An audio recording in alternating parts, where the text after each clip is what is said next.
Good evening, friends of the creaking door. This is your host to welcome you into the Inner Sanctum for another visit with your favorite characters. We're back again with a familiar subject, murder. Ever want to find out how scared you can get?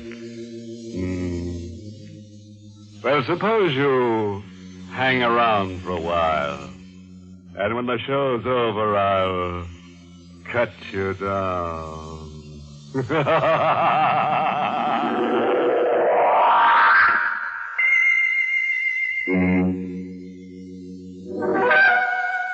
All right. Suppose we get down to brass tacks. And I do mean the ones that go around the edge of a coffin. In a tiny cottage lost in a wild, desolate section of rural New England, Ellen Richards sits in a chair, listening. Approaching 60, white-haired, with eyes that dance nervously in the firelight, she listens. She hears the winds weeping and moaning, grim heralds of the bleak winter. But she listens for something else.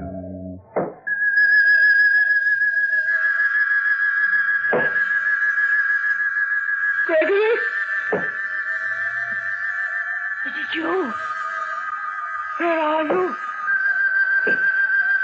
Upstairs? Gregory? Oh, it's nonsense, that's all. It's nonsense. It's just because I'm alone. Gregory! You wouldn't do this to me if I weren't alone. Hello, operator. Hello, what's the matter with you? Number, please. Hello, operator. I want you to ring my nephew, Leslie Richards. Tell him to come home at once. Number, please. My nephew, Leslie, I told you. What's the matter with you? Don't you understand? You must hurry. I beg your pardon. What number do you wish to call? Number. Oh, he's in town somewhere. The depot. Call him at the depot. Oh, don't you understand? I hear the boots. Those heavy, hobnail boots. And the cane tapping. It's my husband. He's coming up out of the cellar step by step. And he's been dead for 5 years. And now he's on the landing. And now he's opening the door. And now... Number, please. Hello, Auntie. Oh, Leslie, you darling boy. Oh, it's you. It's you. And not the other. Really, Auntie, I don't quite understand. You dear boy, you must forgive me. I'm hysterical. Just be patient with me. I'll be all right in a minute. What's wrong? What happened? Let me hold your hand. Oh, just knowing that you're here makes me feel better already. I thought I'd go out of my mind. You poor darling. Now, if you'll only tell me what... Wait a moment. Do you hear anything? Just the wind? That's all? That's all. Oh, Leslie, you mustn't leave me alone ever again. I simply can't bear to be alone. But I just drove to the station to get Miss Morrow. Darling, you're in a terrible state. You really must sit down. I'll get you something. No. I'll be all right. I'll be all right. Where's Miss Morrow now? She went through the side entrance in her room, I guess. I think I'm going to discharge that girl. Why? Oh, I don't know. I feel she doesn't belong here. I don't like strangers about. Really, Auntie, you're being silly. You can't bear being alone, and now you want to discharge your companion. Well, you're here now. But I can't be with you all the time. Leslie. But you almost never leave the house, and someone must go out to get things done once in a while. Oh, yes, I suppose you're right. And it won't do you a bit of harm to go out once in a while, too. The movies in town, or maybe New York for the theater. No. But, Ellen... Don't you dare suggest that again. You must never suggest that again, do you hear? But why? Why must you stay here locked up in this house? Because ever since my husband disappeared, I vowed... Oh, what's the use? You wouldn't understand. I think I would. Oh, no. You're young and handsome and charming, and there's no use troubling you with all that. There. I feel ever so much better already. No, dear Leslie, you don't know what you've done for me. Really? It was horrible living here with just Miss Morrow until you were sweet enough to come and stay with a poor, lonely old lady.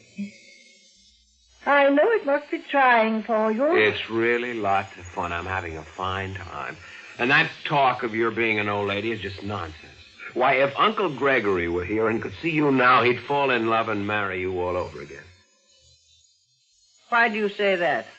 Just to make you laugh. Oh. Oh, you're very flattering. See, you're laughing. That's better. Leslie, you won't go away, ever, will you? What an idea. You're my only living relative. I'll remember your kindness when I'm gone. You'll be wealthy, very wealthy. Here, now, what kind of talk is this when you're gone, indeed? Why, we're going to have grand times here forever and ever. Now, you go to bed and sleep away all that foolishness. And here's a kiss for a pleasant dream. Oh, you silly, silly boy. Well, say good night to Miss Morrow for me. I'm too tired to wait. Good night.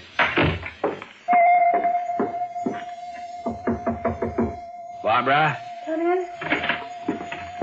Barbara. Don't tell me about it. Don't say anything. Just kiss me and hold me tight. Oh, dearest. Oh, Leslie. I could hardly bring myself to come back here tonight. She's so hateful and cruel. Barbara, don't. She may hear you. I'm sorry, but how much more of this do you think I can stand?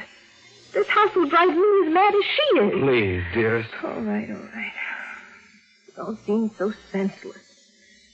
You say you love me, and yet... You know I haven't any money, but I'll get some. I'll get a great deal, and as soon as I do... What I want to know is when. When?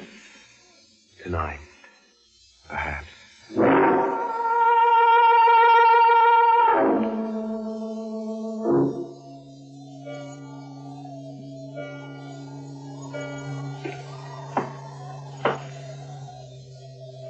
Gregory? No, go away. Leslie, come here at once. Leslie! Eddie, I heard you calling. What is it? Listen. Do you hear it? Yeah. Oh, thank heaven I'm not the only one. What is it? Gregory. Oh, no. I know it.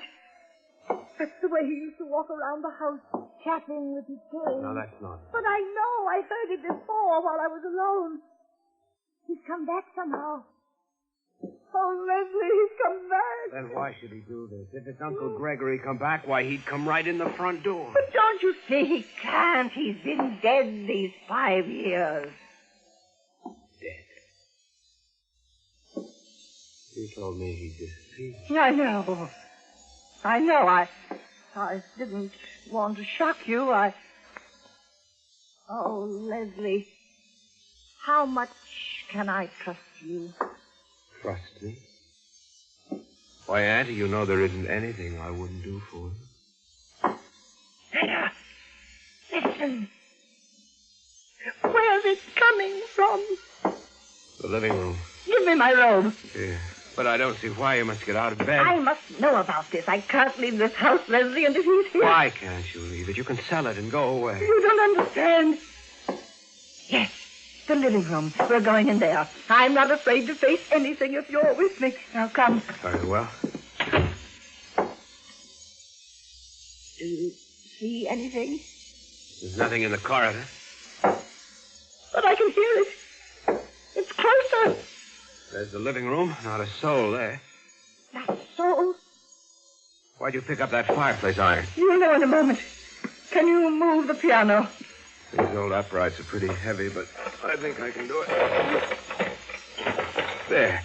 Get that little shovel from the fireplace. Hurry. What's that? I don't understand. What are you doing there? What is it? Some kind of secret trapdoor in the floor you're trying to move with that iron? Yes, it's the floor. Oh, here, let me do it. All right. I think I have it now. There's nothing but dirt under there. Use the shovel. Very well. Leslie, I don't know. Listen. The tapping stopped. Yes. Why? Perhaps this is why. Perhaps he wanted me to find his body. He's still there? Look. Gregory! So that's why you never left this house, isn't it? He was lying here all this time. Lying here where you buried him. After you murdered him. Isn't that so, Aunt Helen? Now, who is bleeding last? Oh, yes. Auntie Ellen, the old darling, just had her nephew dig up her husband from under the floor. If you think she kept him there to make him stay all night, you're wrong. He'd been murdered. And Auntie Ellen's nephew just accused her of killing him. Yes. Yes, I killed him. Leslie, you mustn't tell anybody. I know you won't tell. Oh, it's been horrible living all these years with him right in the same house. I could never leave. Someone might find him, you see. And every time I heard a noise in the house, oh, it was frightful. I should think so. That's why I sent for you. I couldn't bear it alone. Now you know my secret, and you will help me. Will I? Of course, dear Leslie. I know you will, and... Won't you? Oh, it's Miss Morrow. Don't get her Quite food. all right, Auntie Ellen. Come in, Barbara. No, you can't. I've heard everything, Mrs. Richards. And I know everything. You know? You and Leslie. It was you who made those noises, that tapping. It didn't start until after you came. Yes, Auntie Ellen. You horrid boy. Why did you? How could you do this to me after everything I've done for you? I thought you loved me. I thought... Sit down. No, I will not. Leslie! Sit down, I said. Barbara, get a checkbook. Okay. What are you going to do? Dear Auntie Ellen, you are going to write a check for $50,000. For you? For me. Here's a book and a pen. I see it all now. What a fool I've been, taking the two of you into my home, and now you do this to me just to get my money. You killed him for that money. You have no right to talk. You made him do this. Leslie's a good boy. You found out about this, and you put him up to it. I'm going to call the police. You're a little thief. You're a murderer, Auntie Ellen. You won't call any police. In fact, you'll tell no one. And you'll write that check now. You understand? Leslie? Yes. You're quite right. I'm not in a very good position, am I? You hurt me deeply, Leslie. After I trusted you, after I... Leslie, what happened to her? What's the matter? I don't know. She just stood up and collapsed. Auntie Ellen. Is she dead? No, she's still breathing. But she's paralyzed, stiff as a board. Barbara, call a doctor. I'll fix that floor and push the piano back. You think it's safe? Absolutely. She won't say a word if she comes out of this. And if she does tell about the check, who will believe her? It'll be our word against the murderers. Come on, Barbara. We've got to get her well enough to write that check.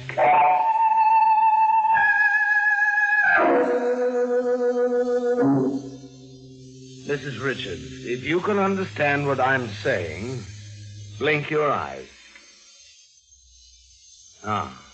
Thank you. Well, Dr. Walsh? Well, I can't give you a final opinion yet, young man. She seems to know what we're saying. Was it a stroke? Possibly. We won't know until I can take some x-rays.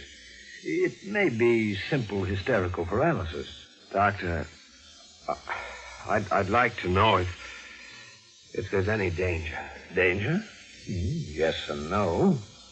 Patients have sometimes lived for years after a stroke. I'm going to call in a specialist for consultation. And I'll be back in the morning with X-ray equipment. Meanwhile, don't move her from that chair. Yes, Dr. Ward. It was very kind of you to come so quickly. Mrs. Richards is an old friend of mine. Call me at once if she seems to get worse. I certainly will. Good night. Good night. Leslie. Oh, rotten luck, isn't it? Just when we had... Hey, look. She seems to be smiling. Now, be careful. She can understand everything you say. I know. And let her. Let her. You won't get away with it, Auntie. We still have you, you know. The will. You forgot about that will. You can't make a new one now. You can't write. And we know your secret. Yes, Auntie, we still have you. No, Leslie. She has us. What are you talking about? You heard what the doctor said. It may be years. We can wait. Can we? Wait here, taking care of her, waiting for her to die? Can you imagine what that'll be like? Well, maybe you can wait. I can't. Barbara, you mustn't. What's the use, Leslie? We waited all this time, and you see what happened.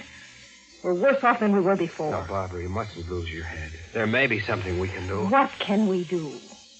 We can... Yes, Leslie?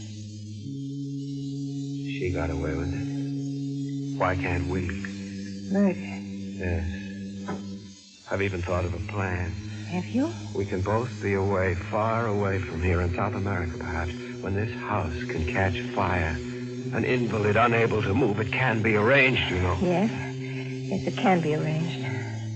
But are you sure of this will? Certainly. She told me about it a dozen times. Have you seen it? No, but I know. Leslie, you can't believe what she tells you. You better look. We must be sure of all this. You're quite right. I'm almost certain the will is in her room. I'll find it. You'll see that I'm right. Did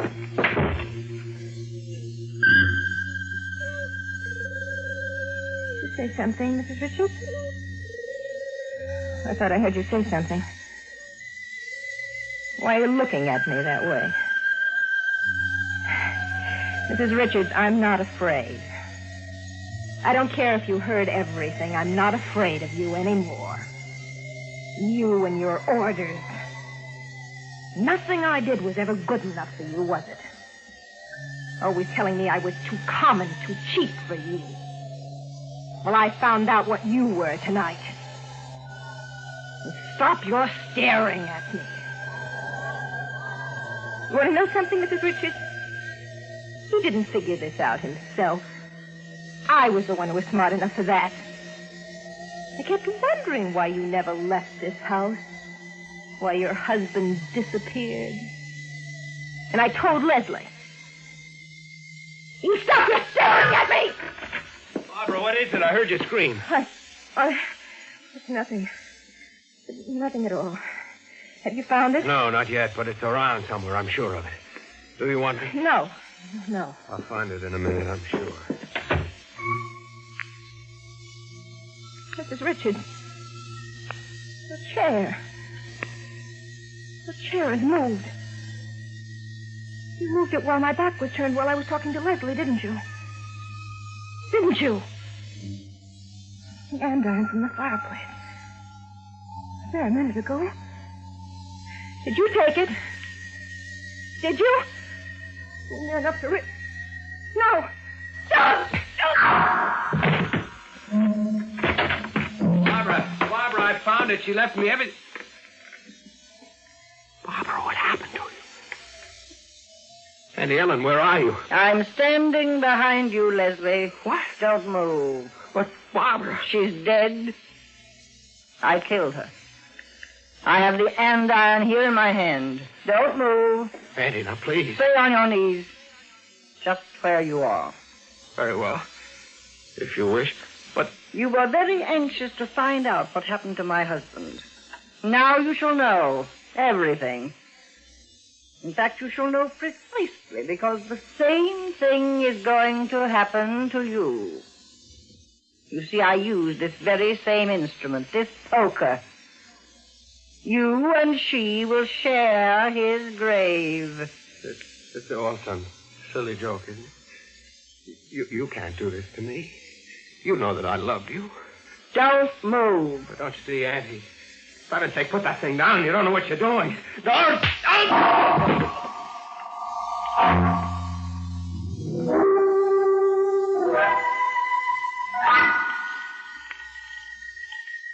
Hello. I'm sorry to disturb you, Dr. Walsh. This is Ellen Richards. Ellen Richards? I knew you'd be surprised, but I've fully recovered. You were quite right when you thought it was hysterical paralysis. Well, I thought so all along, but naturally I wouldn't venture an opinion without an expert.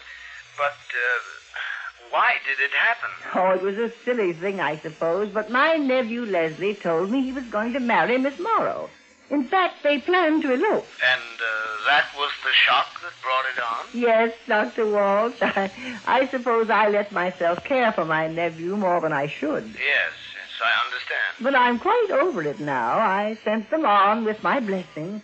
They drove into New York, and they're sailing for South America in a few days. So you needn't come tomorrow evening. All right, Ellen. But your nerves must be in bad shape. You better let me give you a checkup. Very well, Doctor. I'll come to your house the day after tomorrow. Good night. Good night.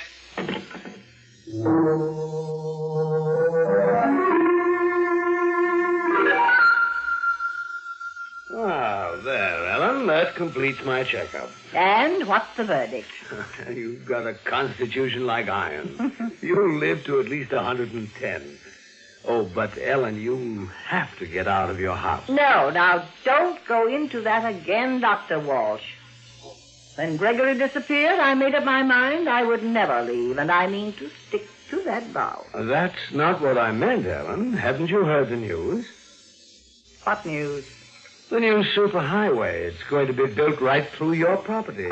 Your house is dead center of the roadway. They'll have to rip it down. What? Well, they can't do it. I won't let them. Well, there's no reason to be alarmed. You'll realize a handsome profit for your property. When will these people be around? When are they coming? Why, the surveyors are in the neighborhood now. They may be calling at your house today to examine the property and make an estimate of its value. Today? Well, I must get back to the house immediately. I don't want them to come when I'm not there. Oh, excuse me. Hello? Yes? Yes, one moment. It's for you, Ellen. For me? Who is it? Why, I believe the man said the state police. But what could they possibly want with you, Ellen?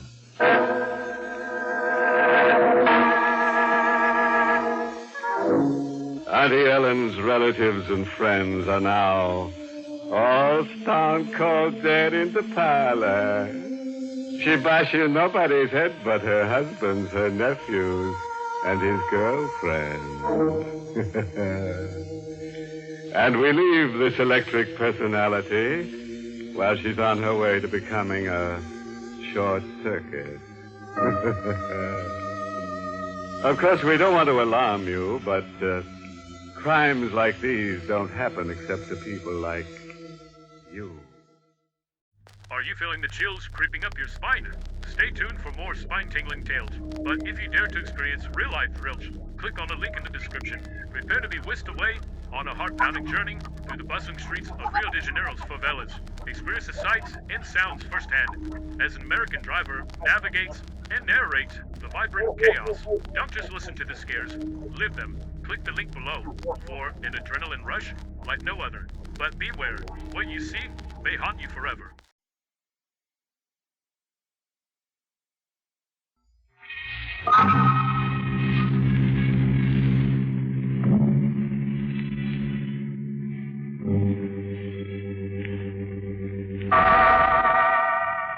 Inner Sanctum Mysteries.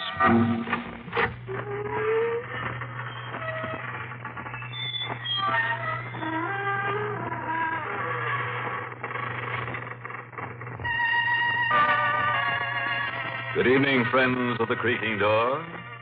This is your host to welcome you into the Inner Sanctum.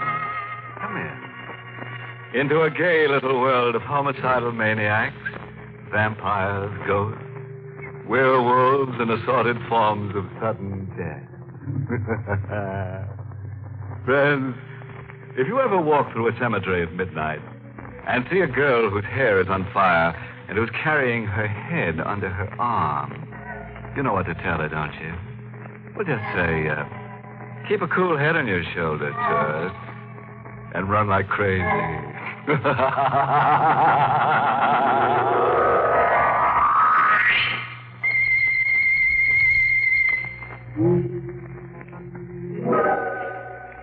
All right, fellow ghoul. You know what's going to happen now, don't you? That's right. You're going to scream your little heads off. And love it. Ready? Good. And let's hear our star, Agnes Moorhead, in the role of Claudia, tell us the story in her own words.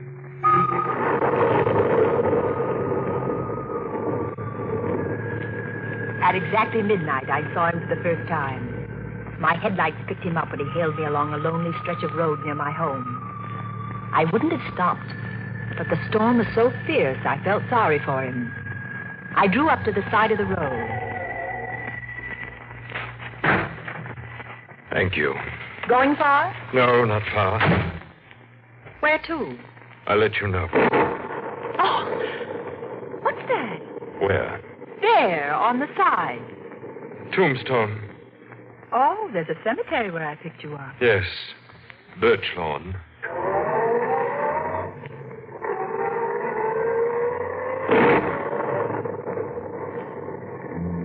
He said nothing for a few minutes.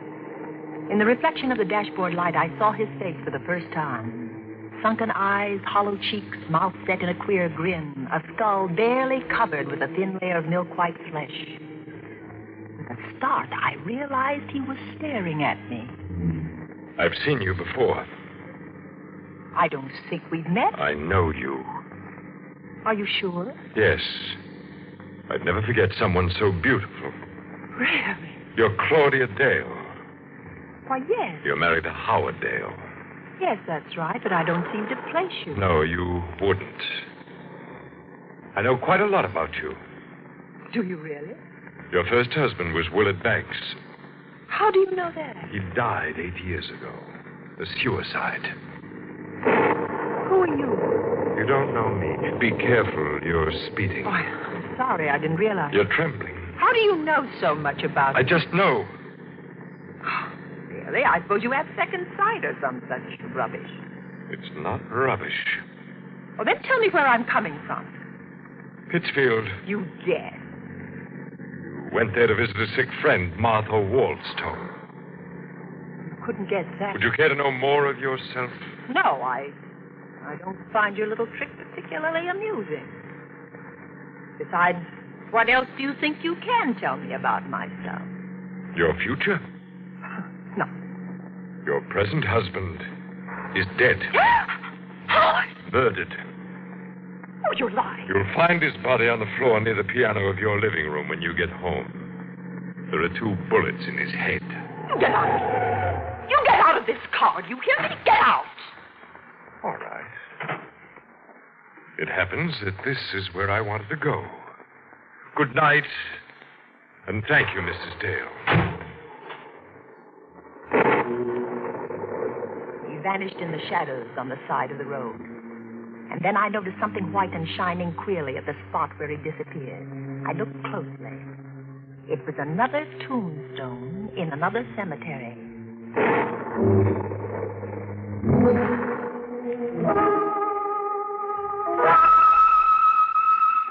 I raced madly for home, fighting the hysteria that seized me. The nightlight was burning in the living room. Nothing he had said could be true. Howard would take me in his arms and kiss me when I stepped into the house. Somehow I managed to get my key in the lock. I ran into the living room. Ah! Oh! Don't move. Who is it? I'm right behind you. I've got a gun. A gun? Get away from the body. Who are you? Turn around. You murdered him. Keep quiet. Come here. Sit down. Don't you touch me. I said sit down. I'm sorry I had to slap you, but you were losing control. You don't have to scream for the police. Here's my badge. You... Detective Sergeant Quinn, homicide. Oh, I thought you were... Yes, I know. Yeah, drink this. Who is he? My husband. You sure? Positive. When was he killed? About 20 hours ago. 4 yesterday morning. How do you know? One of the bullets went wild, hit that clock on the mantel. Where were you yesterday morning? Pittsfield. I stayed with a sick friend, Martha Wallstone. Look at these things. I took them out of his pocket. Are they all his? Yes. Where's the snake ring? There were no rings. But he had one. It was quite valuable. He was never without it. I gave it to him. All right, now look. Oh, did he wear it on the third finger of his left hand? Yes. Yes, there's a mark, but no ring. When did you come here? I drove in behind you. You left the front door open. I think I know who killed him. Who? A man I met on the road coming here. He knew my husband had been murdered. He did? He even said his body would be near the piano. When did you see this guy? Oh, 20 minutes ago. I picked him up on the road. Where? At Birch Lawn Cemetery. What's his name? Oh, I don't know, but he looked like a human cadaver, like a man who's dead. I never... You don't believe me. Why did you kill your husband? What? What do you say? You heard me.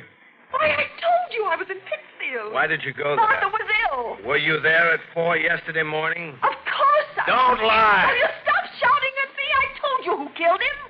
What are you trying to do to me? Isn't it enough to come home and find Howard like that without you...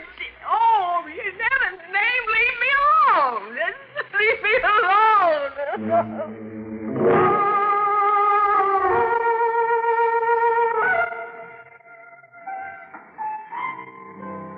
Another scotch, lady? No. No, thanks. Here, keep the change. I'm leaving. Sit down, Mrs. Dale. Don't go yet. You? Yes. Won't you please sit down? Yes. Are they making it difficult? Oh, it's a nightmare. Who are you? I'll tell you later. Why'd you come here? To talk to you. I knew I'd find you here. Oh, yes. Yes, you knew. You're not so skeptical now. No. What did you want to tell me? That you're the most beautiful woman I've ever seen. That I love you. I've loved you since I first saw you 7 years ago when you came here to live with your husband. Is that why? Why I killed him? Is that what you were going to say? Yes. I'm not an ordinary man, Mrs. Dale, but I'm not a fool. On this card, you'll find my name, address, and telephone number. Do you really believe I'd phone you? Oh, yes. There'll come a time when you'll want love. Good night, Mrs. Dale. Good night.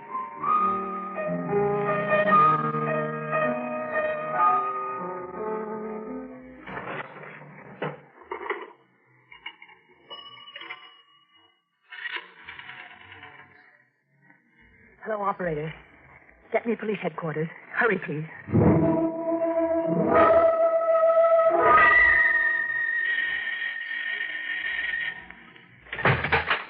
Yes? That's him, Detective Quinn. That's Garth Dragman. Thank you, Mrs. Dale. Would you mind coming down to headquarters, Mr. Dragman? Not at all. Did she tell you I murdered her husband? Yes. As I thought she would. I didn't sleep a wink that night. Twice I got out of bed and drove to police headquarters. The lights were blazing in Quinn's office, but I didn't go in. The third time, I couldn't bear waiting. I went in. Oh, Mrs. Dale. Well? I'm glad you stopped by. We checked everything Dragman said. Seems he was in the same bar and grill where you met him tonight when your husband was killed. What about the things he said to me in the car? How could he know about the murder before you or I? I don't know. Perhaps he does have second sight. An odd-looking fellow, isn't he? But you can't arrest a man for murder because of that. He's criminally insane. I know he is. My dear Mrs. He Dale, is. I know. Oh, what's the use? I had loved Howard. I was determined to find the man who murdered him. I went to Garth Dragman's home. I was about to ring the doorbell when... Don't ring, Mrs. Dale. The door is open. Come in. You were expecting me? Yes, I was expecting you. Do you still think I killed your husband? I don't know what to think anymore. Do you want me to find the person who murdered him? Yes.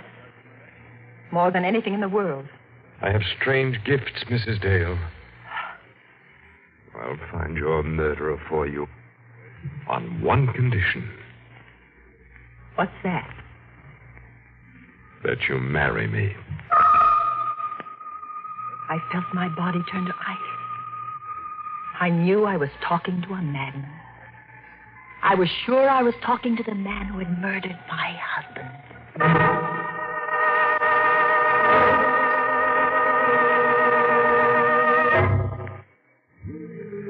Or maybe you think that Claudia doesn't have the courage to trap this homicidal Romeo. Well, we'll let our star Agnes Moorehead on the role of Claudia tell you. Go ahead, Claudia. Shock him into the shakes. 2 weeks later, I married Garth Dragman. He was the strangest man I ever knew. He would disappear for days at a time and then suddenly turn up without warning. He had all the money he wanted, yet I never knew where it came from. There was a closet in his room which was always kept locked and bolted. I knew from the way he acted about it that the closet contained the answer to all the things I wanted to know about him. One night, while he was away, I obtained tools and tried to force the lock. Good evening, Claudia. You didn't expect me back, did you? No, I knew you'd try to open that closet someday. Why do you keep it locked? So that no one but me could know what's in there. Not even me? You in particular. But, Doc... Oh. You won't attempt to open it again, will you, Claudia? No. Forgive me for striking you. But I'm not quite myself tonight. I sometimes do things I regret when these moods come upon me. Yes, of course. It's something few people know, but a person who has extraordinary powers carries an extraordinary burden. You mean your gift of prophecy? Yes. I didn't care to mention it. It seems to upset you so. Well, it doesn't frighten me any longer. Did you read in the newspaper about a woman's body being found in the river? She'd been murdered. Yes, it was in this evening's paper. They don't know who she is. I can tell you who she is. Josephine Ford. A stupid girl, Claudia. I could have told you 3 days ago that she'd be murdered. How do you know these things? Because I see them in a sort of vision. But just now I'm seeing another vision. It's a house 346 Harbor Street down near the waterfront. A young woman lies in bed reading. She's very attractive. In an hour, she'll be dead. And when the police come, they'll find her body decapitated. God. While you were gone, Martha Wallstone telephoned. She's ill again. She asked me to come up immediately. Well, why didn't you go? Well, I was waiting for you to get home before I left. You want to leave immediately? If you don't mind, it's really an emergency.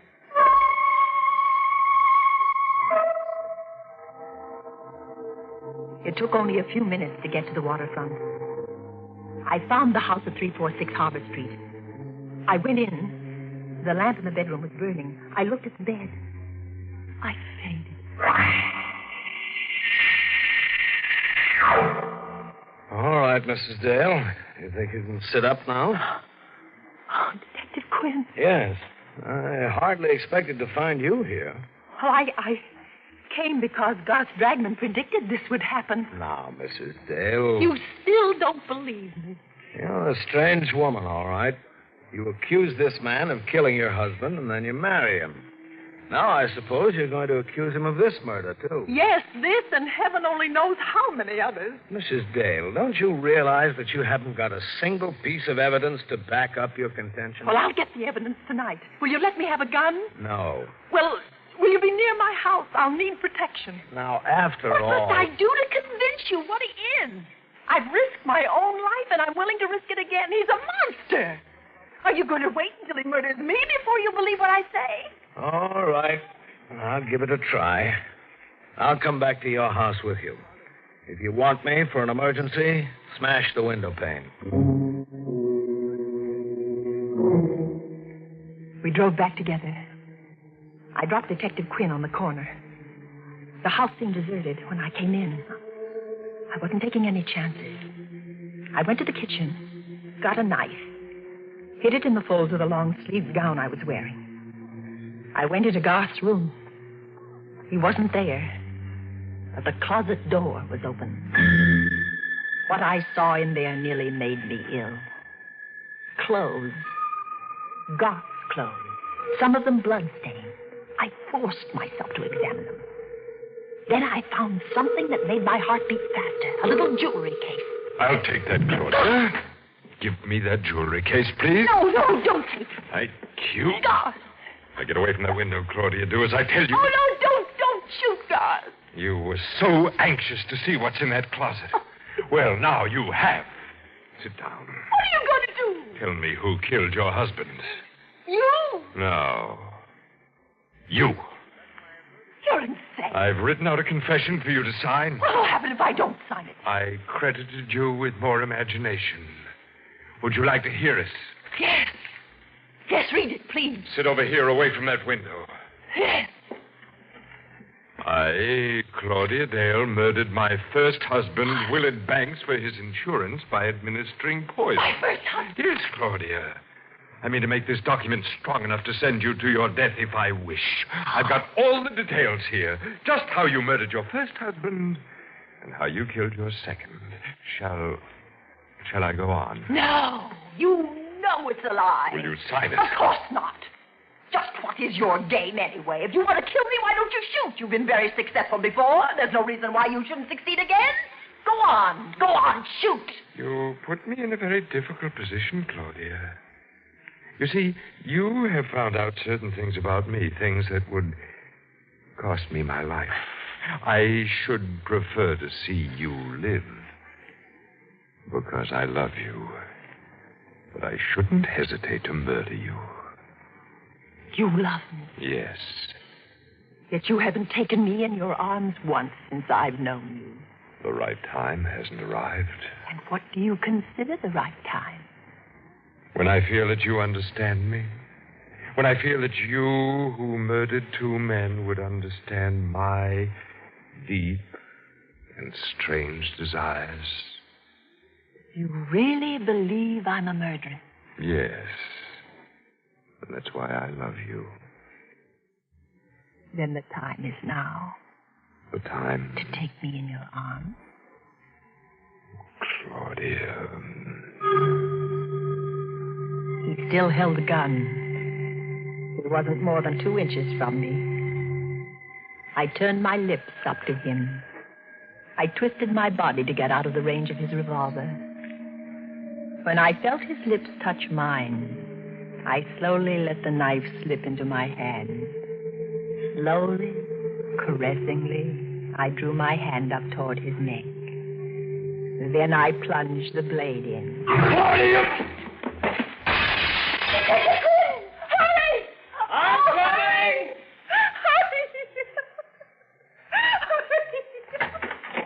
What happened? I killed him. And here is the proof that he murdered my husband. I found it in the jewelry case he had in his pocket. It's the stake ring that was missing from my husband's body. Now, do you believe me?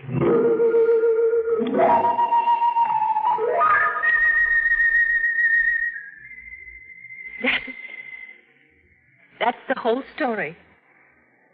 I realize that you, as the district attorney, must know all the facts. And there they are. Thank you. There are a few points in the story that interest me particularly. First, the confession that he asked you to sign.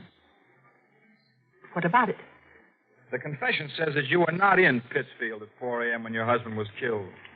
That you gave your friend Martha Waldstone a sleeping pill, drove down here, shot your husband, drove back to Pittsfield, turned Miss Waldstone's bedside clock to 4:15 and wakened her. Then you gave her some medicine to impress the time on her. She thought it was 4:15 and went back to sleep. Well, God was very clever at things like this. He had the extraordinary brilliance of the insane. Just one question. Was that the way that you murdered Howard Dale? But Garth murdered him. The ring proved He it. never had the ring. You put it in the jewelry box. I can't believe what you say. Garth was a homicidal maniac. He predicted the death of the people he murdered. Mrs. Dragman, don't you know yet? Know what? Garth Dragman was a detective working out of my office. That's how he knew about those deaths. He was put on the case because we suspected you of murdering your first husband as well as your second. A detective? Yes. And you are going to die for killing him. It's extremely daring and clever of you to murder him. But you never would have gotten away with it if he hadn't kissed you. He kissed you because he fell in love with you. The poor fool.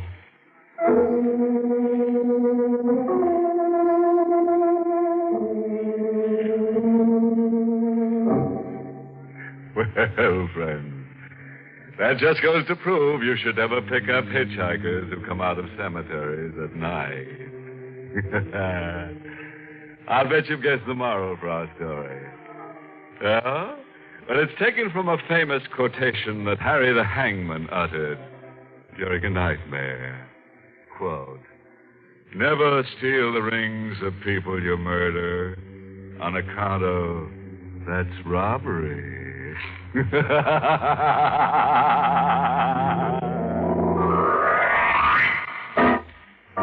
Well, friends, it's time once again to close that creaking door.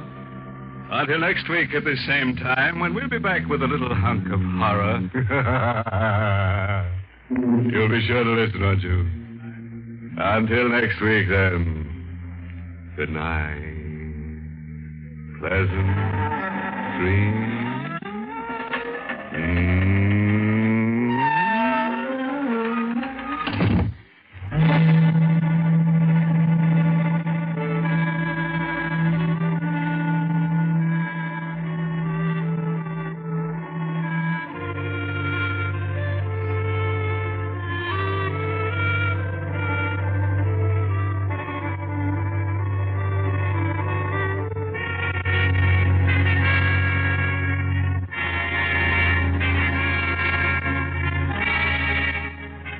Inner Sanctum has come to you through the worldwide facilities of the United States Armed Forces Radio and Television Service.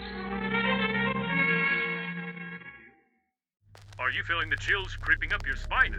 Stay tuned for more spine-tingling tales. But if you dare to experience real-life thrills, click on the link in the description. Prepare to be whisked away on a heart-pounding journey through the bustling streets of Rio de Janeiro's favelas. Experience the sights and sounds firsthand as an American driver navigates and narrates the vibrant chaos. Don't just listen to the scares, live them. Click the link below for an adrenaline rush like no other. But beware, what you see may haunt you forever.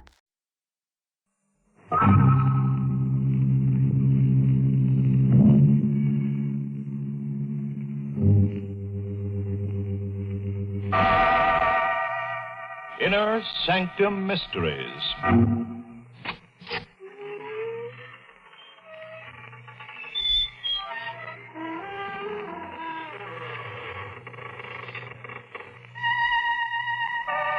Good evening, friends of the creaking door.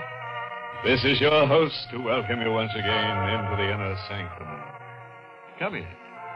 Don't hesitate. Come right in. Once you get accustomed to our surroundings, you'll never leave. Nobody ever does. Once you're in, you're out. This is the kind of place that grips you. The kind of place where the bars hold and no holes are barred.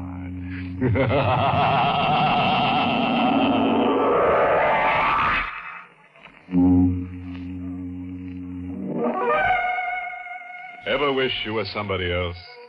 Somewhere else? Well, hang on to your wishbones. We've got a horrible example of what we mean.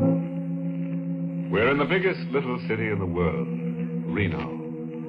A fellow with a growth of beard, trousers that balloon at the knees, and a dragging walk enters a store whose sign reads, The Rialto Record Shop. Make a record of your own voice. A recording of your voice? Yeah. How much can I get on a record? Well, there's a special long playing record. How long? Almost 20 minutes. That's it. Where do I go? This booth. This button starts the recording. You speak into the microphone. I got it. Scram.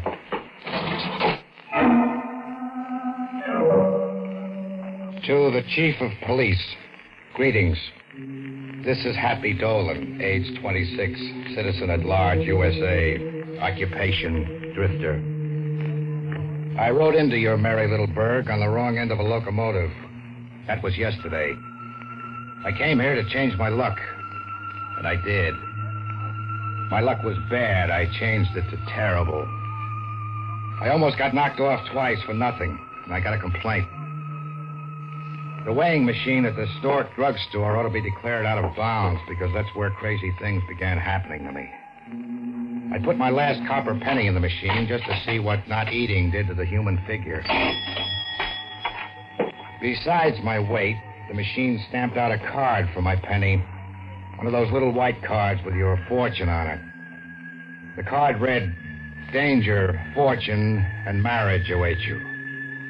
Danger, fortune, and marriage. The machine had me confused with somebody else. The only thing that ever happened to me was being born.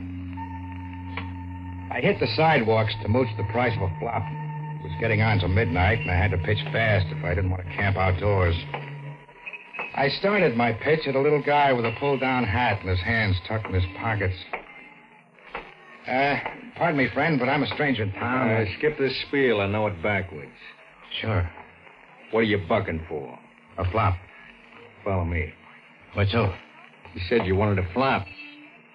You coming? Look, if you just spot me 4 bits, I know a place. You're not going to get stubborn. I said follow me. Do I have to? Does this answer your question? Gun. You a cop? Now you're getting insulting. Start walking or you flop right where you stand. The town sure had the welcome mat out. The little guy with a cannon was parading me through the countrified back streets toward a river. Turn up that road. Now, look, friend. Turn up. Sure. Okay, this is far enough. River's kind of deep at this end. Can you swim? No. That's too bad. Maybe you should have learned how. Turn around.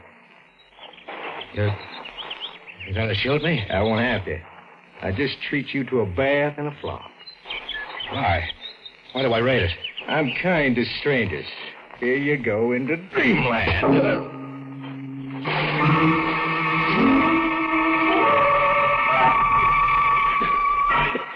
I was going down for the 3rd time when I heard an angel's voice. Mister! Try to reach the side of the boat. Grab the sides and hold on. I can't. I'm too big. All right, I'll help you. There. I'll row to the bank. You sit bending forward. You swallowed a lot of water. A whole river.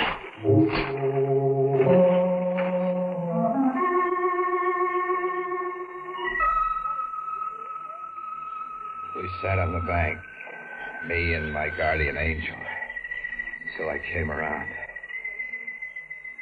You saved my life. Thanks. You're welcome. I'm Happy Dolan. You? Jesse. Funny time of night to be out rowing. Lucky for you. Sure. Did you just happen to be out rowing? Maybe. What's funny? I won you in a weighing machine. Did you say a weighing machine? Yes? over at the Stork drugstore. I got my weight in this card. You want to hear my fortune? Go ahead and read it to me. Cast your troubles on the waters if you want to see your future. You're my future? Happy Dolan, a stumble bum who gets slugged and tossed into the river. Throw me back in, why don't you? Well, you sound like you're fully recovered. So long. I'll be seeing you. Hey, wait. Jesse, wait. She was gone. I had something more to think about. I hit back toward the lighted up sections of town and ran into brain teaser number 3. Number 3 commenced with a wallet. A fat, cushy wallet lying in the middle of the street begging for a taker. I grabbed the wallet and started to leave fast, but not fast enough. What's the matter, my lad? Out of my way, mister. This might persuade you. What's the gun for? To reclaim my property, a wallet. I was knocked down and robbed a few minutes ago. Not by me, Mr. O'Toole, Simon O'Toole. I didn't see my assailant. Have any objection to being searched? What for? To establish your innocence. Turn your pockets inside out. Look, Mr. O'Toole, I've got your wallet. So? But I found it on the street. Honest, I did. Here, I'll give it back. Where were you taking yourself in such a hurry? Places.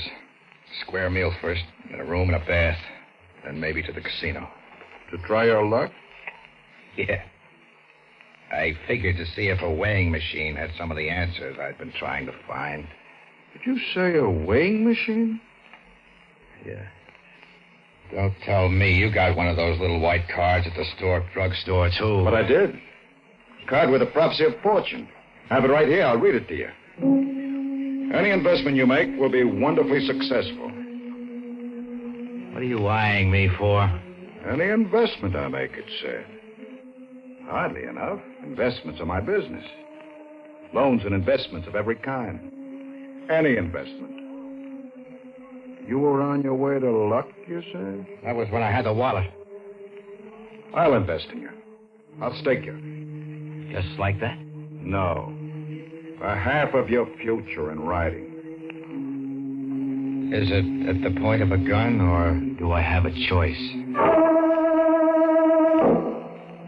Give me a town where things happen fast. In less than an hour later, I was at the Grove Casino Club. I had $2,000 in my pocket, and a guy named O'Toole had a signed claim check on half my future. Win, lose, or draw. Give me a town where you meet the same doll every which way you turn. There was Jessie, dressed to kill, lapping up the nightlife, heading my way like a homing pigeon. Hello, Happy. Hello, yourself. You picked the wrong place. The management here is awfully hard on panhandlers. You drift over just to needle me? No, I came over because... Because what? Because it seemed the most natural thing to do. Falling in beside you. As if we go together, huh? Do we go together? Sure we do. You see this bankroll? Happy? Where'd you get it? Legitimately. I sold 50% of me for $2,000. You're talking crazy. Maybe. What are you going to do with the money? Well, that little white card said danger, fortune, marriage. I've had the danger. Now I'm here to let my dough ride on fortune. And if I click there? And if you click there? Then marriage. According to your card, you found your future in the river. Baby, I'm it. I clicked in the casino for all the dough I could carry without staggering. The rest I took a check for. Oh, Happy, it's all so incredible. Kid, remind me to buy that weighing machine and have it gold-plated. I'll want it on our front lawn as a souvenir. Now what? I cut you in on the half of me I control. Want it? Yes. Yes, Happy. Great little town. Nothing ever closes. Nobody sleeps who doesn't want to. You can rent or you drive a car on the spur of the moment, any hour. Even the Justice of the Peace has his neon sign on until all hours to catch the marrying trade that won't wait until the sun comes up. And, you happy, Doran? Take this woman to be a lawfully wedded wife? Cut it short, huh? I do. Then I'll pronounce you man and wife. That'll be $20. There you are. Let's go, Mrs. Dolan.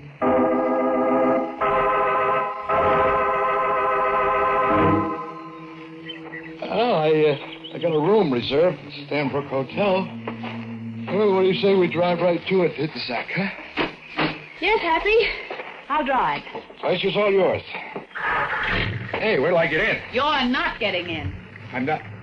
What gives? Just stand exactly where you are. Now, wait a minute. And the next one won't go over your head. Suppose you tell me what it's all about. Some other time. For now, suppose we say the bride changed her mind. So long, husband. Jesse! Jesse! Now, that's what I call hospitality to strangers. Ask a guy for 4 bits and he gives you a whole river.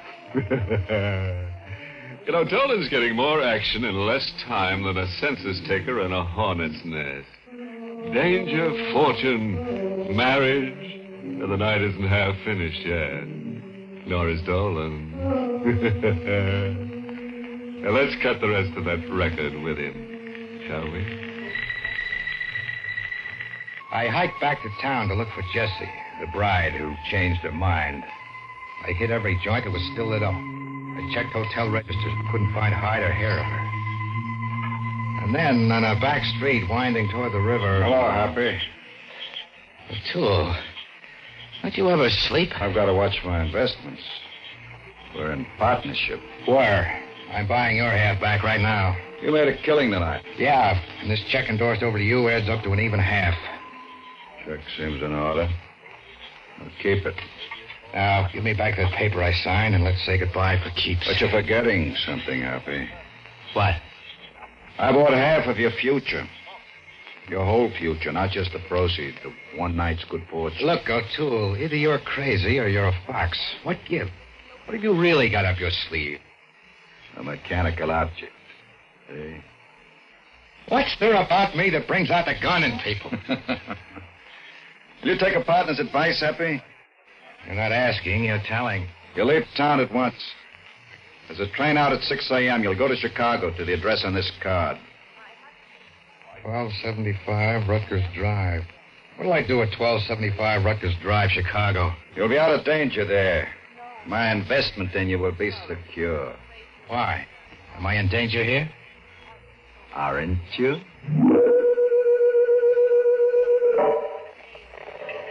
I wasn't going to Chicago. I was just ducking O'Toole's gun.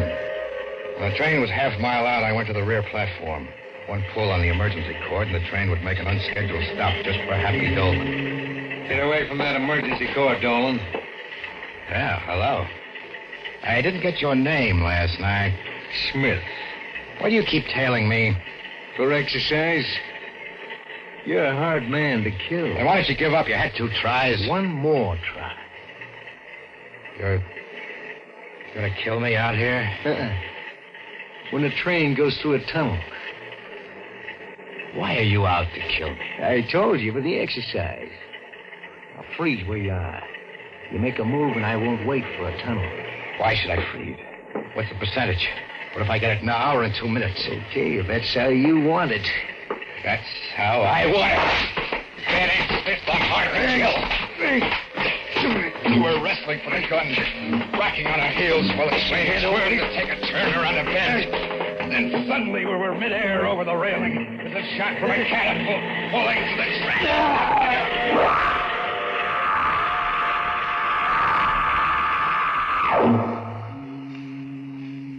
I came to on the tracks, 6 feet from an unconscious little guy who called himself Smith.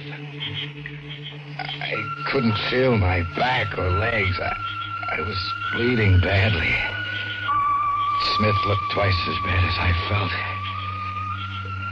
I watched his hand feel around blindly for the gun laying a foot away. He was half dead, but still concentrating on business.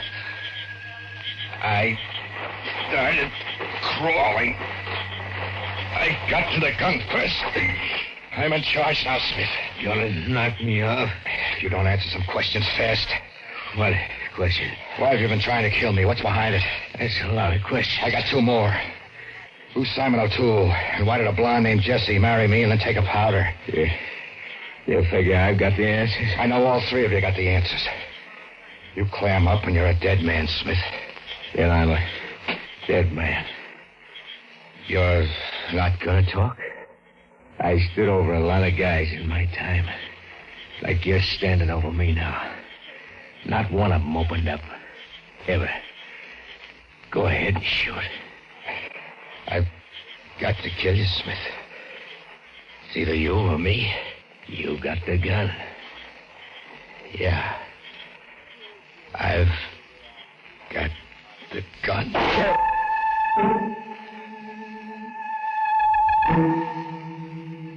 I'd kill the killer. I kept telling myself it was self-defense, that I'd exterminated a rat, that somebody should pin a badge on me for doing it.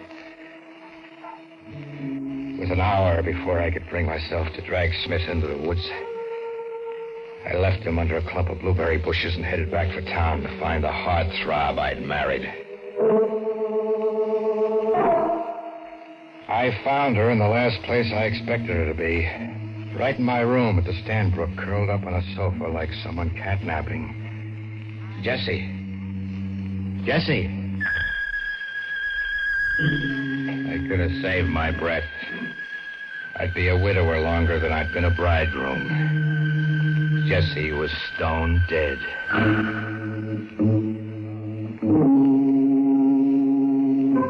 Haven't you been traveling in the wrong direction, Happy? O'Toole, how did you get in here? I came to persuade the young lady to annul her marriage to you. Quit alibying. You killed her. No. I might have, if she'd remained stubborn. Someone reached her first. Smith? Uh-huh. Why did Smith kill her? Isn't that the usual fate of double crosses? She recovered you from the river after he'd thrown you in. They were partners until the young lady foolishly decided to operate on her own. What were they after with me? I suppose the time has come to talk of things. You're a missing heir. I'm a missing heir? Me? What did my old man leave me, as worn-out suspenders? No.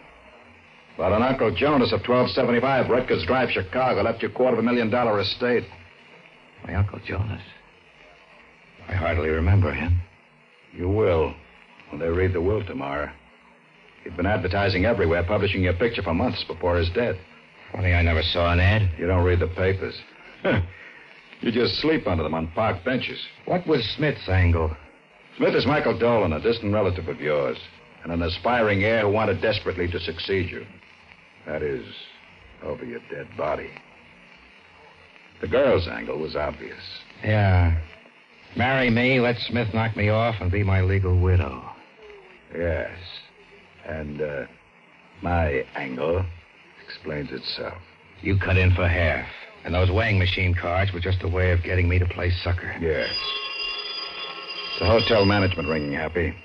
They're curious about seedy overnight guests who check in without baggage. They'll be barging in shortly, drawing conclusions about a drifter who murdered his new bride. You threatening me with a rap? Ask yourself, how much credibility will you have with the authorities? Better get back to that railroad station as fast as you can. We'll meet in Chicago. You still see me as an investment, huh? A gilt-edged one now. Now that I can be framed for murdering Jessie? And charged with the actual murder of Michael Dolan, alias Smith. How could you know about that? I saw Smith get on that train with you. You can only be here alive over Smith's dead body. Get going while you can. What about the corpse on the sofa? Leave the disposal of your bride to me. I've had experience in similar matters.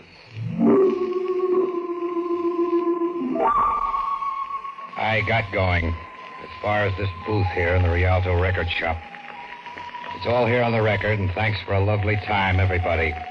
You've a great little town here, all right.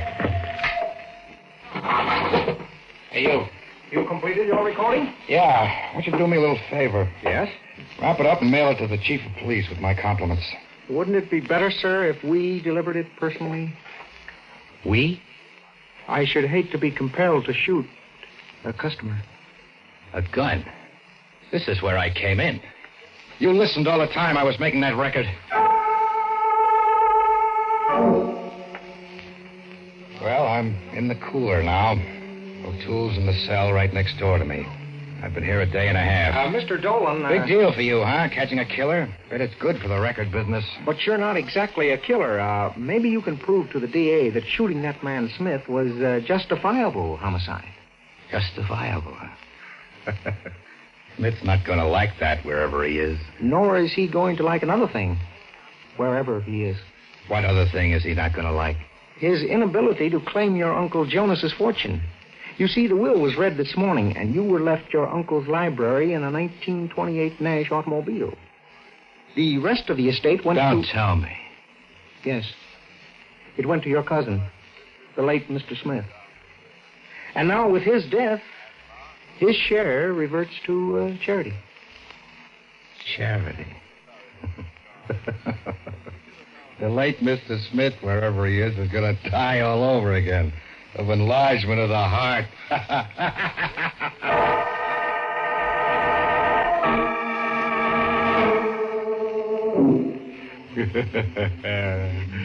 Looks like Smith was his own worst enemy. He kept buzzing the wrong cousin.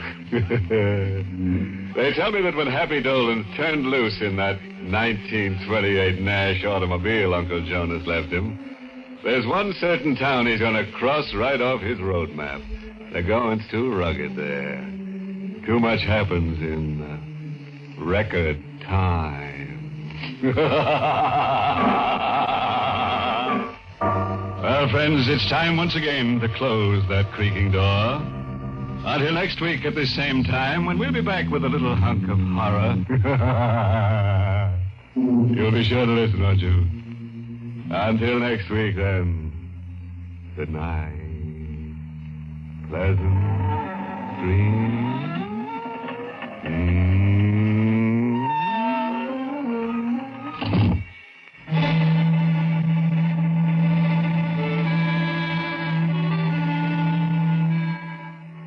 Inner Sanctum has come to you through the worldwide facilities of the United States Armed Forces Radio and Television Service.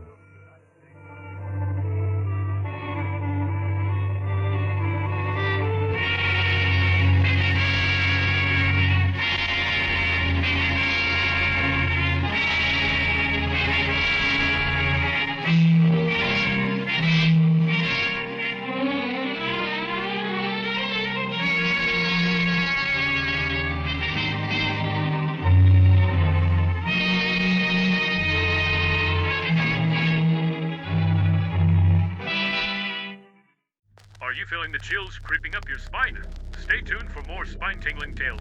But if you dare to experience real-life thrills, click on the link in the description. Prepare to be whisked away on a heart-pounding journey through the bustling streets of Rio de Janeiro's favelas. Experience the sights and sounds firsthand as an American driver navigates and narrates the vibrant chaos. Don't just listen to the scares, live them. Click the link below for an adrenaline rush like no other. But beware, what you see may haunt you forever.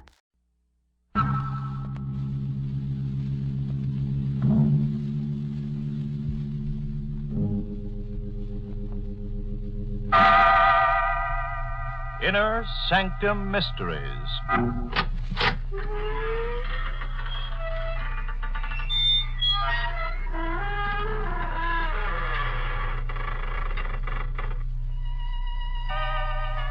Good evening, friends of the creaking door. This is your host to welcome you into the Inner Sanctum once again. Come in. You know, so many people have asked me to explain the significance of the creaking door, but I don't really have to.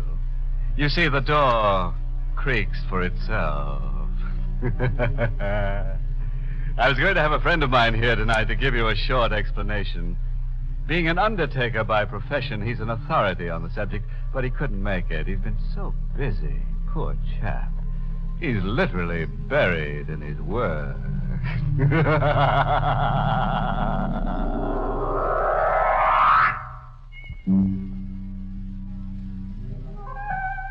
All right, friend. Let's get dreadful. Now, remember, don't scream back at the radio. It won't do you any good. All set? Then listen as we hear our star, Anne Seymour, in the role of Catherine Brine, tell us this story in her own words.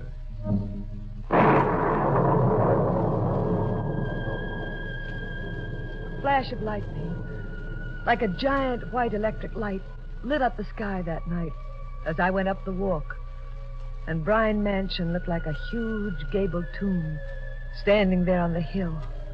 For a moment I wanted to run, but much as I hated it, I'd come back.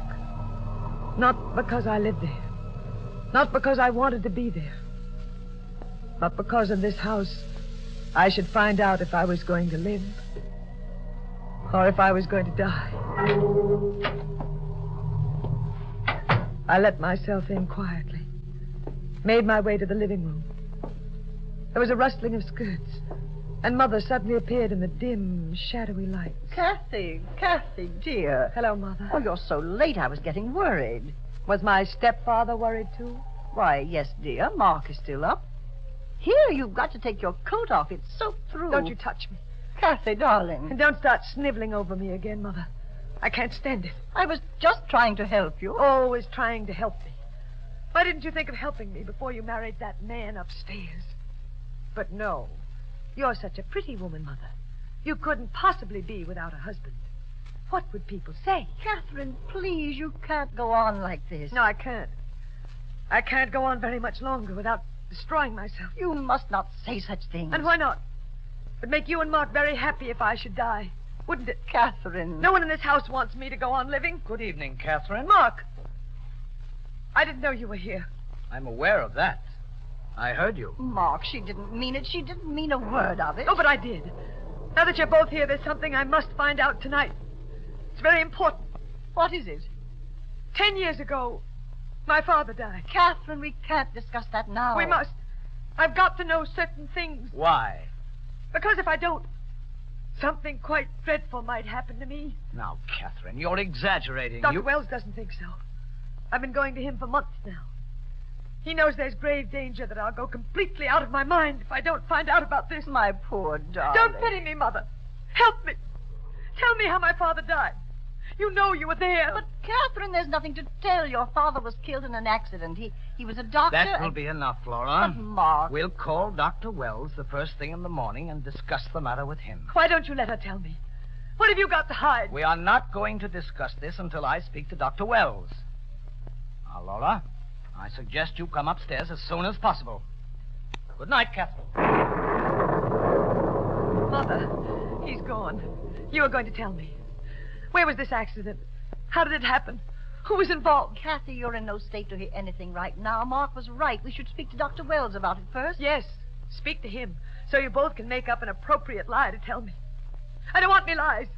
I want the truth, Mother. And I'm prepared to go to any length to get it. Look at this. Now, Catherine. Look at it, I tell you. Look at it. What is it? A woman sold it to me. Today. A strange little woman. It's a sort of tiny painted tile. Not just an ordinary tile, Mother. It comes from the Orient, the woman said. Do you see this very odd design? If you look at it long enough, she said, a strange thing will happen. You'll find yourself able to talk with the dead. See them wherever they are. Touch them. Catherine, I'm going to talk to my father.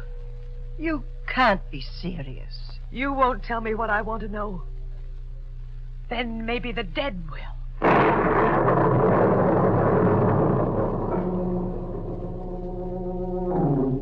Mother left the room, and I sat down in front of the fireplace, just as I used to when I was a child.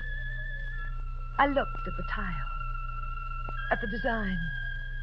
The parallel lines and dots began to dance before my eyes. I stared at it. It seemed to hold, control my gaze. And then almost at once, I felt an icy chill, and the design vanished. In its place, there was black, infinite space, filled with shadows and still shadows beyond shadows. Then I noticed a speck of gray come out of that blackness. There was a strange, sulphurous odor in the air as it came toward me, at first very slowly, and gradually faster and faster, as though it were coming to me through endless years of space. suddenly there was an ear-shattering thunderclap. A streak of lightning zigzagged through the room in an insane dance. And I heard the front door close. I heard footsteps approaching. I turned around, faced the doorway, and then I saw him. Don't scream. Who are you? You are Kathy. Kathy Bryan. You know me? I did. 10 years ago. Where did you come from? Tell me, how do I appear to you? How you appear? Yes. Please. You have white hair, white beard. But your eyes... No, it can't be. What can't be? That my eyes are the eyes of a corpse? That I look more like a dead man than a living one? Yes. That should not be so strange. Who are you? Did you know my father? Dr. Bryan. Very well. Very well indeed. How did he die? I want to know that. He was murdered. Murdered? Yes, murdered. How do you know? I saw it all. You? I was punished for it. You murdered him? No, I didn't kill him. He was the only friend I had in the world. That's why I came back here tonight. Didn't you ever know how your father died? No. Would you like to know? More than anything in the world. He was the kindest of men. And that's what led to his destruction. He took a man under his care. A man who had been given up as a raving maniac. And rather than see this man placed in an institution, he kept him in the guest cottage of his house. Wait, I remember now. The man was a poet. Yes. His name was Dennis Damore. Your father believed this man was a great poet and struggled to save him. Did this man murder my father? No. One evening when your father came in to treat Damore, there was a third man in the darkened cottage. This man leaped at your father and drove a knife into his back. The poor madman, frightened, ran over the countryside until he was caught by the police. And he was charged with the murder of your father. You said you saw all this. I did. Then you are... The madman, Dennis Damore. You're dead? Perhaps I am. The murderer. Who was the person who murdered my father? You know him quite well. He's the man who's now married to your mother, Mark Weldon. No. Can you prove this? Your father is the only one who can prove this. My father. Can you bring him back here? Bring him back? You came back. If you could only bring him and prove this. Prove it? Perhaps I can. Perhaps I will bring him back tonight.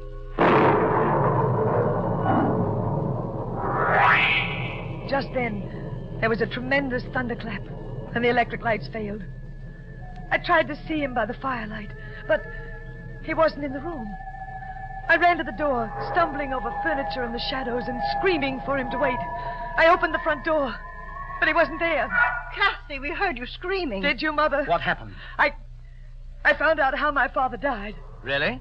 How? He was murdered. Laura, did you tell her anything? No, not a word, Mark, I swear.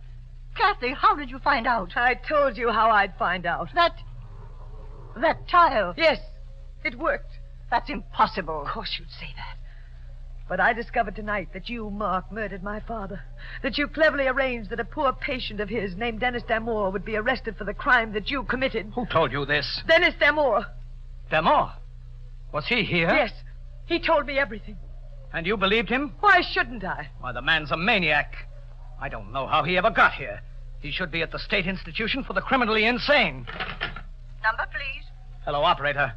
Will you put through a call to the State Institution for the Criminally Insane at Blyton? I wish to speak to whomever is in charge. And call me back as soon as you get them. It's urgent. Yes, sir, I understand. Thank you. Now, Catherine, you claim you actually spoke to this man? Yes, Mark. He told me he saw you murder my father. Why, you're lucky you escaped with your life. Well, the man is a homicidal maniac. I find it shocking that you should even begin to believe this fantastic story. But it seems to be true, Mark, doesn't it? My father was murdered, and Dennis Damore was sent away for the crime. Yes, that part of it is true. But to accuse me? Laura, we've tolerated her in this enough, but this is... Hello? Hello, this is Dr. King, the night supervisor of State Institution. Oh, yes. Hello, Dr. King. This is Mark Weldon speaking. Has one of your patients, a Dennis Damore, escaped? Dennis Damore, the poet. Yes, that's right. A homicidal maniac. He hasn't escaped, Mr. Weldon. He was one of the patients who was killed in a fire that broke out in this place 2 years ago. What's that? Didn't you hear me? Yes. Yes, I heard you. Thank you. Goodbye. Mark, what is it? Dennis Damore is dead. He was killed 2 years ago.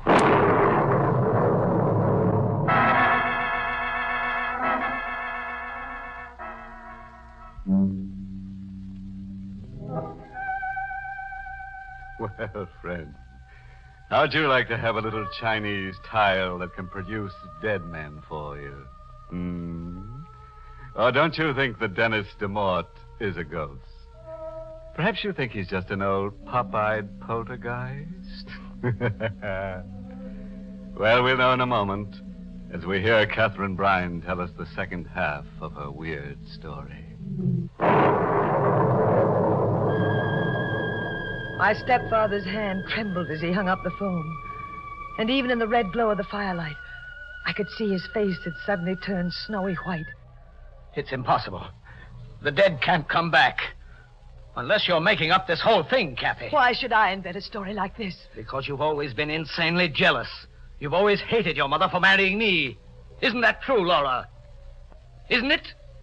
Yes, it's true. There. You see, Catherine? Your mother loves you. She wouldn't lie. Now tell us the truth. You made up this whole wild tale about Dennis Damore, didn't you? No, Mark. I didn't invent it.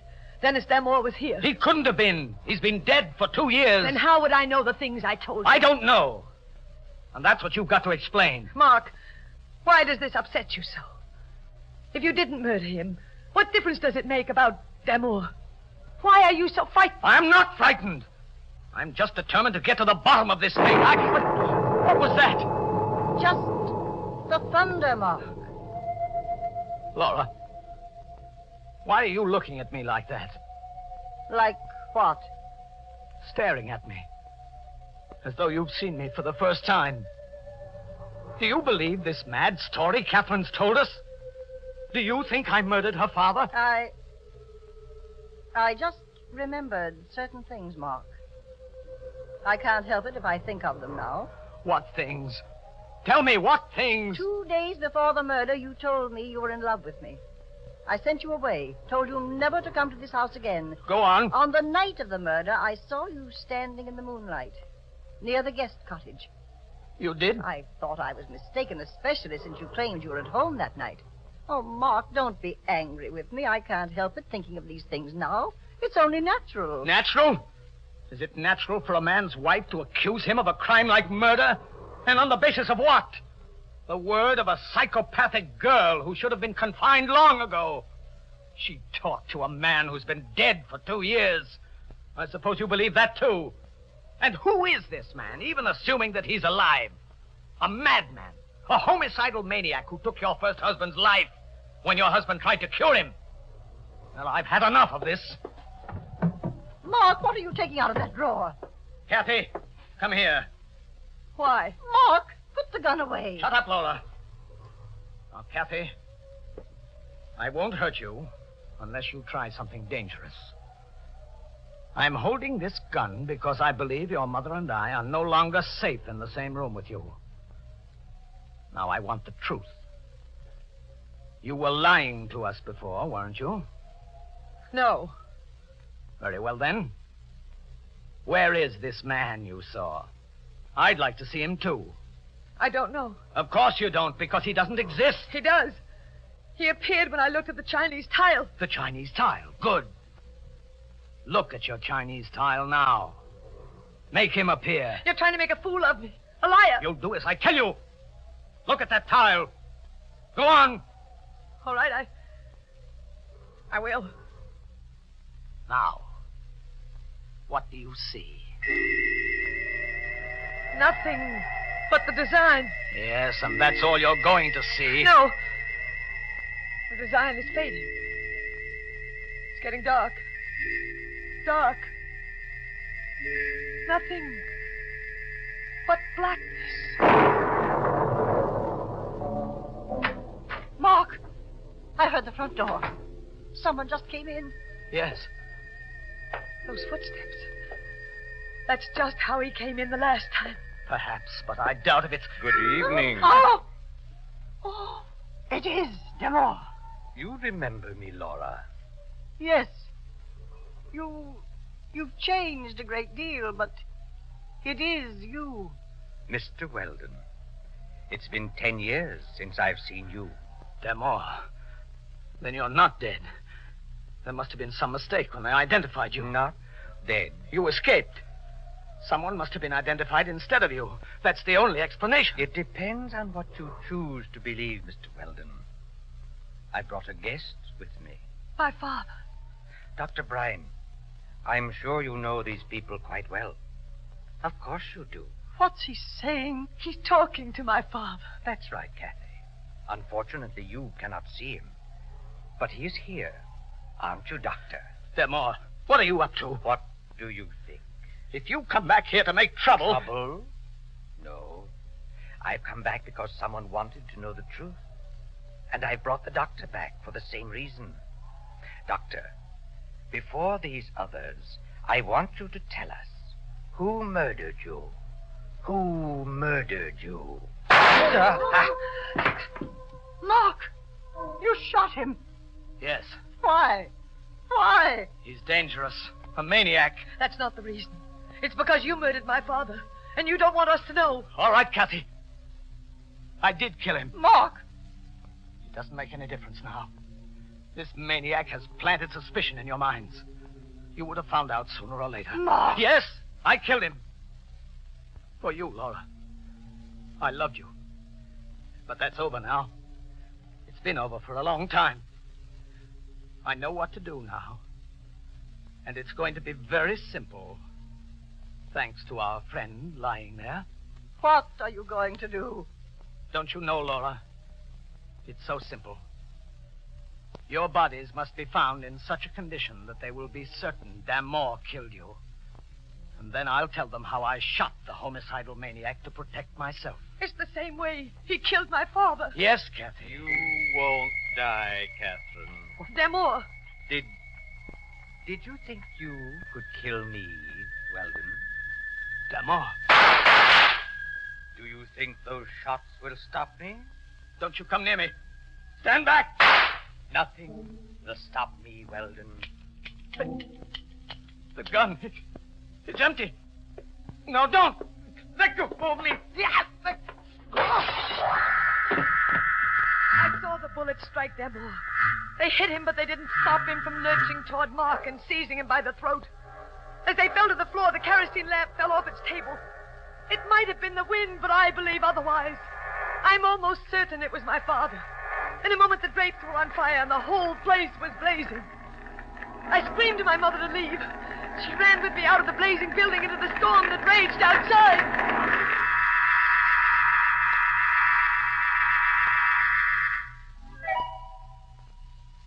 2 weeks later, my mother came into the hotel room where we were staying. I've just come from the police, Kathy. Well, Mother? Only one body is positively identified. Whose? Mark's. The other body? They haven't been able to find it in the rubble. I don't believe they ever will. But, Kathy, the police checked with the authorities at the state institution. It seems that some of the patients did escape at the time they had the fire there 2 years ago. It's possible that Damore was among them. It's possible, but I doubt it. You think Damore died 2 years ago? Yes, Mother. Don't you?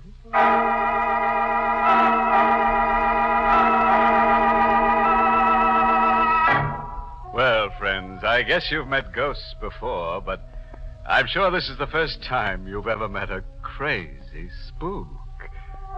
Or don't you think Dennis DeMort was a ghost? Well, there's only one way to find out if ghosts really exist. Just to ask one to haunt you sometime. You'll be sure to listen, won't you?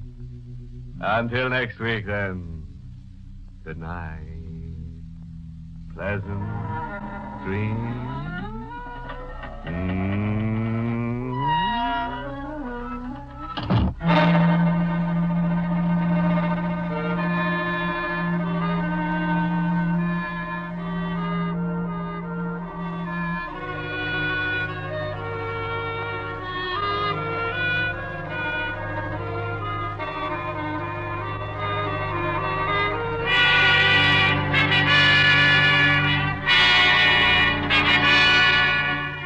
Inner Sanctum has come to you through the worldwide facilities of the United States Armed Forces Radio and Television Service.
Feeling the chills creeping up your spine?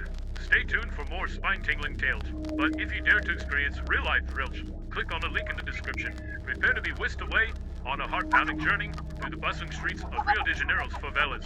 Experience the sights and sounds firsthand as an American driver navigates and narrates the vibrant chaos. Don't just listen to the scares, live them. Click the link below for an adrenaline rush like no other. But beware, what you see may haunt you forever.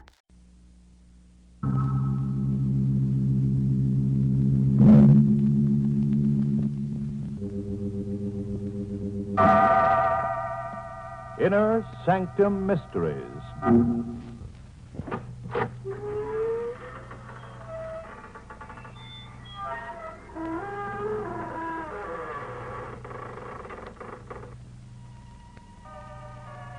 Good evening, friends of the creaking door. This is your host to welcome you once again into the Inner Sanctum. Come in. Meet Edgar, our electrical wizard. At school, he was voted the most likely to shock 'em dead. Edgar's wife was a dull dame, so he plugged her into a wall socket. Now you should see the way she sparkles. Yes, sir. Now she's the light of the party.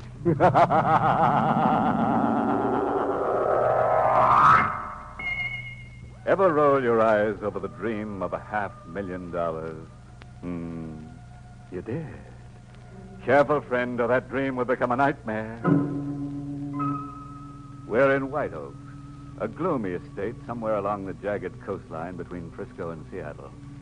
On the floor in a corner of the library, staring blindly at the ceiling, is an old man. Across the room is a young man, mortally wounded, but fighting to keep the thread of life from snapping. 10 feet away from him is an old-style floor safe. The door of the safe is blown off, and the contents scatter and lying nearby. He tries to get up, but he can't. His hand creeps to a bundle of cash and drops helplessly over it.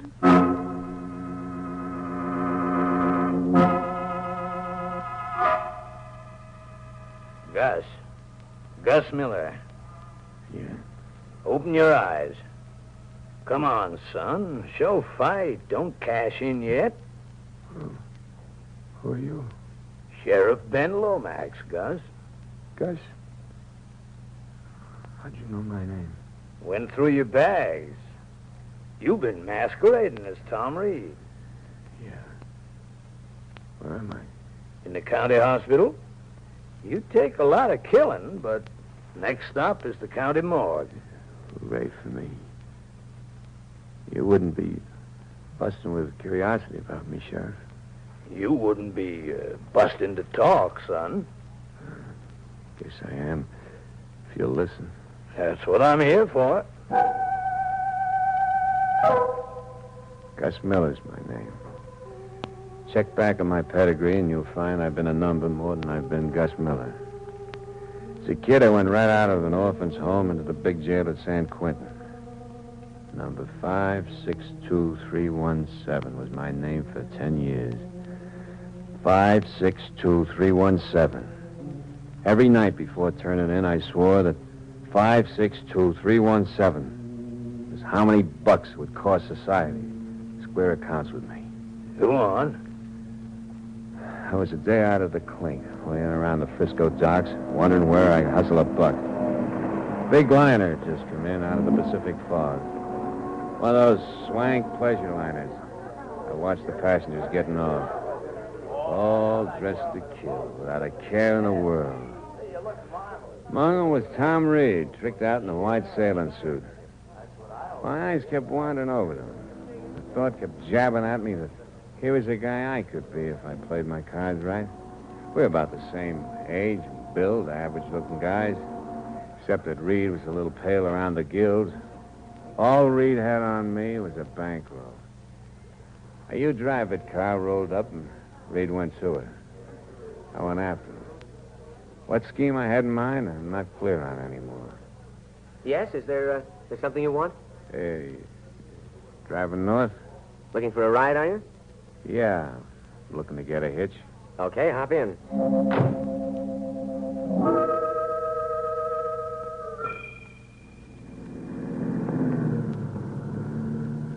I'm Tom Reed.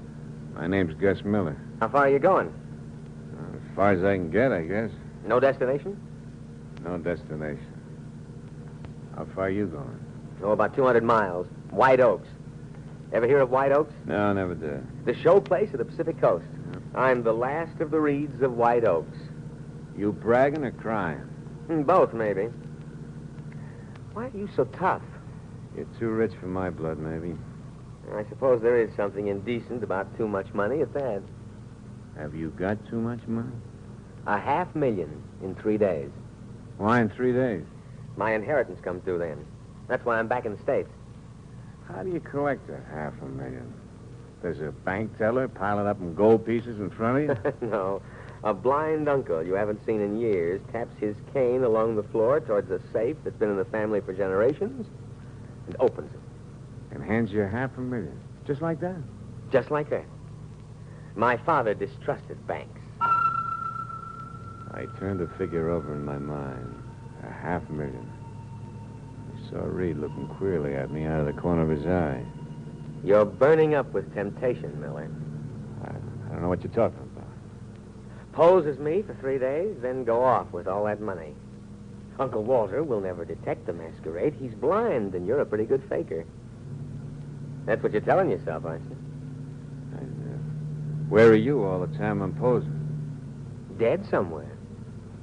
You've murdered me. If I had any idea like that for a minute, Reed's openers put the kibosh on it. We chewed up about 100 miles when I caught that funny look crossing Reed's face again. I watched the hand clap over his heart. Reed seemed to sag, and the car began to circle wildly. I grabbed the wheel in the nick of time. I pulled to the side and shut the motor. What's hit you, Reed? My heart. How bad is it? The Honolulu doctor gave it a year. I've been shortchanged by 2 weeks. Get me to a doctor. I stalled.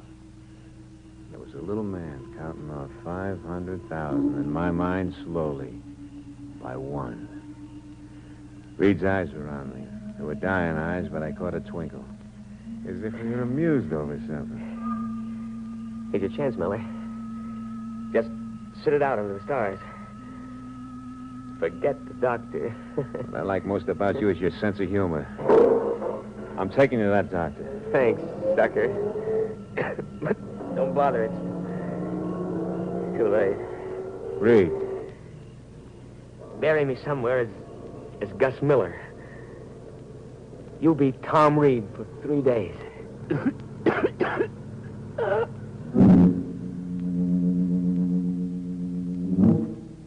It was too late to play Boy Scout and race for the doctor.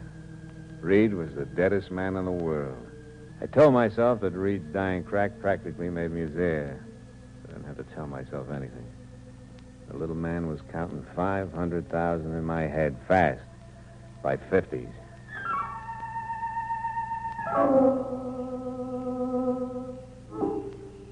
I found a natural lake about 5 miles up a side road. The region was a dead end. Not a house or a human anywhere in miles. I swapped clothes with Reed, weighed his pockets with stones, and said goodbye and let him slip.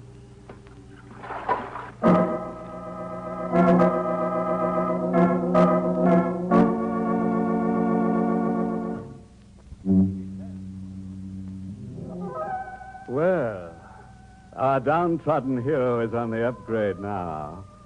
500,000 spondulics. Nice pay just for giving a corpse a bath at a roadside lake. Guess might run into something unexpected at White Oak.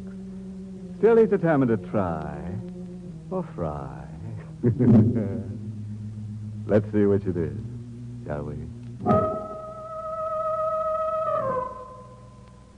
I got to White Oaks in an electric storm, where the skies giving me a 21-gun salute. The house was up on an elevation. Everything about it seemed to say, keep out. And not a soul in sight. Where was the blind uncle? Anybody home? I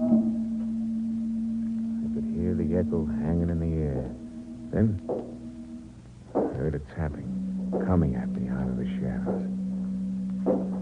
His hand reached for me. I could feel my flesh crawling. Tom? Oh, Uncle Walter? Give me your hand, nephew. Sure. Oh, it's been so long since I felt the warmth of a reed hand. Your hand is perspiring. It's close in here. I've been in a rush since Frisco. Something wrong? Your voice, it's changed. For the better? It's deeper. But blame it on the Honolulu climate. It's been a long time, Uncle. Yes, it's been a long time. Margaret, your fiancée, will be here tomorrow to greet you. Margaret? She's coming tomorrow? Yes. Oh. How is Margaret? She's grown into a fine woman. She'll make you a good wife, Tom. When do the wedding bells ring out? The day you take your inheritance, as your father wished it. You and Margaret were playmates as children, and your father wanted someone close to have his money after you. This letter from Margaret came the other day. If you'd like to read it. Sure. Yeah, I'll read it in bed. Good night, nephew.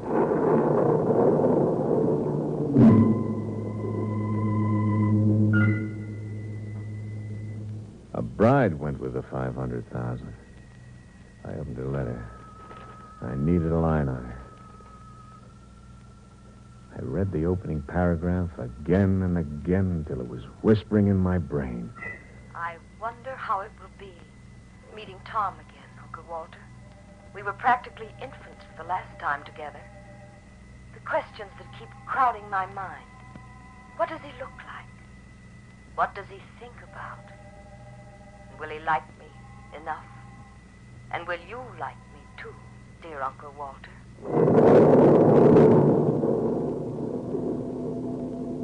I had all the line on her I needed. Margaret didn't know Tom Reed from Adam.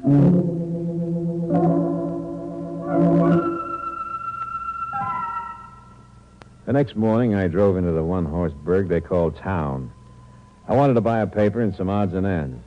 I left the general store when a fat little guy in a seaman's outfit who'd been hanging around inside followed me out. I started the car when he drifted over. You going to White Oaks, friend? Hey, sure. How'd you guess?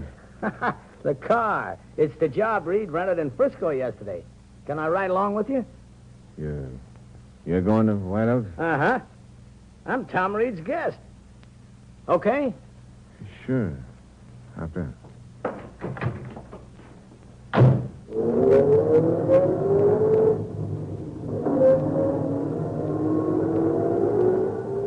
You a friend of Tom? Well, kind of. I was purser on the ship he came over on. We hit it off, and I got invited to his wedding. What'd you do with Tom Reed, mister? I don't get you. I get you. You're playing at being Reed.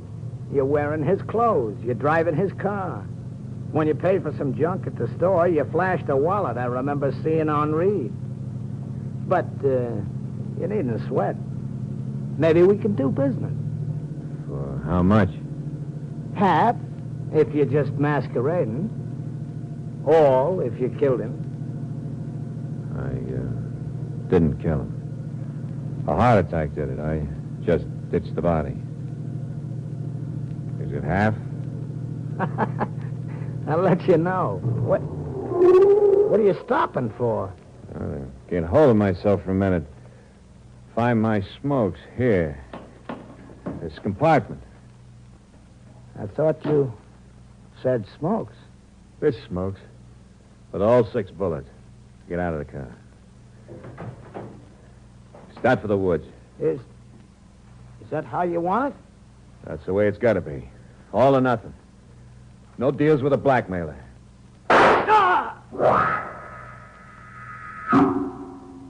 He sat down in a slow, wriggling motion, then fell over on his side into the weeds. I started to drag him through the weeds, looking for a place to hide him until I could get some tools and bury him later. And suddenly, there was an auto horn back on the road, making like crazy. Some motorist unable to get past my parked car on a narrow road. I left Trace as he was and ran to the car. It was a girl in a snappy convertible. Move over. I can't get by. Sure. Were you hunting? Hunting? Why, yes, sir. I heard shooting. Why, I took pot shots at some rabbits. Any luck? No, I'm on bad shot. Too bad. Am I on the road to White Oaks? Sure. You wouldn't be Margaret. Yes. I'm Margaret. Hello.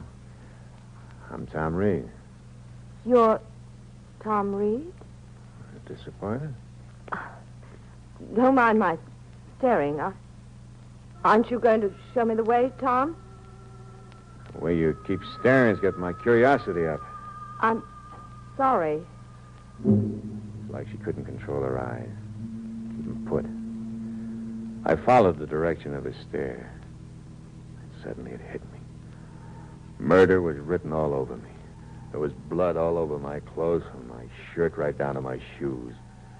It was as if Tracy's corpse was standing beside me, telling it to the world. In those woods. You killed somebody in there. That's what those shots were. You killed Uncle Walter. And now you're talking crazy. A hobo stuck me up. I grabbed his gun and finished him. You don't believe me, huh? No. And you're not Tom Reed. You got a picture of him grown up, huh? Yes. Nice and frank and open, huh? Being that honest's gonna cost you something. Well, don't you scream or something? I'd rather do this. Stay exactly where you are. It's holding a gun in a maroon convertible. You know how to shoot it? Try me and see. Kid, I got to try you. Whether I like it or not, I gotta know. I'm shooting for a girl. My turn. Now.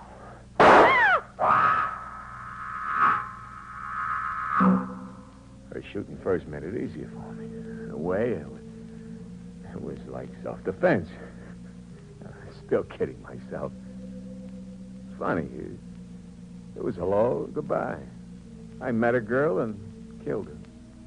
All in less than 5 minutes. 500,000 was coming a lot harder than I figured, all right. I was running out of time. Play now is to grab what was in the safe one way or another and lam as far from the two stiffs and the blind uncle as I could get. I got to the safe and began to work at the dials. I heard Uncle Walter tapping his way toward me. Tom? Tom? Yes. Yes, Uncle Walter. Oh. Margaret hasn't come? No, not yet. She'll be along. Give me your hand, nephew. Where is it? Here. Well, what do? Read palms with your fingers? Yes, nephew. There are flecks of dirt on the palm. As if you've had your hands on the ground. That's not bad. You ought to be a detective. There's an odor. Smell of blood. Let go of my hand. What's wrong, Tom? I will skip that. Now listen carefully. I got a gun in my hand, pointing right at you. You're to tap your way to that floor safe and open it. With no stalling and no questions. But, Tom... I said no questions. But I don't know the combination from memory. I said no stalling. If you listen, the combination is on a memorandum pad in the library desk. I'll get it. He tapped his way along the floor to the desk. Stooped over a drawer, then stayed there in a crouch like a guy in a trench. There was a gun pointing in front of him. Are you crazy, old coot? What good's a gun gonna do? You're blind. You won't get a cent, imposter. He shot me with perfect markings. Like he could see right along with anybody. He'd aimed in the direction of my voice. I figured. I moved to a side quickly and emptied my gun.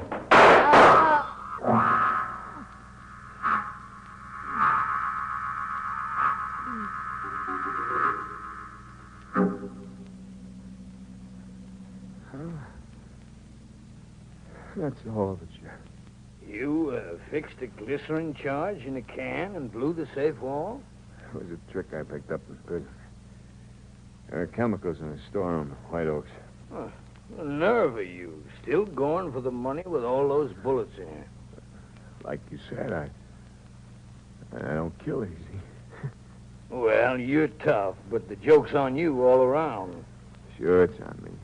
Dying empty-handed. Oh, it's on you even more than that, son. The old man wasn't blind, and he wasn't Uncle Walter. You're kidding. No, for a fact. Like you, he was just playing along. He'd been the butler before he killed Uncle Walter. You see, he never thought Tom Reed's bad heart would allow him to take that trip from Honolulu. Well, what's funny, son? The joke was on me. All around.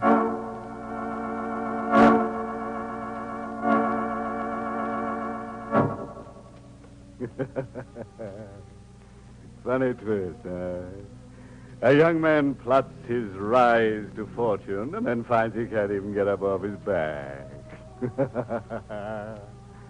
One barren blessing, though. He's got all the time now in the next world to count off that 500,000 in fractions. May he rust in peace.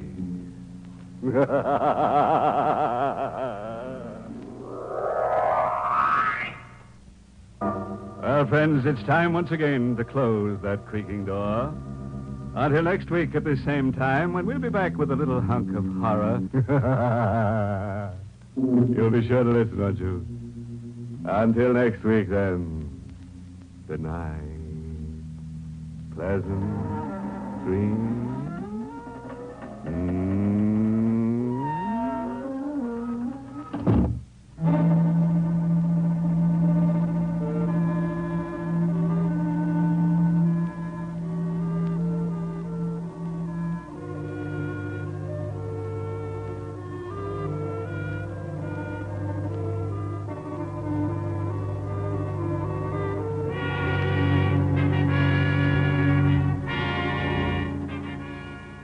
Inner Sanctum has come to you through the worldwide facilities of the United States Armed Forces Radio and Television Service.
Feeling the chills creeping up your spine? Stay tuned for more spine-tingling tales. But if you dare to experience real-life thrills, click on the link in the description. Prepare to be whisked away on a heart-pounding journey through the bustling streets of Rio de Janeiro's favelas. Experience the sights and sounds firsthand as an American driver navigates and narrates the vibrant chaos. Don't just listen to the scares, live them. Click the link below for an adrenaline rush like no other. But beware, what you see may haunt you forever.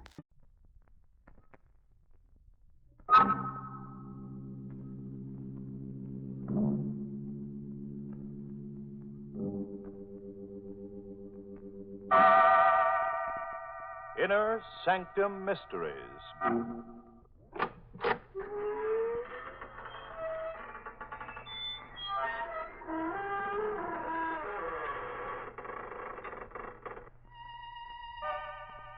Good evening, friends of the creaking door.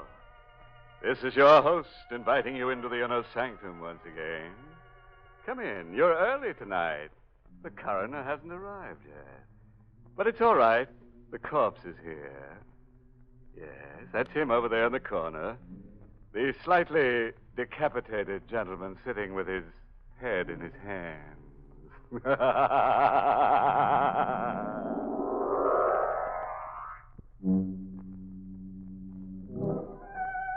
All right, friends.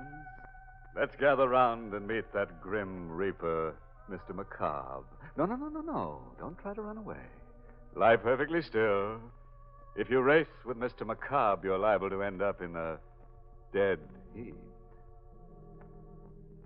From the living room of a small house that has seen better days, a single light shines in the early evening. Inside, Grace Denning waits alone for her father to come home. Anxiously lighting one cigarette from the other, she paces the floor until at last she hears his footsteps on the porch stairs. Father? Is that you, Father? Yes, dear. Were you worried about me? Well, you're never this late for dinner. I thought something might have happened to you. You weren't down at the river again, were you, Father? No. Well, where were you? Just downtown. I stopped off for a minute. Grace, why are you staring at me? You look so strange, so frightened. Well, I should be frightened. You know what it's like to live without money week after week, waiting, hoping for a break that never comes. Well, don't worry, darling. Your luck will change. I'm not worried anymore. You got the loan? Yes. From the bank? No. From Dr. Tarleton. Dr. Tarleton? He wouldn't lend you any money. He wouldn't lift a finger to help you. Why not? He's an old friend of mine, isn't he? Well, I wouldn't call him a friend. Not after the way he's treated you all these years. He still hasn't forgiven you for taking Mother away from him. Don't be a fool. Well, he hasn't. He's still in love with her. He told me so. At the funeral. Well, what difference does it make? I've got the money, haven't I? But how did you get it? I told you he lent it to me. Why did he lend you that money? Because I gave him something in return. What? I sold him my brain. What do you mean, Father? I willed it to him in return for the loan. Your brain? Yes. He said it would be of value to him in his experiments. He said the medical school was making a study of men with artistic talents. But you haven't painted for years. Well, Dr. Tarleton didn't really want my brain, Grace. Can't you see? It was just an excuse to torment me. Well, you're not going through with it. I won't let you. You'll have to, Grace. I've gotten the money. Then you'll give it back. I won't let you take it. Here. What are you doing? Holding him up to return that money. Put that phone down. Father, let go. Drive you out of your mind if you accept this loan. Now, let me speak to him. Dr. Tarleton's office. Miss Henry speaking. Hello. Oh, Miss Henry. Is Dr. Tarleton there? Why, who's calling, please? This is Miss Denning, George Denning's daughter. Would you ask the doctor to come to the phone, please? I'm afraid I can't, Miss Denning. Dr. Tarleton is dead.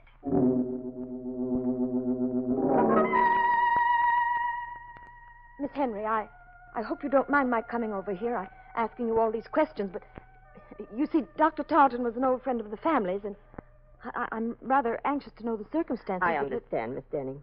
Dr. Tarleton often spoke of you and your mother. When did he die, Miss Henry? This afternoon, about 5 o'clock. We can't be sure of the exact time. Nobody was with him when he died.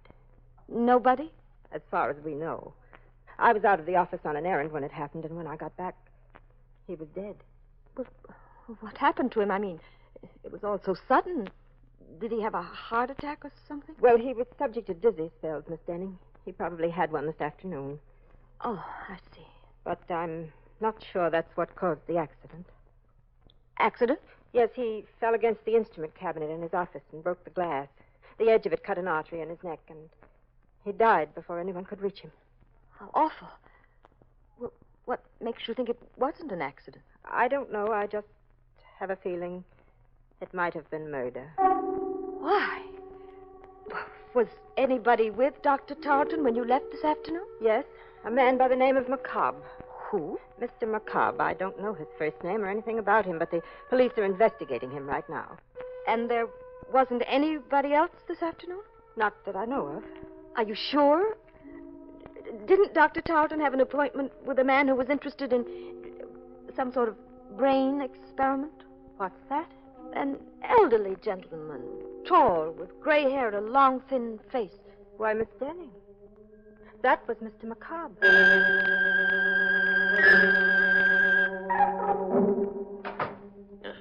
Where have you been, Grace? Oh, just out for a walk. Now, don't lie to me. Where have you been? Over to Dr. Tarleton's office. Yes? Yeah, well, what for? I told you not to meddle in my business. Tarleton's dead, and my bargain with him is automatically canceled. Is that the agreement you made with him, Father? My agreement with Dr. Tarleton doesn't matter anymore. It doesn't to me, Father. But it might to the police if they find a copy of that agreement. What are you driving at? Don't you think they'll find out Tarleton's death wasn't an accident? Good heavens, Grace, you don't think I killed him, do you? You don't think I murdered a man for the sake of a few $100s? What did you do? You were in his office at 5 o'clock this afternoon, weren't you? Who told you that? What difference does it make? Miss Henry knows you were there. She told me all about it. I didn't speak to Miss Henry. Mr. McCobb did. Oh, for heaven's sakes, Father, don't you think the police will see through a trick like that? They're out looking for you right now. Well, confound it, Grace. I didn't kill Dr. Tarleton. And I never heard of Mr. McCobb. Now, let's not talk about him. All right, Father. If you want to bluff it through, I can't stop you. Only I wish that you... Just a minute. I'll get that. No, let me. It may be the police. Hello? Hello, Miss Denning. Yes? I've got to see you right away. I have something to tell you about the murder of Dr. Tarleton. What do you mean? I can't talk to you over the phone, but if you'll come down to 54 Palmer Street right away, I'll tell you all about it. Come alone, Miss Denning. And come quickly. Just a moment. You haven't told me who you are. Oh, I'm sorry. The name is Mr. McCobb.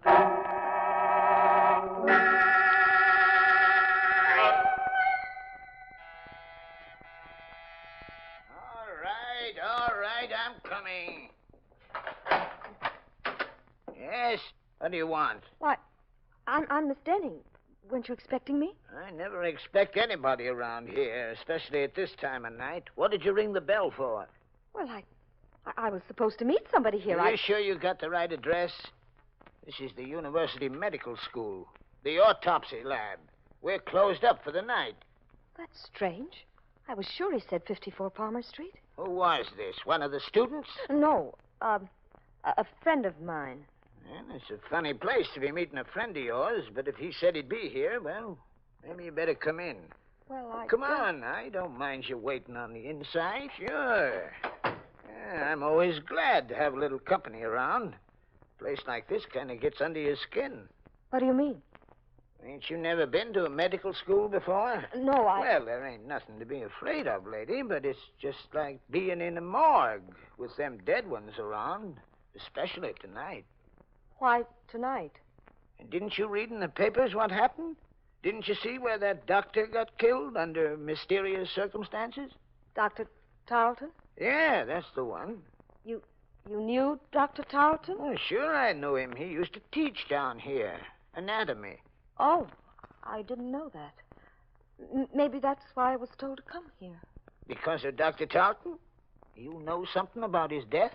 No, but the man I'm supposed to meet here does. Have you ever heard of a Mr. McCobb? McCobb? Are you waiting for Mr. McCobb? Yes. Do you know him? Who sent you here? He did. He called me up on the phone and told me he wanted to speak to me about Dr. Tarleton's death. Mr. McCobb said that? Yes. You better come with me, lady. What's wrong? I didn't say there was anything wrong. I just want you to come with me. I gotta know if you're telling me the truth. Where are you taking me? Don't worry, it ain't far. Right in here. Come on. But stop pulling me, will you? Where are we? Where do you think? In the lab. But why did you bring me here? Didn't you say you had to see Mr. McCobb? Yes, but... Well, this is where he is. Right in that canvas bag. It's a body. Of course it's a body. And they give them all names. The students, I mean. Oh, no. This one is Mr. McCobb. That's what I want to know. Who put you up to this? Who told you to come over here and tell me he was alive? Nobody. Don't lie to me. Every one of them students know I'm scared of Mr. McCobb. They've been playing tricks on me ever since I got here. Let me go. Not until I make sure he's in that bag. What are you doing? Opening it up. No. Look. It's not Mr. McCobb. What? It's Dr. Tarleton.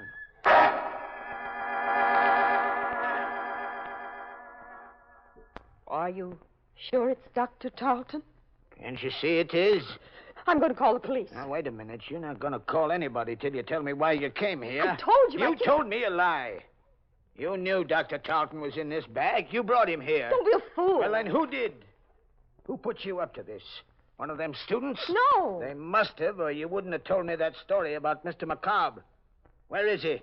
What have they done with him? Nothing. Please, I didn't have anything to do with it. Mean you're not playing a trick on me? Of course not. And it's true. It was Mr. McCobb. What? He's the one who killed Dr. Tarleton. He's the one who put him in that bag. What are you talking about? You're insane. Insane, am I? You don't know about Mr. McCobb. You don't know where he came from. What do you mean? His body, Miss Denning. They brought it from the state penitentiary. He was a murderer. Stop it! Stop it! No, I can't stop it. Don't you understand? We've got to find him and bring him back before it happens again. Wait, there's the phone. Hello? Hello? Is Miss Denning there, please? Just a minute. It's for you, Miss Denning. That call? Yes, here, answer it. Oh. Hello? Hello, Miss Denning? Yes? Tell your father not to worry about the murder. Dr. Tarleton was killed by a woman. A woman who lives at 9 River Road. How do you know? Who is this? Don't you recognize my voice? I'm Mr. McCobb.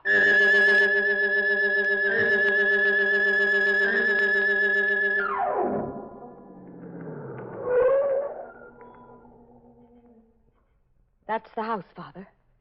9 River Road. Grace, you're not going in there. I've got to, Father. I've got to know who this woman is. Well, then I'm going with you. No, please. You stay here. It may be some sort of a trap to find out where you are. I'm better off alone. Well, careful, Grace. Please be careful. If this woman is a murderess... Don't worry, Father. Just stay in the car, and I'll call you if I need you. Well, all right, dear. I'll be right here. Come in, Miss Denning. Miss Henry. Yes, Dr. Tarleton's nurse. Good heavens. How did you know I was at the door? I saw your car drive up. Come in, won't you? But, well, Quick, Miss Denning, come in. I've got to talk to you. What's the matter? I'll tell you in a minute. Just let me close the door. There. That's better.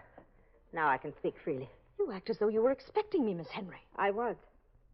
That's strange. Nobody knew I was coming. Oh, but you're wrong. I had a message saying you were. A message? From whom? Well, he wouldn't give me his name over the phone, but I had a feeling it was Mr. McCobb. Remember? He's the man I told you about at the office, the one the police are looking for. He called you on the phone? About 10 minutes ago. What did he say? Well, he didn't want to talk very much, but he said you were coming over to see me about Dr. Tarleton's death. He said you suspected me of committing the murder. What do you mean? Do you, Miss Denning? Why, no. I have no reason to suspect you. What made you think I did? Just the fact that he said so. And the way you're looking at me right now. How did you find out about the letter opener, Miss Denning? What letter opener? The one that's missing from Dr. Tarleton's desk. Who told you about it? Why, nobody. I didn't know it was missing till you just mentioned it. Then why did you come here? Because Mr. McCobb... Don't blame it on him. He never saw that letter opener. Well, neither did I. I don't even understand what connection it has. Don't you, Miss Denning? Why would a letter opener be taken from Dr. Tarleton's desk unless it had been used to commit the murder? You mean Dr. Tarleton was stabbed to death? He might have been. The murderer could have stabbed him first and broken the instrument cabinet later to make it look like an accident. Only that isn't the way it happened. How do you know? I know because that letter opener isn't really missing. It's just been mislaid somewhere. And if I had a chance to search the office, I'd probably find it. Why don't you search the office now, Miss Henry? I will, if you'll come with me. All right. I'll come with you. Good. I felt rather peculiar about going down there alone, but if you're with me... Miss Denning. What's the matter? Behind you, look. At the back window. What? I don't see anything. It was there, I tell you. It was there a moment ago. What? A face peering in through the window. It's macabre. That's funny. There doesn't seem to be anyone else back here. Must have been your imagination. No, I saw it. I tell you, there was something... Wait. What is it? Thought I heard something move behind the garage. Quick, let's go in there. We can look through the back window without being seen. Careful now. We mustn't make a sound. Here. Hold on to my arm. I can't see a thing, Miss Henry. Who's there? Don't be afraid, Miss Denning. It's me. Who are you? Mr. Crane, don't you remember? The night watchman from the medical school. What are you doing here? I'm looking for Mr. McCobb.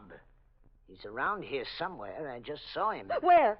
Out in the field, behind the garage. I don't see anyone out here. You're not looking in the right place. Come with me. I'll show him to you. No, don't. Don't go with him, Miss Henry. Why not? It may take 2 of us to bring him back. He might not want to come with me. Please, will you leave us alone, Mr. Crane? Go back to your job and let the police find Mr. McCobb. No, wait. He might know where Mr. McCobb really is. Of course I know. I just told you he was down there in the field. Then you go find him, Mr. Crane, and wait for me. I'll be there in a minute. All right. But don't leave me out there alone with him too long. For heaven's sake, Miss Henry, don't you know that man's crazy? Crazy or not, I've got to know what he's up to. Here, take the key to Dr. Tarleton's office and go down there right away. Aren't you coming with me? Not until I find out about Mr. McCobb. Don't worry, Miss Denning. I'll meet you at the doctor's office in a few minutes. Are you sure you'll be all right? Of course. Go ahead. All right. I'll see you later. Mr. McCobb! Mr. McCobb! Oh, Mr. Crane. Where are you? Why don't you answer me? Here. Who's on that path? Oh, no, don't. The letter opener. The same letter opener.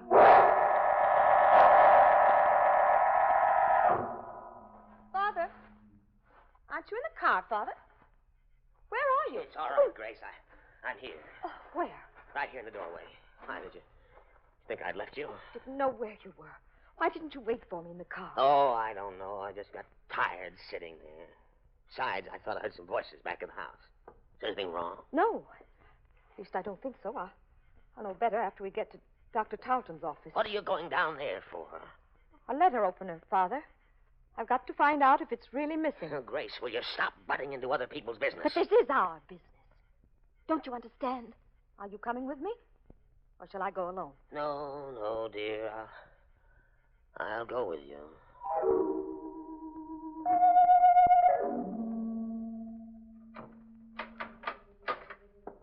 Wait right here, Father. Just outside the door.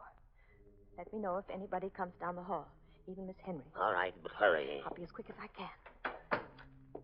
Oh. I should have turned on the light before I closed that door. Now, where on earth is that light switch? Oh. Well, what's the matter with this thing? Yeah, it doesn't work. No, it doesn't, Grace. Who said that? I did. Don't you recognize my voice? No. Where are you? Over here, sitting at my desk. Dr. Tarleton. Yes. You're alive. No, my dear. I'm just living on borrowed time for a while. Just long enough to tell the police who murdered me. It's a trick. You're not really dead. No. You shouldn't have come back here to return that letter opener. That was the trap we set for you. Only we never dreamed you'd kill Miss Henry. You fool! Who are you? Dr. Carlton, dear.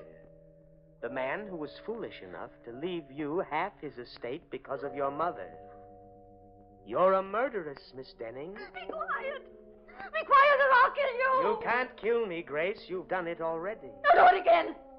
I'll do it right this time, the way I killed Miss Henry. Here, put that letter opener down. Let me go, let me go. Grab her, Gus. I've got her hand. No, don't touch her. It's all right, Miss Denning. We won't frighten you anymore. We've got all the evidence we need now. You're a detective. You guessed it. The dead man. The one you had propped up in the chair. Who is that? Don't you know? That was Mr. Macabre.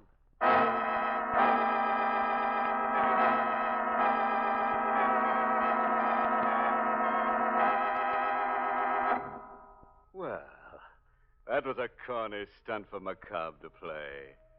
If I were a corpse, I wouldn't go around frightening confessions out of murderous young ladies. I'd rather be seen dead. And speaking of death scenes, have you ever heard the one about the ambitious ghoul who left no stone unturned?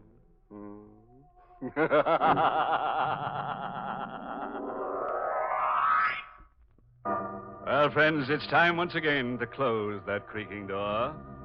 Until next week at the same time, when we'll be back with a little hunk of horror. You'll be sure to listen, won't you? Until next week, then. Good night. Pleasant dreams.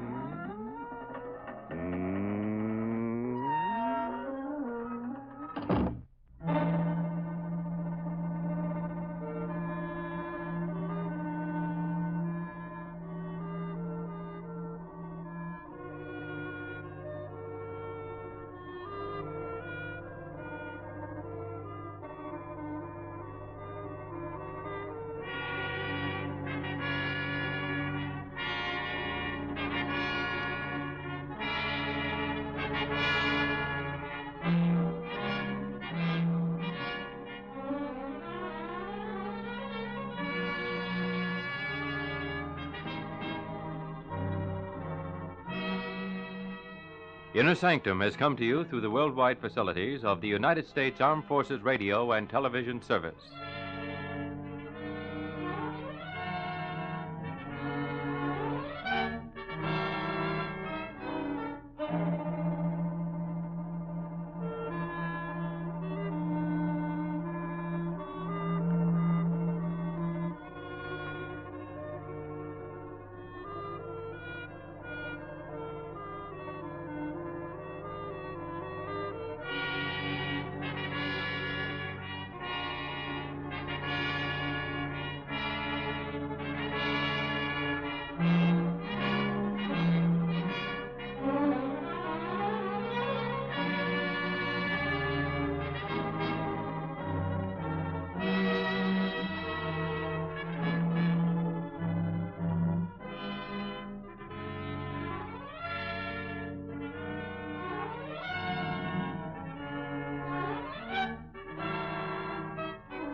Are you feeling the chills creeping up your spine? Stay tuned for more spine-tingling tales. But if you dare to experience real-life thrills, click on the link in the description. Prepare to be whisked away on a heart-pounding journey through the bustling streets of Rio de Janeiro's favelas. Experience the sights and sounds firsthand as an American driver navigates and narrates the vibrant chaos. Don't just listen to the scares, live them. Click the link below for an adrenaline rush like no other. But beware, what you see may haunt you forever.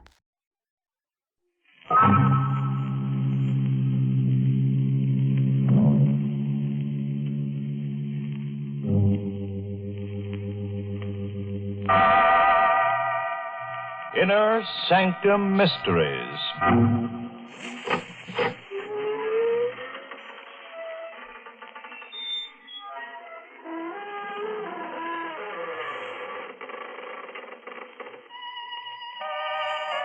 Good evening, friends.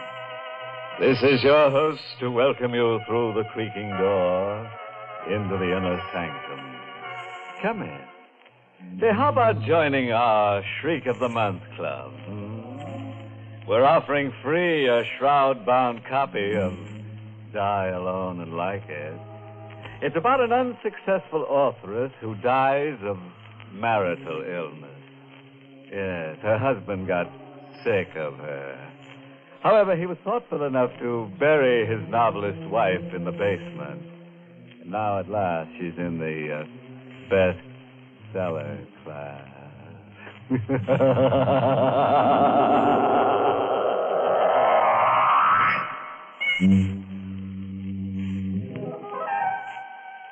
And now for tonight's gruesome little item. Oh, you better not disturb that fellow in the corner. He's our ghost of honor tonight. Poor guy.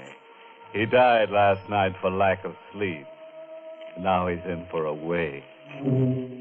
Meet John Thompson, age 29, driving a blue coupe across the George Washington Bridge, heading west. It's kind of a close night. Heat lightning is dancing up in the sky when I come down off the bridge into Jersey. Running a mobile gas station isn't bad when things are breaking right. But the way things are, I figure I'll do better out west. I hit the highway and let her out of it. I spot her a few miles past the bridge. She's standing there by the side of the road, out in the middle of nothing. I don't know exactly why, but I stop. Want a lift? Thanks. Hop in. Going far? Not very. Well, yell when you want me to leave you off, huh? My name's Thompson. John Thompson. Hello, Johnny. Yeah. Hello. What's your name? Anne. Where in particular are you heading for? I don't know. But... I'll know when we get there. Yeah, sure. Look, this ain't the old routine, but you look like I kind of know you from someplace. Do I? I don't remember from where or when, but your face... Oh, maybe it just reminds me of somebody I used to know. Don't anymore. Maybe. You don't remember me, huh? Should I, Johnny? Well, it would be kind of more sociable. I'll try, Johnny. We go on like that for a couple or 3 miles. Her not saying anything and me sneaking looks at her. She's pretty young and nice to have next to you, but there's this feeling that I ought to know her and don't. And I get to wondering where she's going in the middle of the night. Hey, Ann. Yes, Johnny. Maybe we can get some music. The knob for turning on the radio is over on your side. See it? All right. They got these all-night programs for people like us, you know, driving at night or jockeying a truck or sitting up with a sick friend. Our next request number, just phoned in this minute by a young lady named Anne, well, we can't make out your last name, Anne, but anyway, Lou's going right ahead and play it for you. Lou White at the piano, playing Stardust.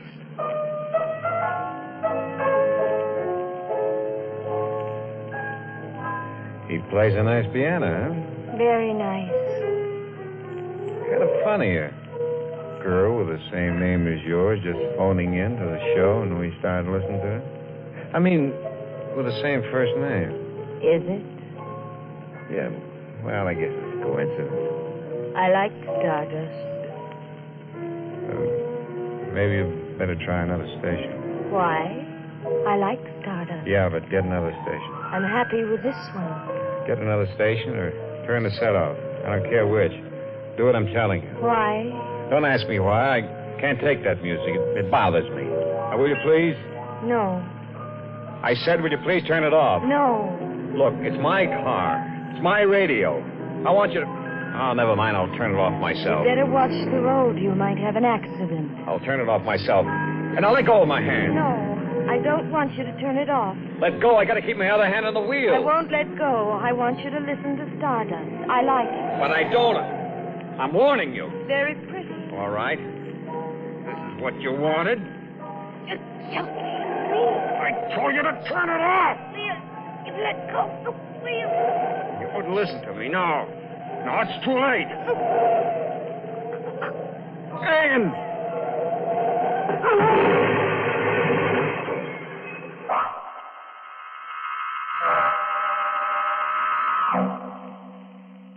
It's all black for a while, and then there were streaks of light through the blackness. I shook my head. I was conscious again. I'd slid forward under the wheel, and the car hit the tree. Pulled myself up, got out of the car. Look, it wasn't damaged bad. The bumper taken most of the shock when we hit. One fender was crumpled. Then I remembered. Ann. She was dead, I knew. I felt her neck give before we crashed. I swallowed hard for a couple of seconds and went back to the car. Looked in. She wasn't there. She wasn't anywhere near the car. She hadn't been thrown clear. She must be dead. Still, she wasn't there, not anywhere. I drove away. Fast.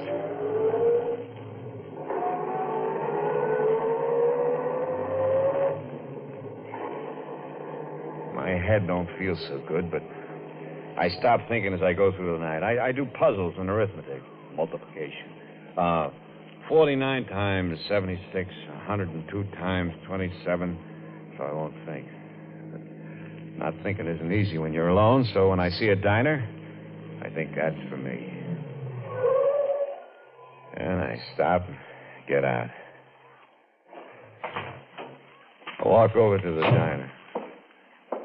The air's still heavy and the crickets are raising cane. I go in. How'll it be, mister? Job and a hamburger. Sure. Coming up. Yeah, it's a hot night, ain't it? Huh? Oh, I didn't notice you sitting next to me. Yeah, it's plenty hot. You're driving a nice car. I noticed you pulling in. That's all right. Here you are. Yeah, looks good. Say, Joe, I was wondering, you going far? Far enough. Yeah, that's what I was thinking. West? Uh-huh. How about me riding with you for a bit? My feet are getting awful tired holding me up. Well, sure, I guess so. Thanks. Thanks a lot.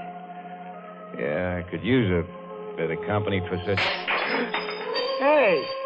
Hey, you dropped your coffee. I'm sorry. Did I get any of it on you? Oh, you missed, but your hands are trembling. Well, I'm tired. Come on, let's get out of here. Hey, that'll take care of my check. But, hey, you ain't finished your hamburger. I'm not hungry. Well, you mind if I work it over? No, of course not. Only let's get out of here.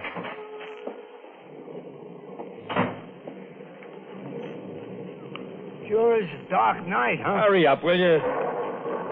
Yeah. Dark enough to hide a corpse in.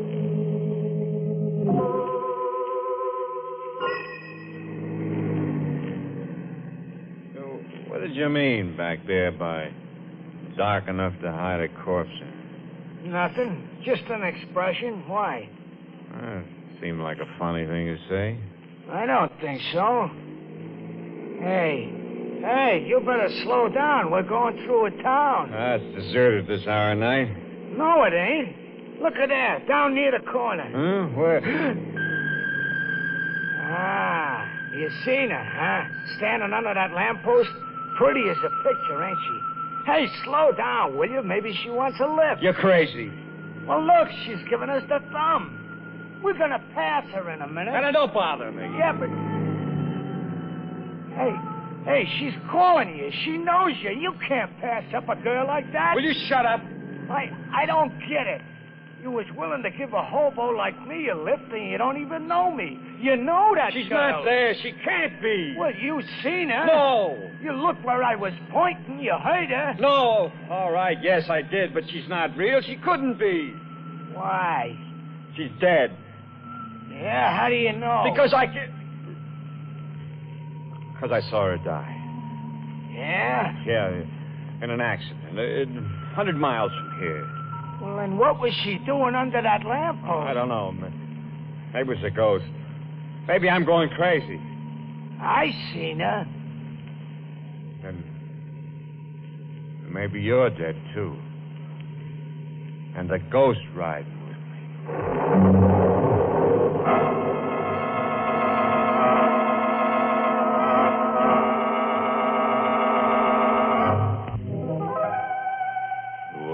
Well, look at you. Chips off an old block of ice. Splinters from the petrified forest. Or are you always that way? Oh, you're not really frightened. Just pretending, huh? Well, then suppose you climb down off that chandelier and listen to the rest of the story about John Thompson, who took a girl for a boogie ride. John and the bum he'd picked up rode on for a while in silence.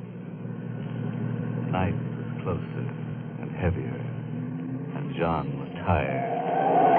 Hey, watch it, will you? Oh, sorry. I closed my eyes for a second. Well, you better keep them open. It's healthier. Yeah. I'm kind of pooped. It's been a long night. That chatter about ghosts, Yeah? how come? Oh, I was kidding. You were, huh? It wouldn't be because... How would you like to get out? I'd like it fine. I get nervous riding with a guy who turns green when you mention corpses. Hey, watch that bridge! Hey, you nearly dunked us in that stream. I can't keep my eyes open. What if I washed my face? Bathe my eyes with cold water? Yeah, that's an idea. You can stay in the car. It'll only be a couple of seconds. Oh, I'll go along. I could use a drink. That water looks good. Dark, peaceful. You know, you could sleep in water like that. Yeah, sure, but you wouldn't wake up. Go on, wash. Huh? Oh, yeah. It's swell. Sure. Cold. It's good. Uh-huh. Good for what ails you. But what does ail you, mister? Nothing. I'm tired, that's all. Getting sleepy. I'm better now. Okay. Well, let's get back to the car. I'm walking the rest of the way. What? Yeah. But I want to get there. There's nothing wrong with my driving. I didn't say there was, mister. But are you sure there ain't something wrong with you? All right. Walk. I don't need anybody to ride with. No, mister. You already got somebody or something riding with you.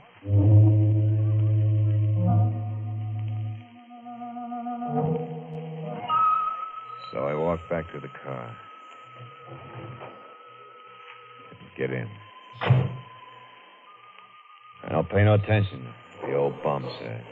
Nothing wrong with me. Nothing.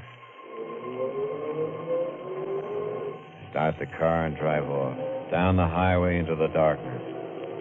It's a long night. Maybe the longest night I ever lived. But it's only night someplace, west of New York, and that's all. The storm hanging overhead, never breaking. That's all. Hello, Johnny. It's her. Sitting right next to me. When she saw me looking at her, she smiled. Hello, Johnny. Oh. I didn't expect to see you again. No, Johnny? Oh, I left you so far behind. Not so far behind. Yeah, but I guess you must have got a lift on some other car, a faster car than mine. Huh? That's how you got ahead of me. Way ahead of you, Johnny. That's the way it was. Sure. You're all right, though. I'm all right. Very all right. Oh, I'm glad to hear that. I mean, funny, ain't it? The rain's still holding off, you know. You know, I could have sworn it had poured hours ago. Why are you talking so much, Johnny? Because I'm afraid, Anne.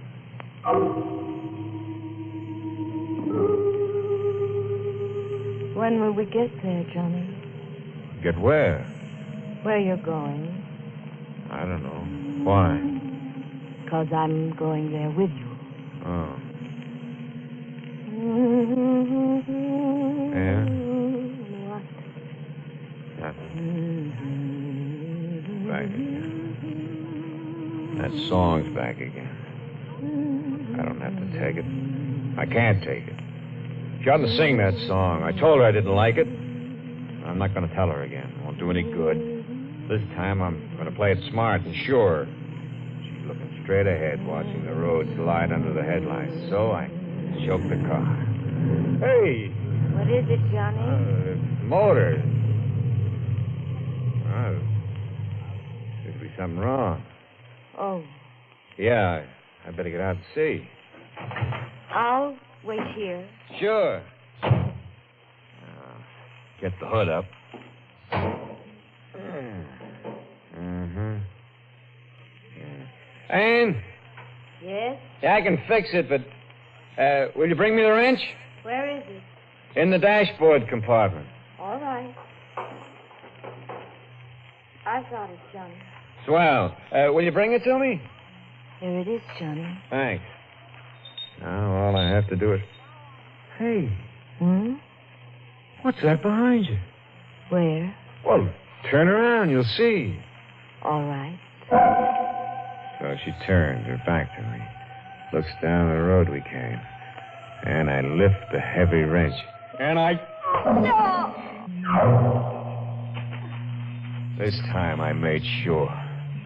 She's dead, lying in the road. But I still got to make sure she won't, even dead, be riding with me again. So I lift her up, put her back in the car. Get in myself next to her. Yeah, start the car up. I remember the stream. It's not much of a stream, but deep enough for a thin girl to lie in.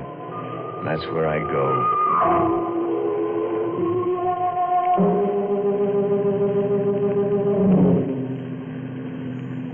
It don't take long to get back to the stream and the bridge over it, which is where I stop. Nobody around. Only the darkness and the water flowing underneath, where Anne is going to lie. But before I let her go, I dig out my tools. Tire iron, wrenches, a jack, heavy stuff.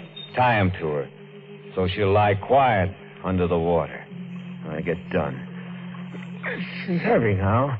Heavier than she ever was before. But I lift her over the rail and hold her for a second in my arms, and then I let her go. She drops quick and not awful loud into the water. Drops to the bottom of the stream, where maybe it'll be soft and cool for her. And well, I gotta get away from here fast. Fast!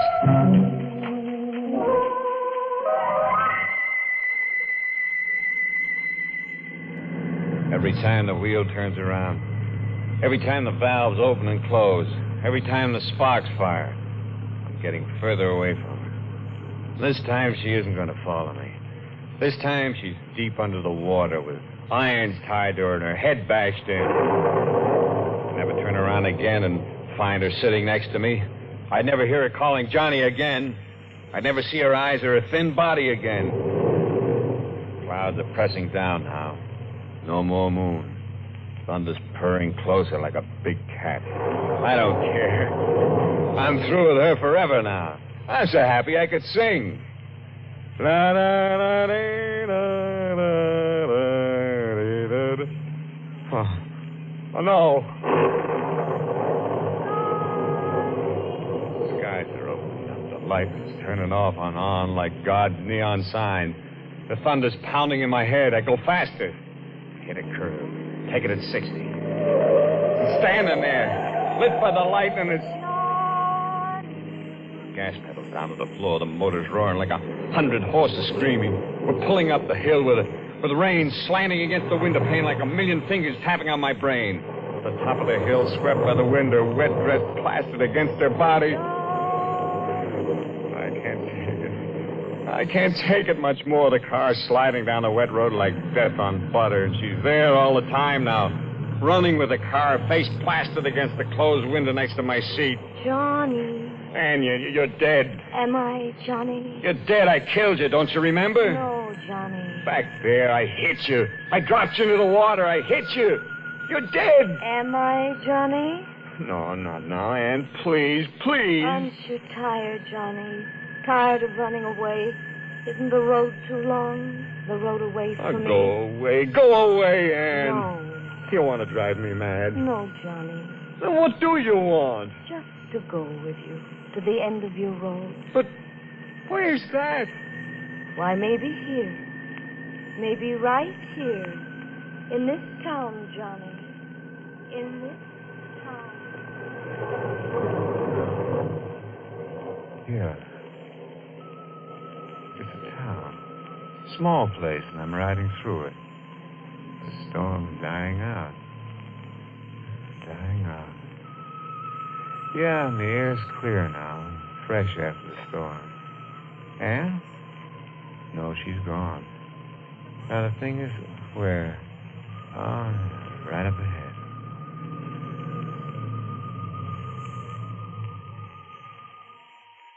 Sure. They always have one.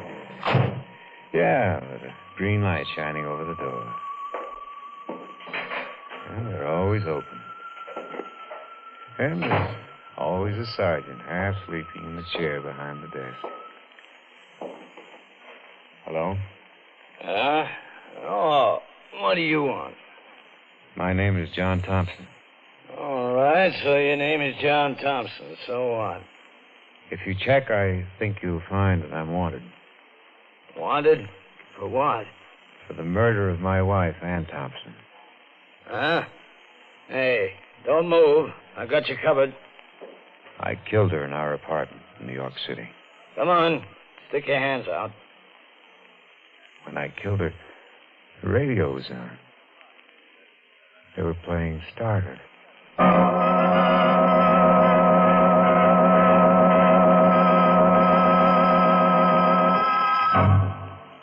How'd you like our new arrangement of Stardust? We're billing it this week as tune number 1 of the Murderer's Hot Parade. With, of course, a boogeyman beat on a new grave lane. Oh, yes. Before I stop off for a little chat with John in that one-way death cell of his, let me give you a bit of homicidal advice. Never kill your wife with the radio on. Tune in later.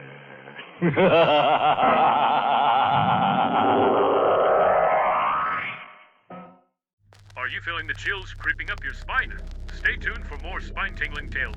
But if you dare to experience real-life thrills, click on the link in the description. Prepare to be whisked away on a heart-pounding journey through the bustling streets of Rio de Janeiro's favelas. Experience the sights and sounds firsthand as an American driver navigates and narrates the vibrant chaos. Don't just listen to the scares, live them. click the link below for an adrenaline rush like no other. But beware, what you see may haunt you forever.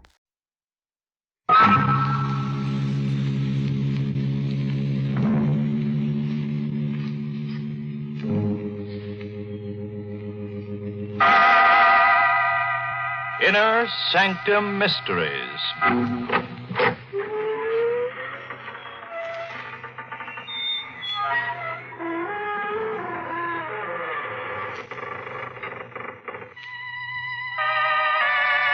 Good evening, friends of the creaking door. This is your host to welcome you back into the Inner Sanctum for another half hour out of this world. Say hello to one of our hapless heroines. Her spouse said he was going to the club one evening, but he brought it back and clouded her with it. The poor girl was almost decapitated, which shows what can happen when you lose your hair. Anyway, the whole affair was responsible for the song's success. You hit the spot.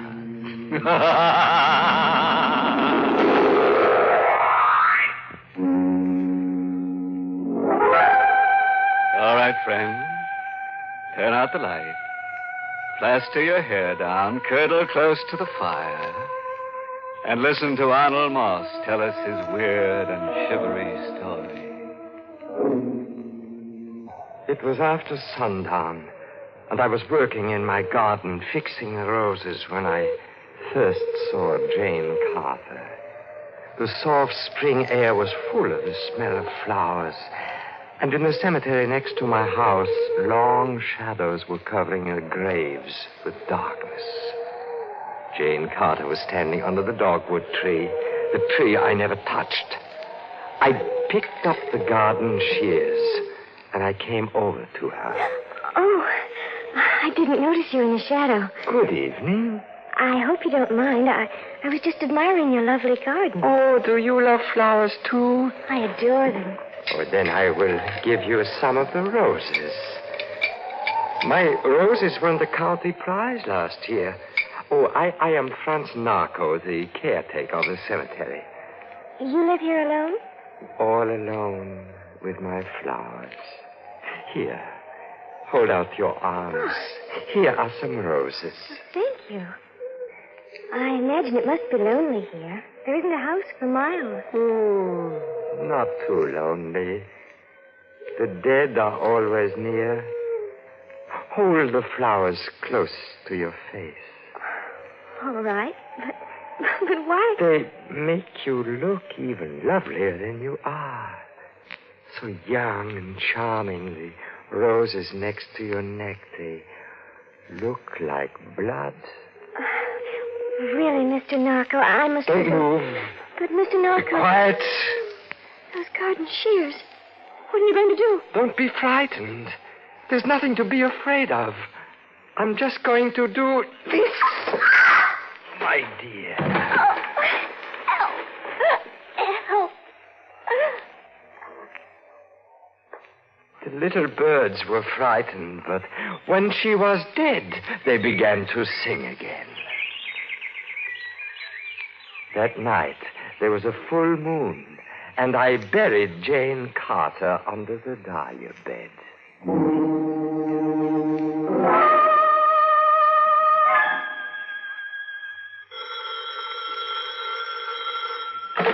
Police headquarters, Chief Dane speaking.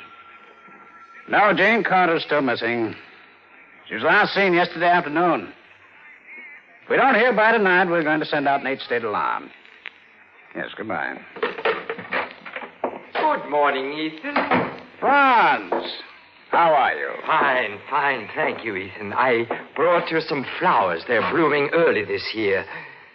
Today is the 27th, you know. April 27th. Yes, Franz, I expected you. You haven't missed a visit on the 27th in 20 years. It seems incredible. On April the 27th, 20 years ago, my wife, Martha, disappeared. And in all this time, you haven't found any trace of her. Maybe we do know the man responsible for her disappearance. You don't mean you found her? Did you see the courier this morning? Yes. Did you see a small item about a pretty young girl named Jane Carter who was reported missing? Why, yes, I did notice a little story, but what has that got to do with my wife? I'll tell you, Franz. But this must be kept in strict confidence. Every year since your wife disappeared, we've had reports of 2, sometimes 3 young women who disappeared and were never heard of again. Just what are you trying to tell me? That somewhere in this country there's a homicidal maniac. A person who, for some reason or other, hates pretty young women. Huh? Hates them enough to murder them and dispose of their bodies. Oh, that's shocking. You think Martha fell into the hands of this maniac? Yes. Well, why didn't you tell me this before? I didn't want you to lose hope. I know how you felt about Martha. Oh, she was so lovely. And only 19 when... You've got to find this person, Ethan. Franz, it's bigger than I can handle. Now, look, you've had more schooling than I. I know you read a lot in that little cottage of yours next to the cemetery. Maybe you know more about why a human being would do a thing like this. Oh, yes, Ethan, I do know. It's because sometimes the murderer has been hurt deeply. Maybe by a woman he loved who has been unfaithful. And when he sees other women, pretty, attractive young women, they remind him of her. And then he's suddenly overcome by a strange emotion to seize them, to overpower them, to make them suffer for what they did to him, to destroy them, to murder them, to... Go on, Franz.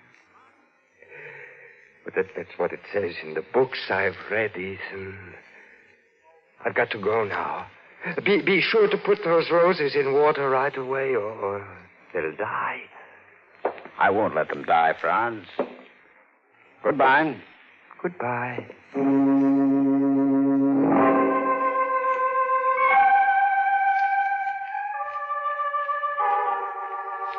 I could have told him more, much more.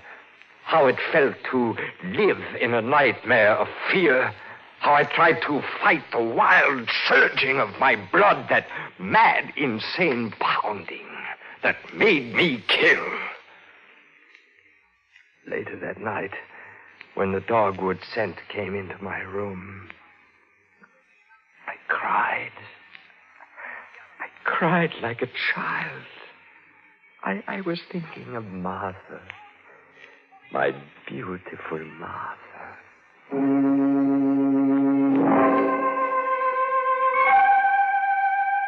2 days later, I saw Ethan again. He surprised me by knocking at my door late in the afternoon. Franz, I drove up here to ask a favor of you. Of course, Ethan. Anything you want. I believe there's a tomb in the cemetery that's never been used. You mean the one old Mrs. Smith built? Yes, that's the one. Why, I always have to laugh when I think of it. Old Mrs. Smith was so fussy about that tomb, but she died at sea, and she was never buried in it.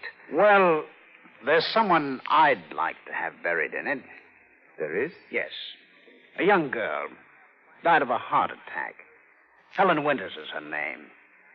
Judging from her clothes and those who knew her, she apparently comes from a good family, but we can't seem to locate them. Well, why don't you bury her in Potter's Field, like the others? Because I think her family will eventually want the body. Couldn't you put her in the Smith tomb? I guess so.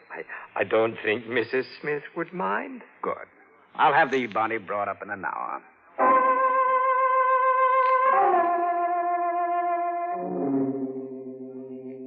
The body was brought in a coffin by Ethan and one of his men. I opened the tomb. There were no mourners, no one to say a few words. I cut some of my flowers and brought them to her tomb. Would you like to see her before you lock the tomb again, Franz? Why, yes. There.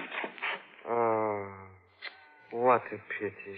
She's so young and so strangely beautiful. She looks as though she would get up out of the coffin at any moment.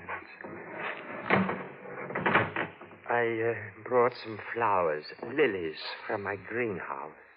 That's very thoughtful of you, Franz. You love these flowers, don't you? Well, they're all I have since Martha vanished. What are you doing there? Just looking at the petal. They're soft to the touch, like a woman's skin. Yes. Ethan. What's the matter? You tore that petal. You ripped it. It's just a flower petal. Stop it! Stop it! Franz! Stop hurting the flowers! Stop it, you fool! Stop it!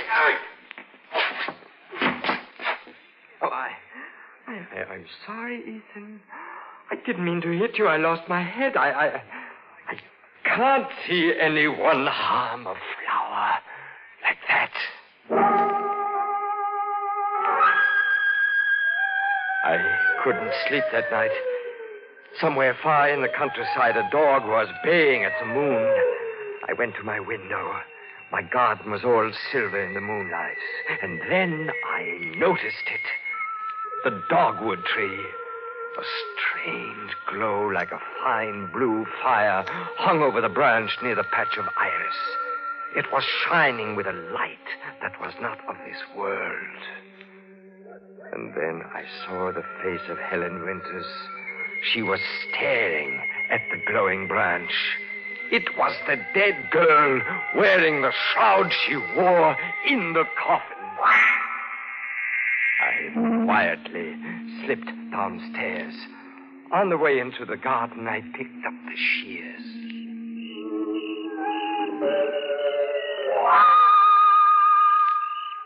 Are you looking for me, Mr. Narco? You're Helen Winters. Yes, that is one of my names. But you can't be here. You're dead. Yes, I am dead. But this is a trick. Who are you? Look, I have something to show you. The branch of the dogwood tree. Yes. You see how it shines in the moonlight? Yes. Look at it closely. But why? What are you... Oh! You see it? There's a ring. The branch grew right through it. Martha. It's Martha's ring. Is it? But how did you... Give that to me. No. But that belonged to my wife. I must have it. No. I looked at her standing there among the flowers. Oh, she was beautiful. And the moonlight made her look like a woman in a dream.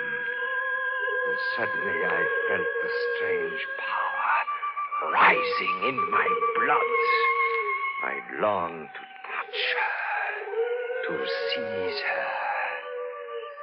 I tightened the grip on my shears and came closer to her.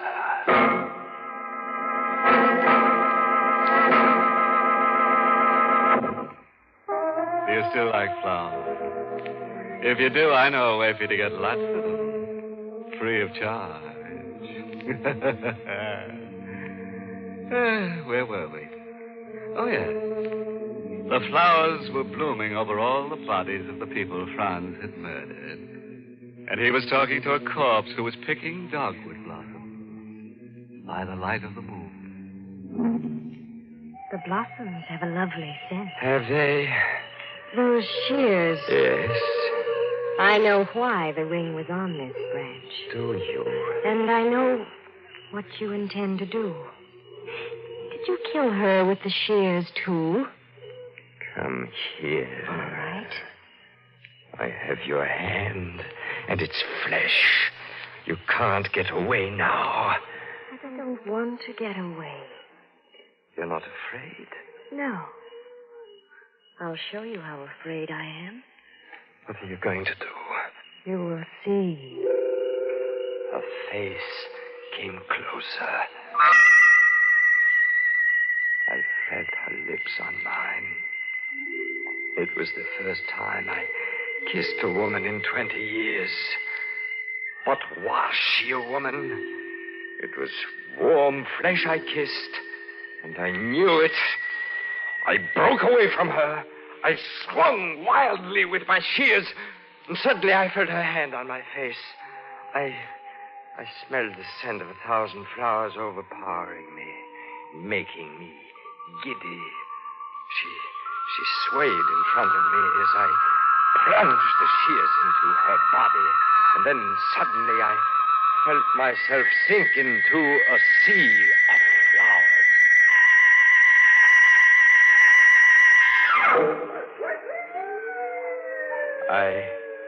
I opened my eyes.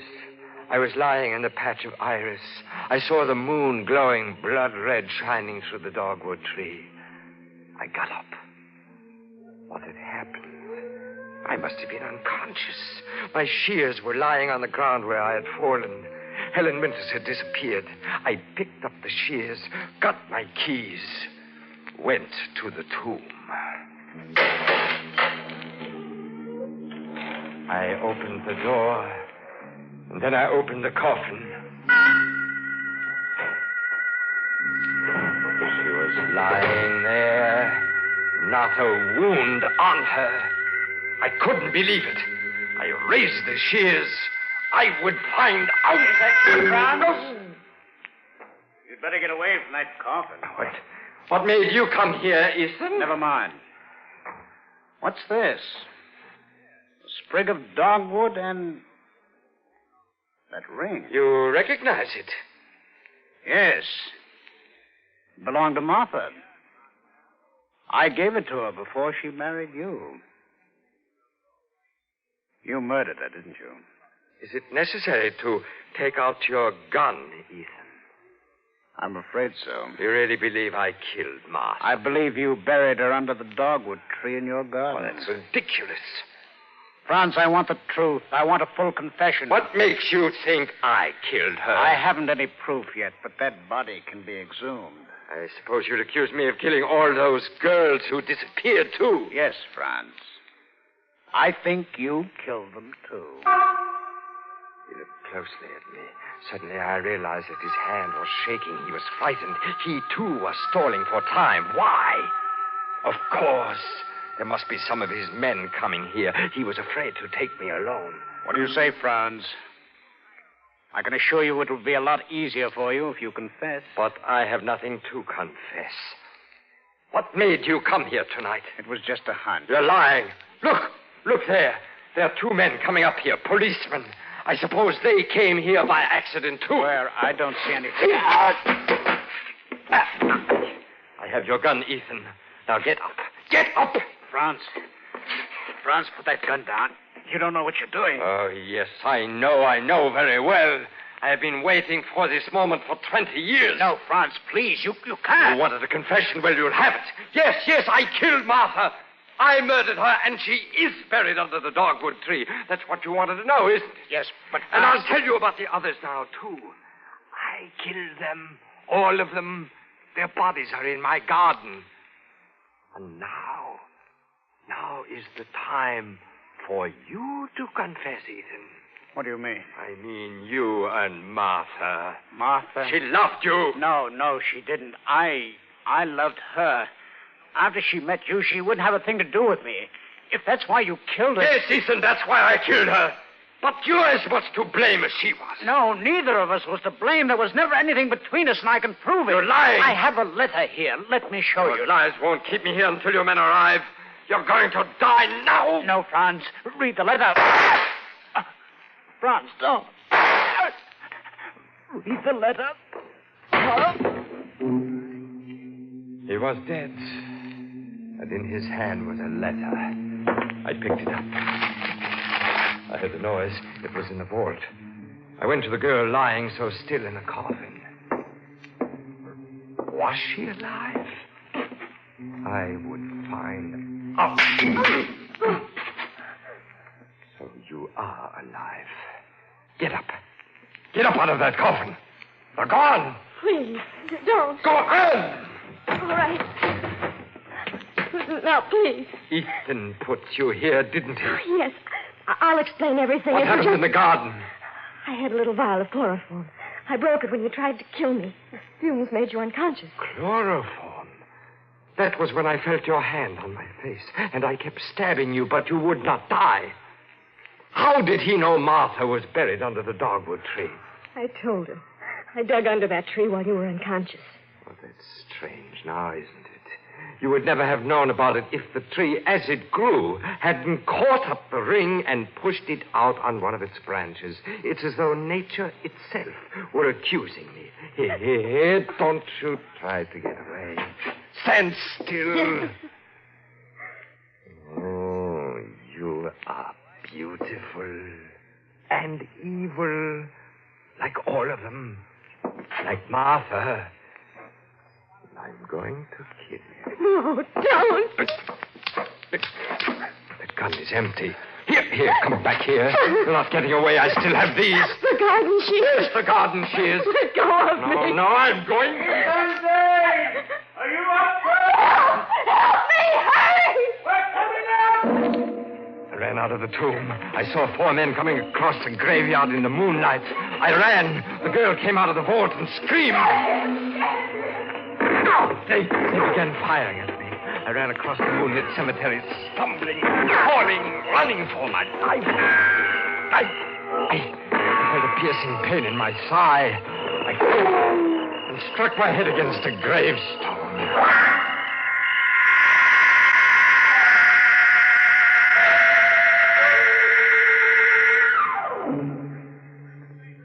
Here in the hospital, they tell me I will recover from my wounds. But of course, I'll have to be tried. I know I shall be put to death. Oh, yes, the letter Ethan tried to show me, it was just a few lines, dated April 27th, 20 years ago. It read, Dear Ethan, please come to see Franz and convince him that there never was anything between us and that I am not seeing you now. It doesn't believe that I have always loved only him. Martha. You see, my killing her, it was all a mistake. A mistake that twisted a thread in my mind. I would like lots of flowers on my grave. Lilies, roses. Yes. Many, many blood-red roses.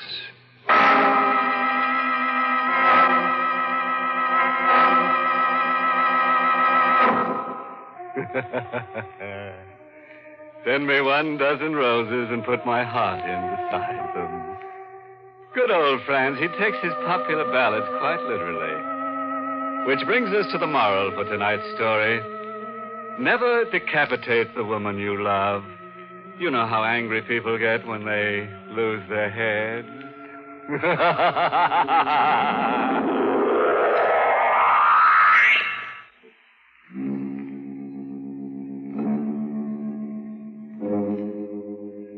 And now, friends, it's time once again to close that creaking door. Until next week at this same time. Next week's story is about a boy and a girl who go off on their honeymoon and then discover that 2's fine, but 3's a crowd, especially when number 3 is a corpse. Now, what the boy and girl said to that corpse and what the corpse said to them, well, you'll just have to wait until next week to hear about it. Until then, good night. Pleasant dreams.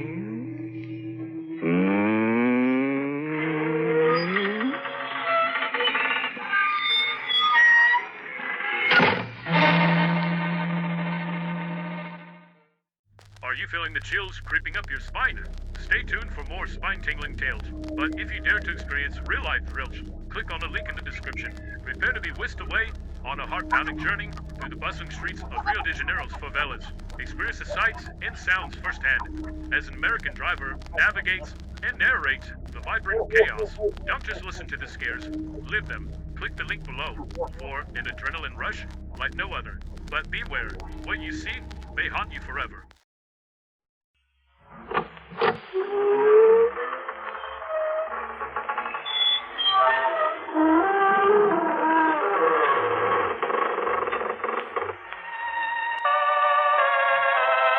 Good evening, friends of the creaking door. This is your host to welcome you once again into the Inner Sanctum. Come in. Come in and meet our newest guest. He'd been married for 10 years, and everything was going fine until one night at dinner, his wife asked him to pass the knife, which he did, right through her. Then he hit her body in the town bell. That's where he made his mistake, because the next morning she told on him.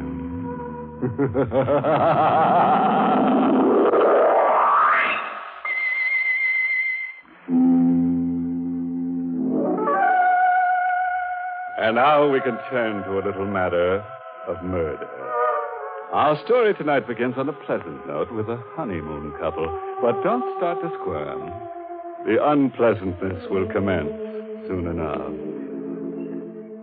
Let's look on at Joe and Nancy Stone, married hardly 5 hours, and parked at the side of the road by the bank of the old mill stream, and whispering sweet nothings to each other. Gee, Nancy, it's wonderful to be married. Yeah. If the other clerks at Scott's department store could see us now. I don't want anybody to see us. I just want to be alone with you, Joe, for the rest of my life. I hope you don't mind spending our honeymoon in a tourist cabin instead of a swanky hotel. But I love it this way, Joe. The stream rushing past, the moonlight shining on the bridge, the woods all around us. Look, there's another car. They're parking on the bridge. He's turning his headlights out, too. They think they've got privacy. I guess they can't see us parked here. Look, Joe, that couple's getting out of the car. Yeah, for a walk on the bridge. Wonder if this is their wedding night, too. It's a gorgeous car. Joe. What? That couple, they're acting very strange. Huh? They're having an argument. Joe, look what he just took out of his pocket. Holy mackerel. A gun. He's pointing a gun at her.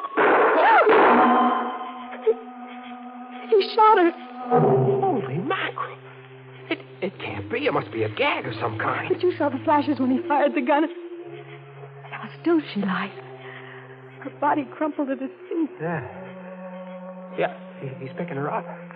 I bet he's going to throw her into the Joe, street. don't let him. Nancy, you push my hand down on the horn. He sees us. He's starting across the bridge. Setting for us. He knows we witnessed the murder. He's got to kill us, too. Quick, start our car. He'll be here before I can turn the car around. What are we going to do? We'll duck into the woods. Come on. Quick. Let's run. My high heels, I can't run fast. You've got to. Here, through these bushes. Get behind this tree. He's getting out of his car. He has the gun. Joe, he needs to kill us. He's coming straight for this tree. He knows we're here.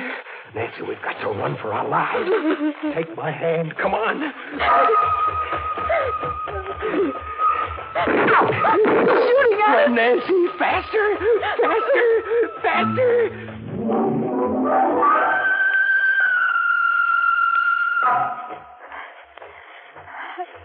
I'm tired, Joe. I can't go much further. We can't stop. He's close behind us. Is he gaining on us? Nobody's still after us. Let's stop and run. Oh, not yet. I saw headlights up ahead. Maybe there's a road if we can only make it. Joe, I'm through. I can't go anymore. Nancy, look. Through the trees, the road. Come on, one last sprint.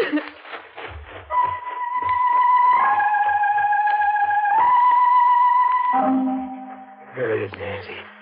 The road. I never thought we'd make it. Is he still after us coming through the woods? I don't know. We'll stop the first car that comes along. Oh, take it easy, baby.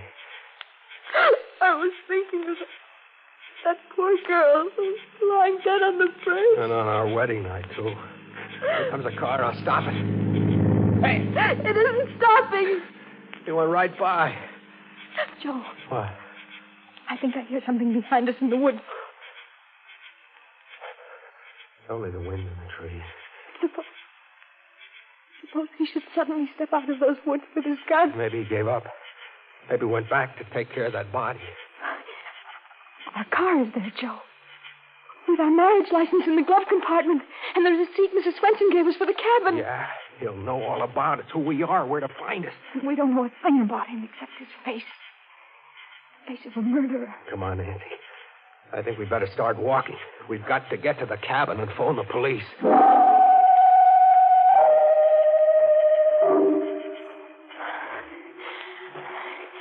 How much further, Joe? Just around the bend.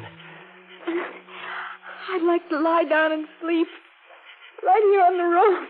Fine way to spend a wedding night. Darling, look. We're there. Swenson's cabin.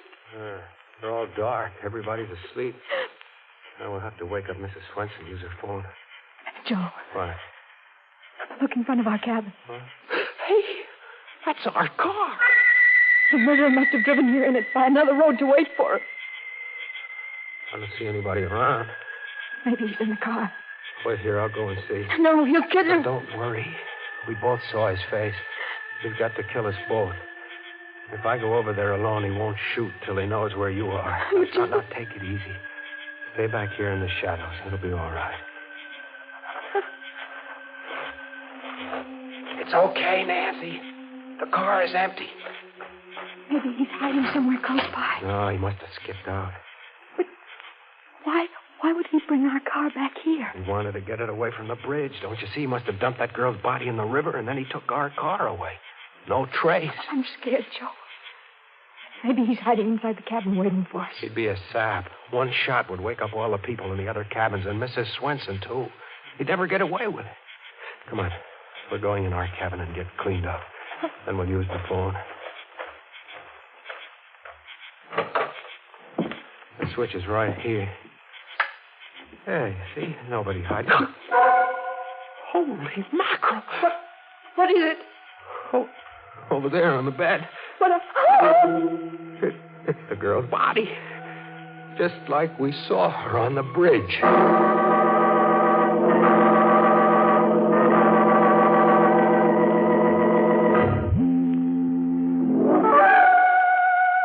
And now we can return to that cozy little honeymoon cabin where Joe and Nancy found the beautiful corpse on their bed, the corpse who'd had her face lifted.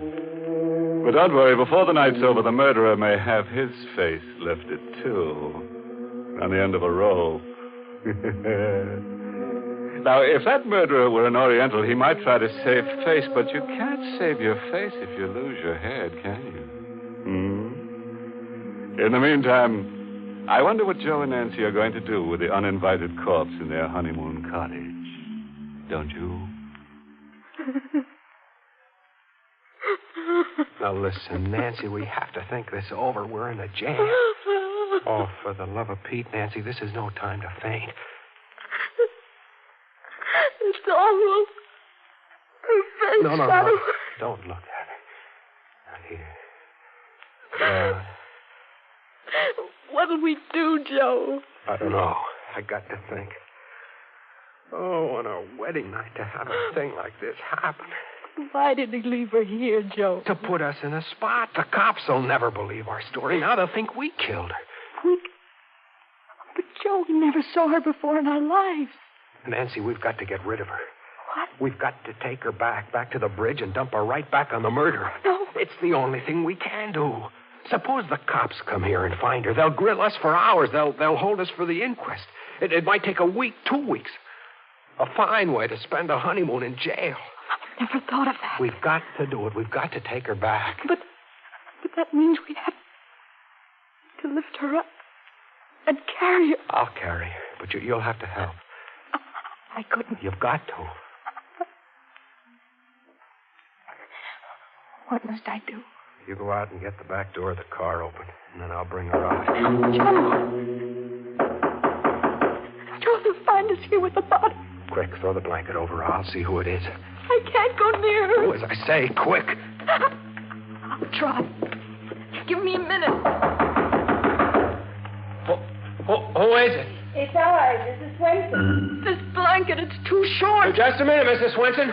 Her feet are sticking out. Get those clothes out of the valise. Throw them on top of her.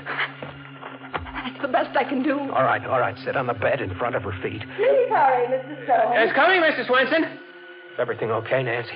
Yes. I feel faint. Bite your lip. Do anything, but don't faint now. Good evening, Mrs. Swenson. Good evening, Mr. Stone. I hope I'm not intruding. I saw your light, so I knew you weren't asleep yet. We were just going to sleep, weren't we, Nancy?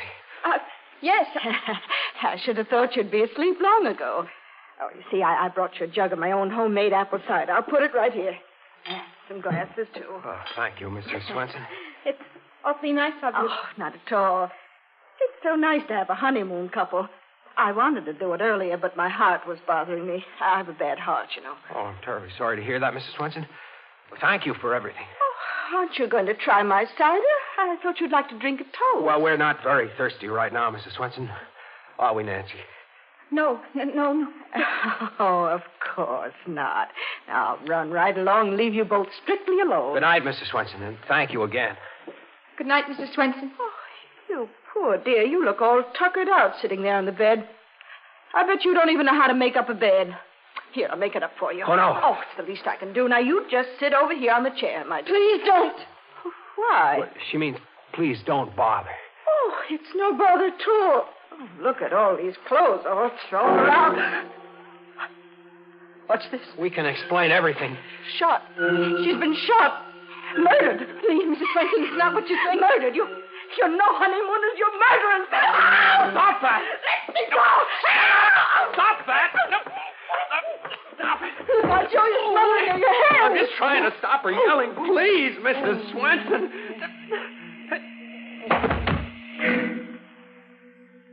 Joe. What happened? I don't know. She just went limp and slid down on the floor. Mrs. Swenson. Mrs. Swenson, are you all right? Mrs. Swenson.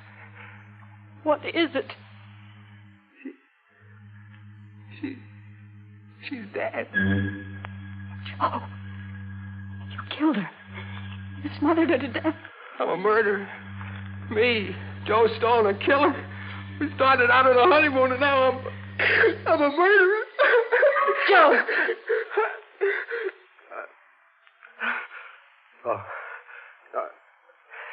I was kind of dizzy for a second.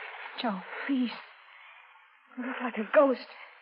You're trembling. Nancy, what are we going to do? Are you sure she's dead? Yeah, look at her face. She's dead. And that one on the bed. We're in a jam, Nancy. In a bad jam. Oh, Joe.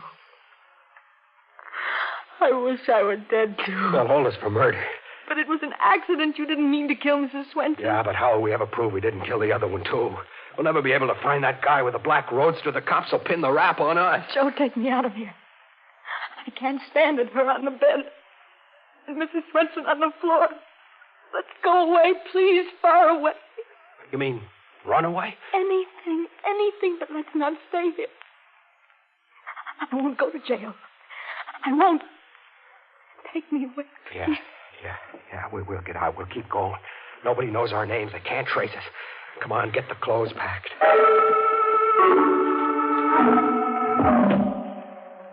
Joe, I can't close this valise. I'll close it. You get the other one packed.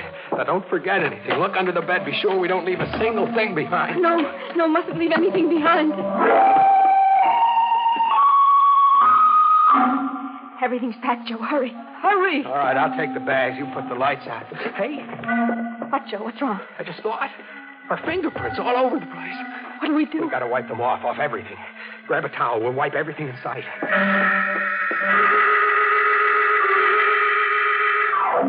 We've wiped everything, Joe, I think. The bedstead? Yes. The bathroom, the faucets? Yes. The doorknobs, the dresser? Yes. The water pitcher? Yes. And that's all. Let's go. Joe, the cider jug. We didn't wipe that. We didn't touch it. I'll wipe it anyway. Snap it up. All right. Come on, then. I'll feel better in the car, out on the road.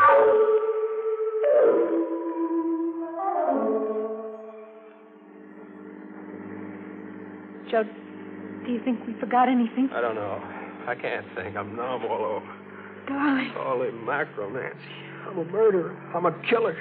Running away. We shouldn't have done it. We shouldn't have run away. Joe, it's not as if you killed her on purpose. It was an accident. Nancy, you realize you're married to a murderer. But it wasn't murder. So easy to kill.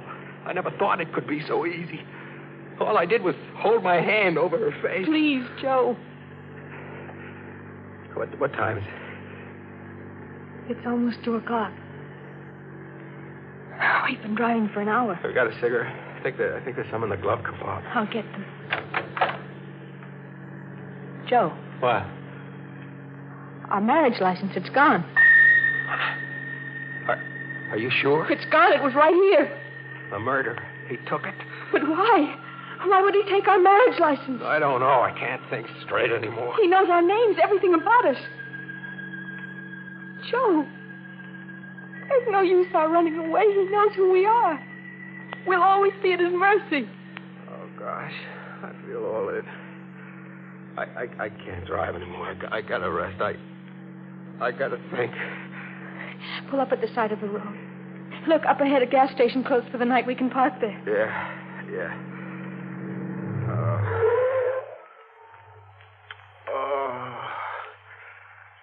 I wish I could sleep for 100 years. Poor Joe. Here, put your head on my shoulder. The first night of our honeymoon. And maybe the last.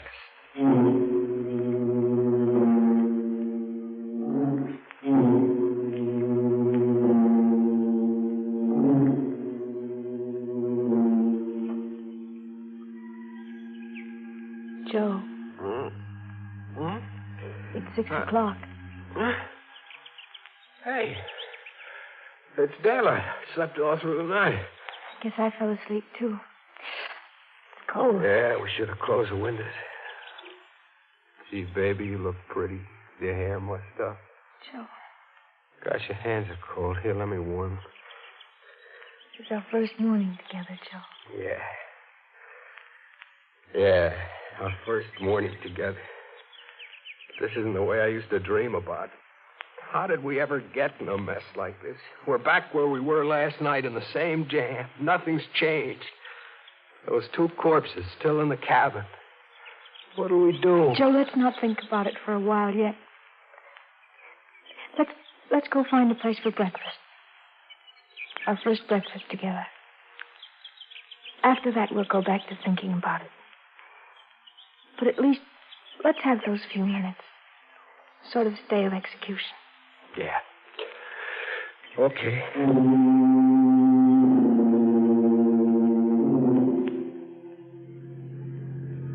There's a place, Joe, a diner. Yeah, but I haven't got much appetite. What we both need is something hot. Think there's an alarm out for us yet? Let's not think about it. Early weather report. The customers indicates inside. rain That's good. before tonight. Morning. Early You've been traveling all night? Yeah, all night.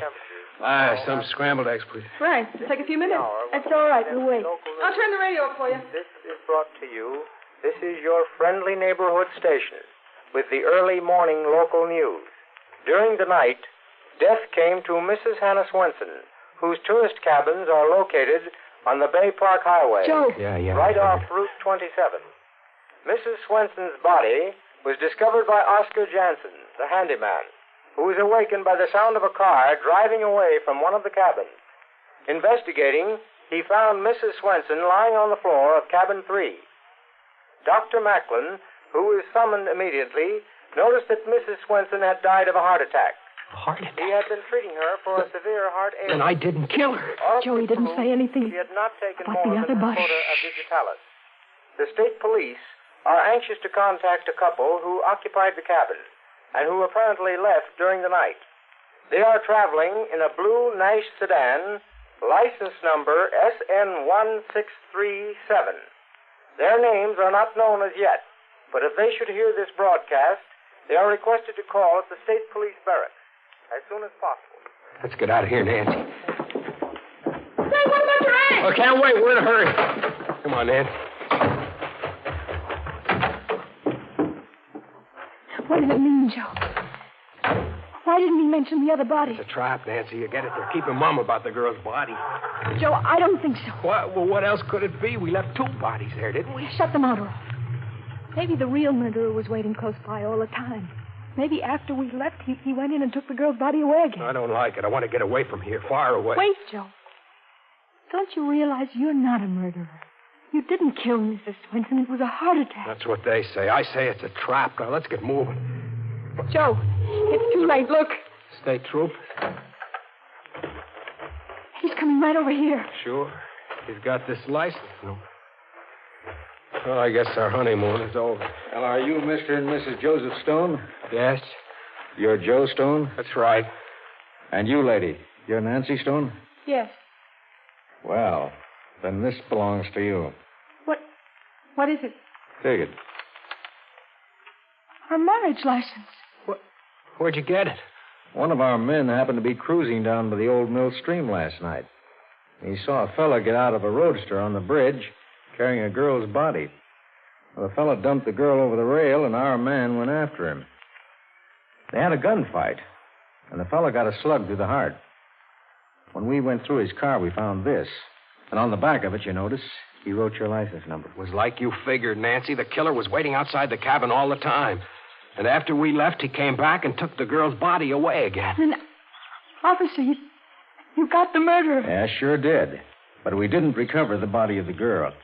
It was carried down the stream. It may take several days to find it. Then we're not wanted for anything? Well, you're the folks that were in Mrs. Swenson's cabin last night. We figured you left in a hurry.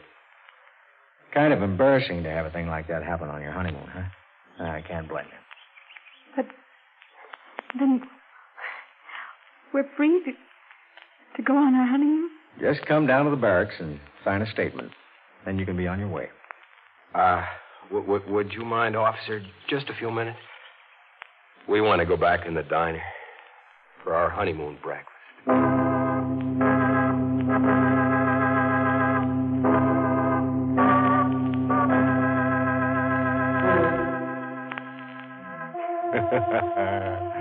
Fooled you, didn't we? I'll bet you expected Joe and Nancy to come to a bad end. It's too bad Nancy had to be framed for murder, but we just couldn't resist framing her. She is as pretty as a picture. And, oh, yeah. Would you care to hear our recipe for eliminating crime? Well, it goes like this. To prevent a murder, you must commit the murderer before he commits the murder. Think that over for a while, and then you'll be ready to murder someone.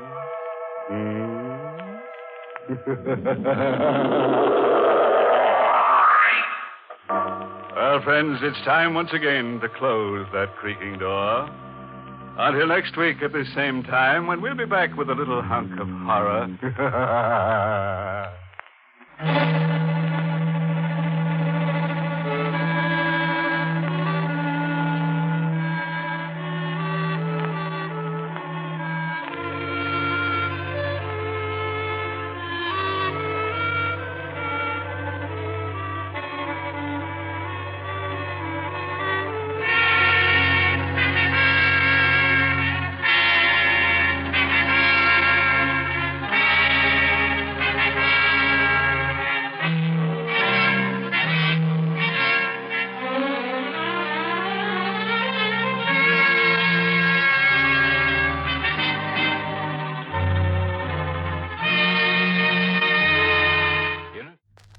The chills creeping up your spine.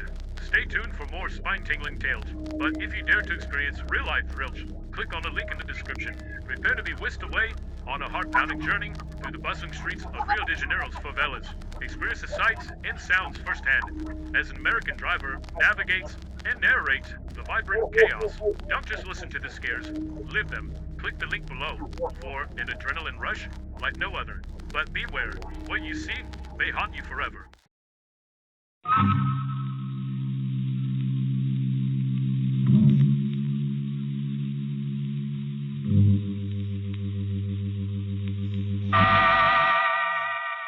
Inner Sanctum Mysteries.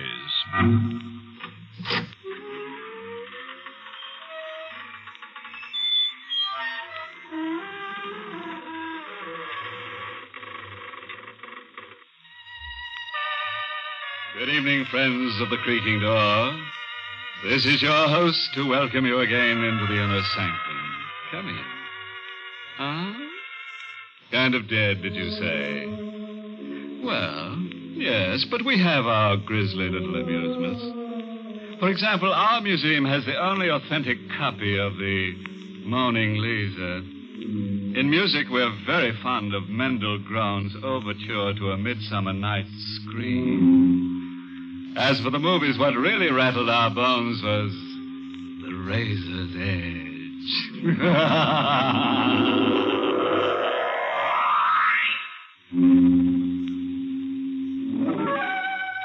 Well, as the dentist said when the drill hit bottom and the patient screamed, you've got a nerve.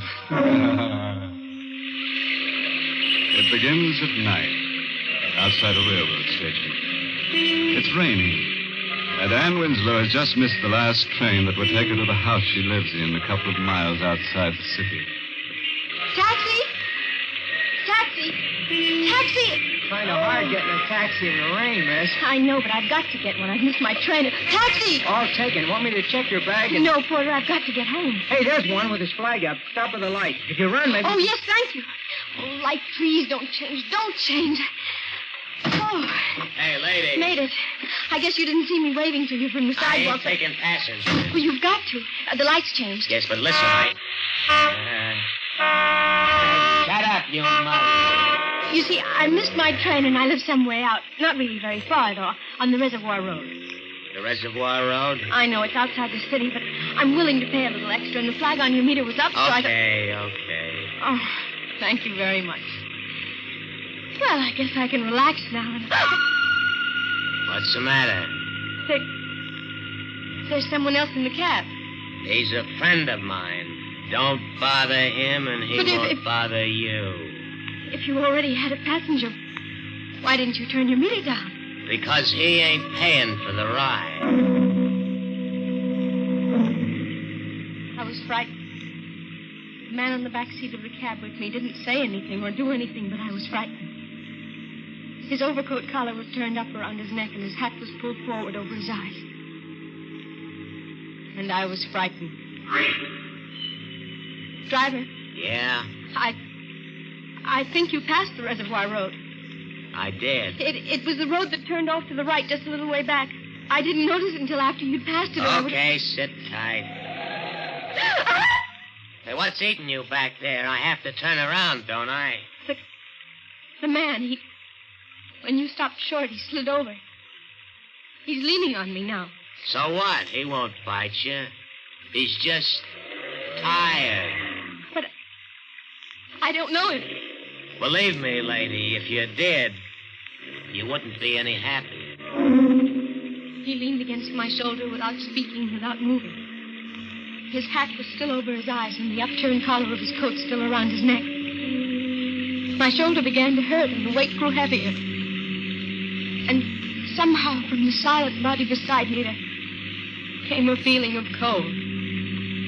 Of deadly, paralyzing cold. I straightened up and pushed him away. He fell the way a dead body falls. On his back across the seat, and his hat fell off. And the collar of his coat parted. And I saw that his throat had been cut. Hey! Yes? What are you yelling about now? Nothing. I fell asleep and had a nightmare. Well, stay awake. I don't like that kind of music. All right. I'll stay awake. This it? Yes, this is where I live. Kind of isolated, ain't it? How much is it? Couple of bucks. Here. Thanks. Good night. Yeah. The key. The light. Oh, he didn't know I knew. He didn't know. The door. I forgot to lock it. Who is it? Me. A little pal here. He wants to sit down. Yeah, this ought to be nice and comfortable for him. You can't... I did. You see, lady, he got kind of fond of you on the long ride together. He don't want to go back to the city with me. He wants to stay here with you. No. Yeah. He's a very headstrong fella. I wouldn't care to argue with him. You can't leave him here. Hey, I better hurry. Looks like the rain's coming back. Take him with you. You don't want to go. Besides, you wouldn't send him into the storm, would you? In his condition? Good night, lady. No, come back! Come back! No. He's gone. And I'm alone except for... No, the phone. The phone. Of course. I'll phone the police and they'll take him away. Hello? Hello? It's dead. Phone is dead. And I'm alone. And in the room I'm coming to, there's a man whose throat has been cut. And he and I are alone in this house. I won't look at him. If I turned my head, I could see him. But I won't. What? He's moving. He's moving out of the chair. Great!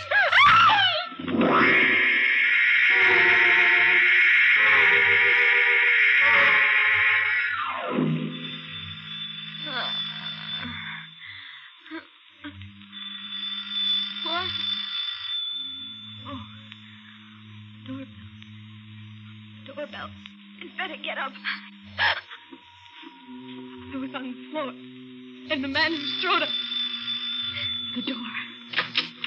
Good morning. It's morning.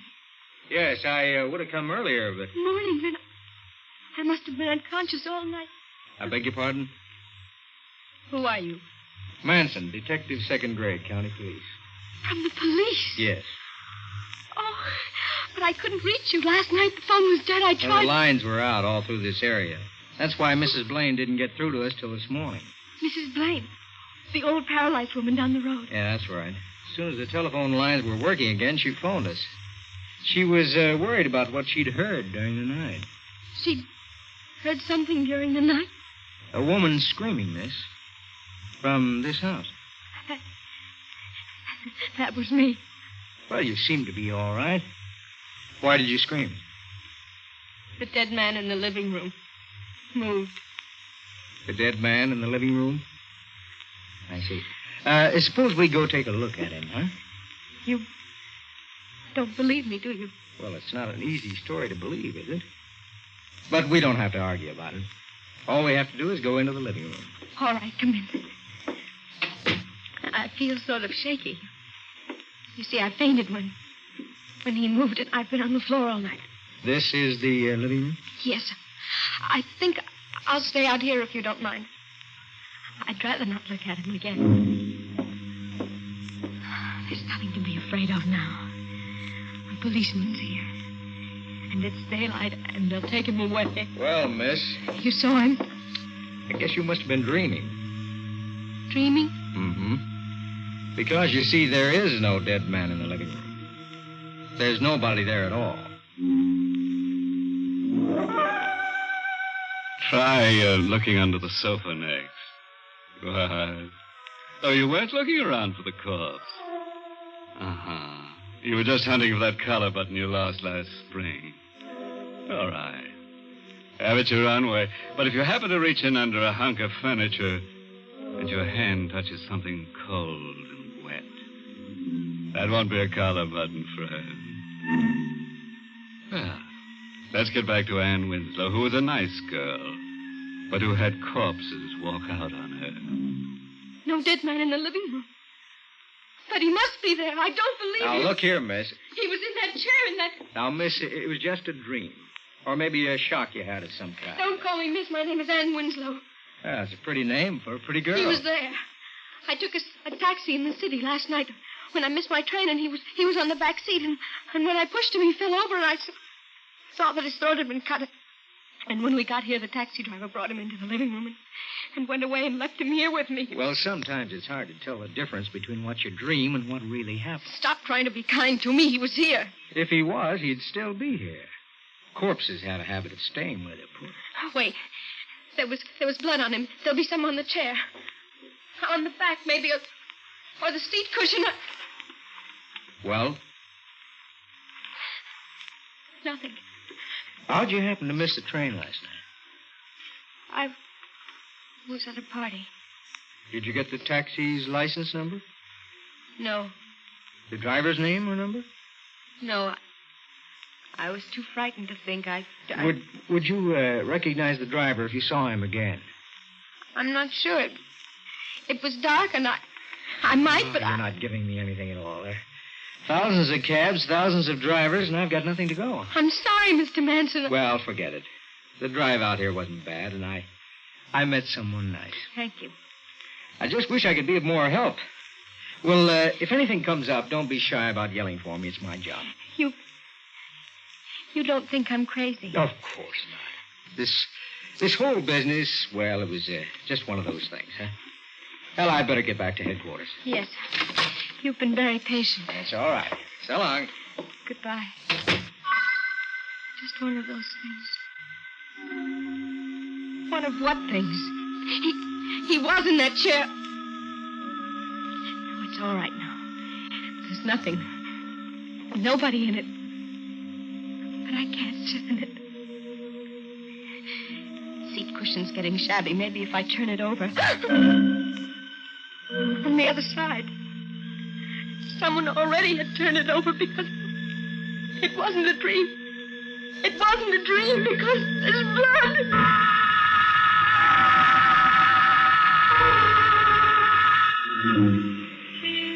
Can I help you, miss? I noticed you've been standing out here in front of the terminal for quite a while. Oh, no, thanks, Porter. There's nothing you can do. Well, you're the young lady who missed her train last night, aren't you? Yes, that. Of course. You're the porter who helped me. Plenty of taxis around now. I know, but I'm trying to find the one I had last night. You are? Yes, you see, I left something in the cab. I thought if I could find the taxi again... Well, that's not easy. Well, but taxis usually work in the same neighborhood all the time, don't they? I mean, they have their special stand and Well, that's true, miss, but you didn't get your cab last night at a stand. It was cruising. Oh. You didn't happen to notice the license number, did you? No, miss, I didn't. Or recognize the driver? I didn't even see him. I'm beginning to wonder if I saw him. I beg your pardon? Nothing. I guess I'd better go. I don't want to miss my train again tonight. Goodbye.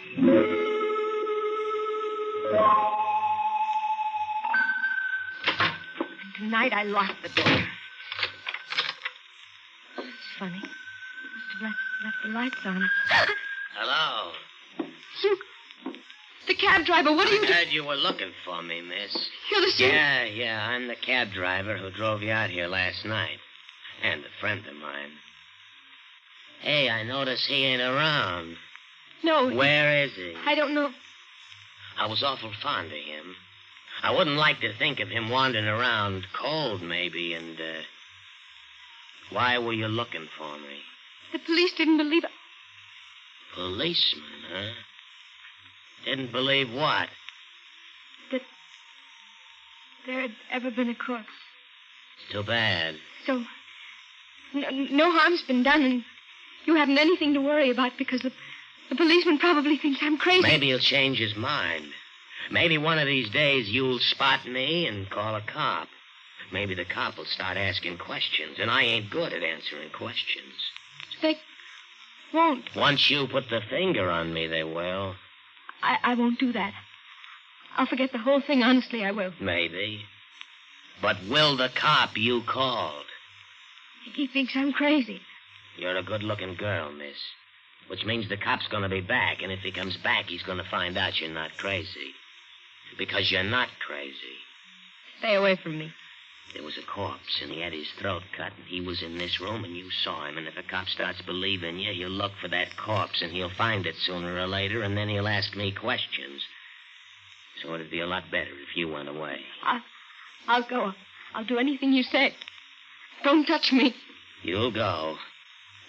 But further than you think. Your hands! You're choking me! The idea. Breathe. In a couple of seconds, you won't have to. No. Hey. Let me go. That was the doorbell. Maybe you better go bye-bye for a while till I can get rid of the guy at the door. you for a while. Okay. Yeah. Oh, you. Hey, for a minute I thought maybe it was a cop. Hey, what's the matter? I don't like the way you're looking at me. Listen, maybe things were loused up a little bit last night, but I'm cleaning it up. Hey, what's that in your hand now? Now get away from me. Hey! Don't. I'll do anything.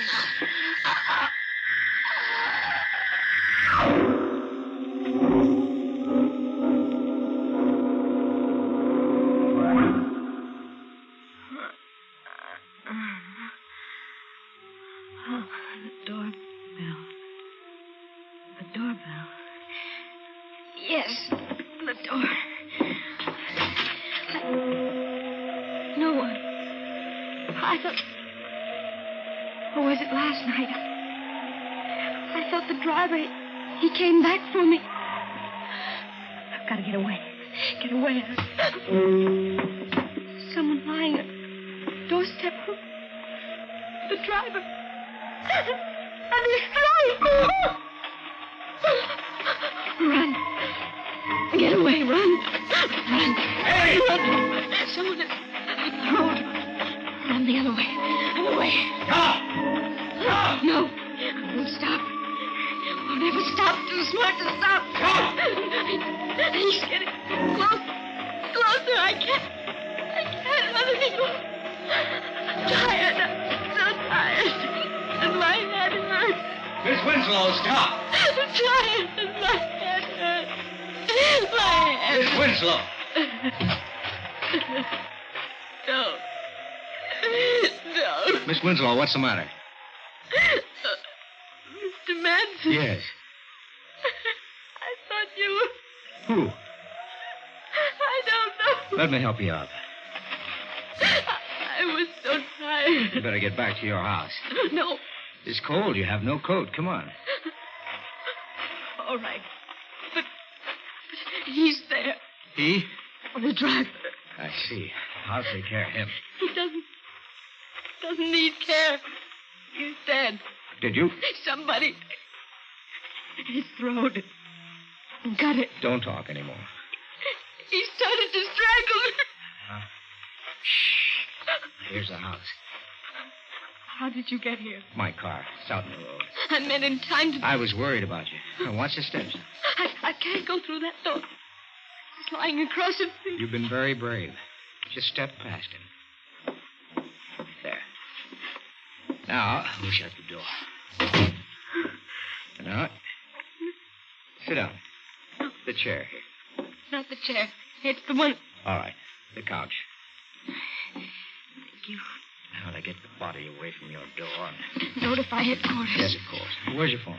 In the hallway, right outside the living room door. Good.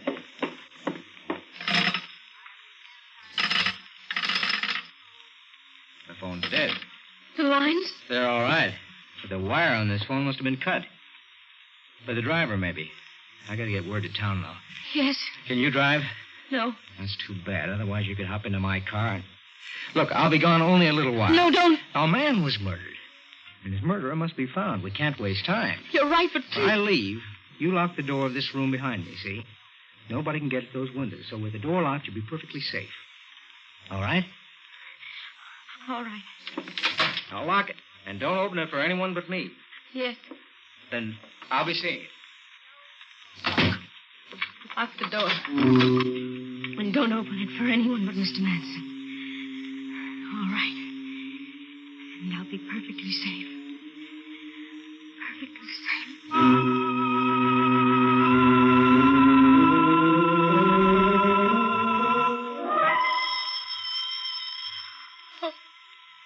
Oh. I dropped off. The phone. It's locked. Oh, I remember. Wait, he told me not to open it for anyone but himself. Still, this isn't anyone. This is the phone. No, I'll let it ring. I won't leave this room. Let it ring. He said the phone was dead. Not the line, but only my phone. Mr. Manson said the wire had been cut, but if it really had been cut, it couldn't ring. And it is ringing.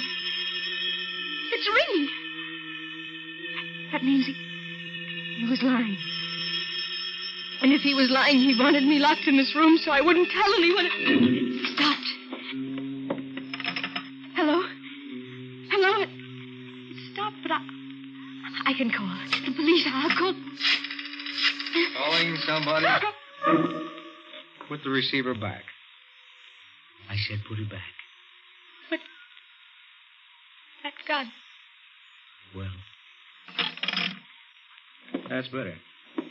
Living room, please. How come you tried the phone? It rang. Too bad I didn't rip the wire out as I should have. Careless of me, but too bad for you. What do you mean? I haven't much choice, have I? The driver's buried alongside of the corpse you met last night. Back in the woods. That's where I went. You're not a policeman. I'm a murderer. The corpse you saw last night was an old friend of mine who had ideas about sharing my profits in a little racket I run. I'd cut his throat and fix things with that cab driver to take the body out into the country and bury him. You hopped his cab, and the goon didn't have brains to get rid of you before you spotted the corpse. He got panicky and left it with you and told me about it. I rushed out here to sell you a bill of goods. You bought all right, except the cab driver got scared when he spotted you watching for him at the railroad terminal. He decided to shut you up. I trailed him, and realizing how easily he lost his head, I took care of him. And now I'll have to take care of you. You can't go around killing. I've done all right so far. What's that? The door. You did call somebody before I got back. No. The door. I forgot to lock the door. I've got to get out. It's a state trooper. He won't get me.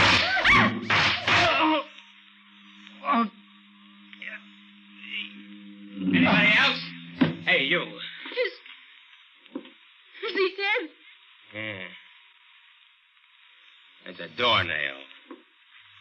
He was a murderer. He was. That's why he started shooting without waiting to find out. All I wanted was to tell him to move that car of his. It was blocking the road.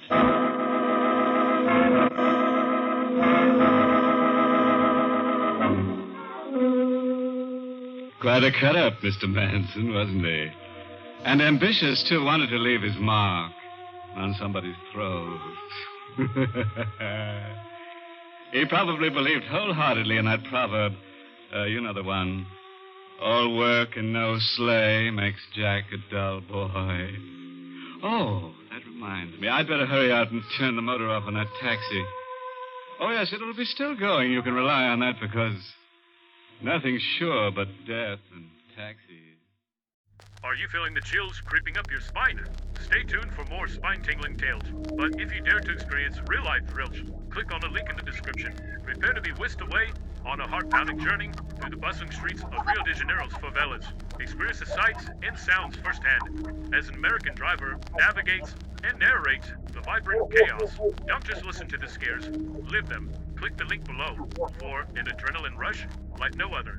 But beware, what you see may haunt you forever.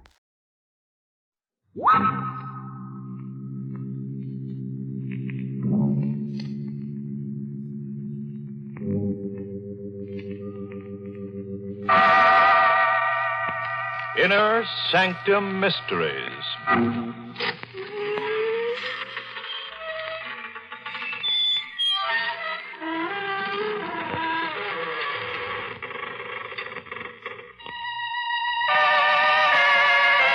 Good evening, friends of the creaking door. This is your host to welcome you again into the Inner Sanctum. Come in. Come on in. No, please don't stand on ceremony. We're all informal here. No ties, no collars. In some cases, no heads. That doesn't mean we're complete bores, though. We study our Emily ghost faithfully. You wouldn't catch one of us eating his peas with a knife. Oh, no. We've been caught with knives before. Sewing, you might say, our wild throats.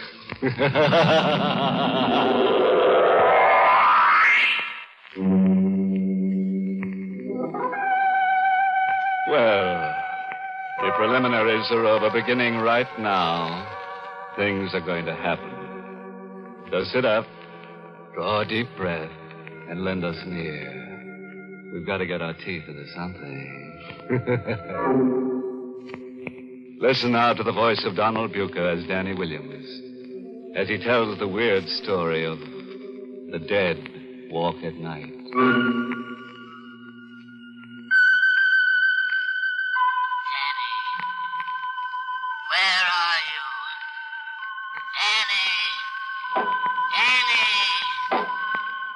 There it is again. Danny!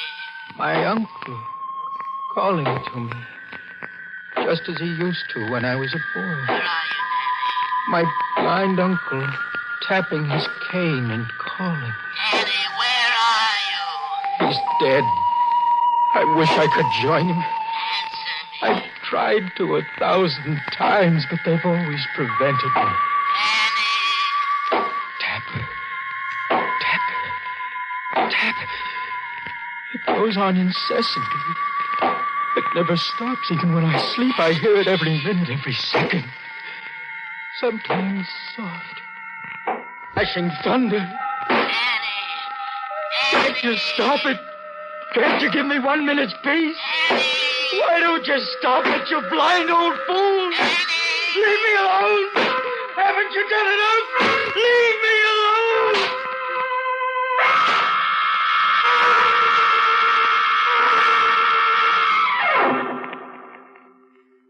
He tapped that way with his cane on the night I decided to kill him. We were in his room in the big house where we lived together.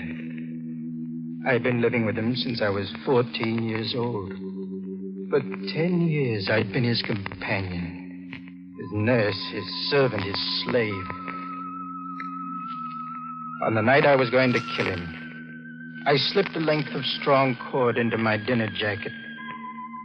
He was totally blind. Had been for 30 years. Yet, strangely enough, he could see. He could see with his uncanny, highly developed sense of hearing. And with that cane of his, that cane that was everlastingly tapping. The wind's blowing up tonight. It'll be getting cold soon. Yes. Dan, have all the servants gone? This is the night off. You going out again tonight? Yes. With Martha? Yes, with Martha. Will you pour me some brandy? Yes, Morgan.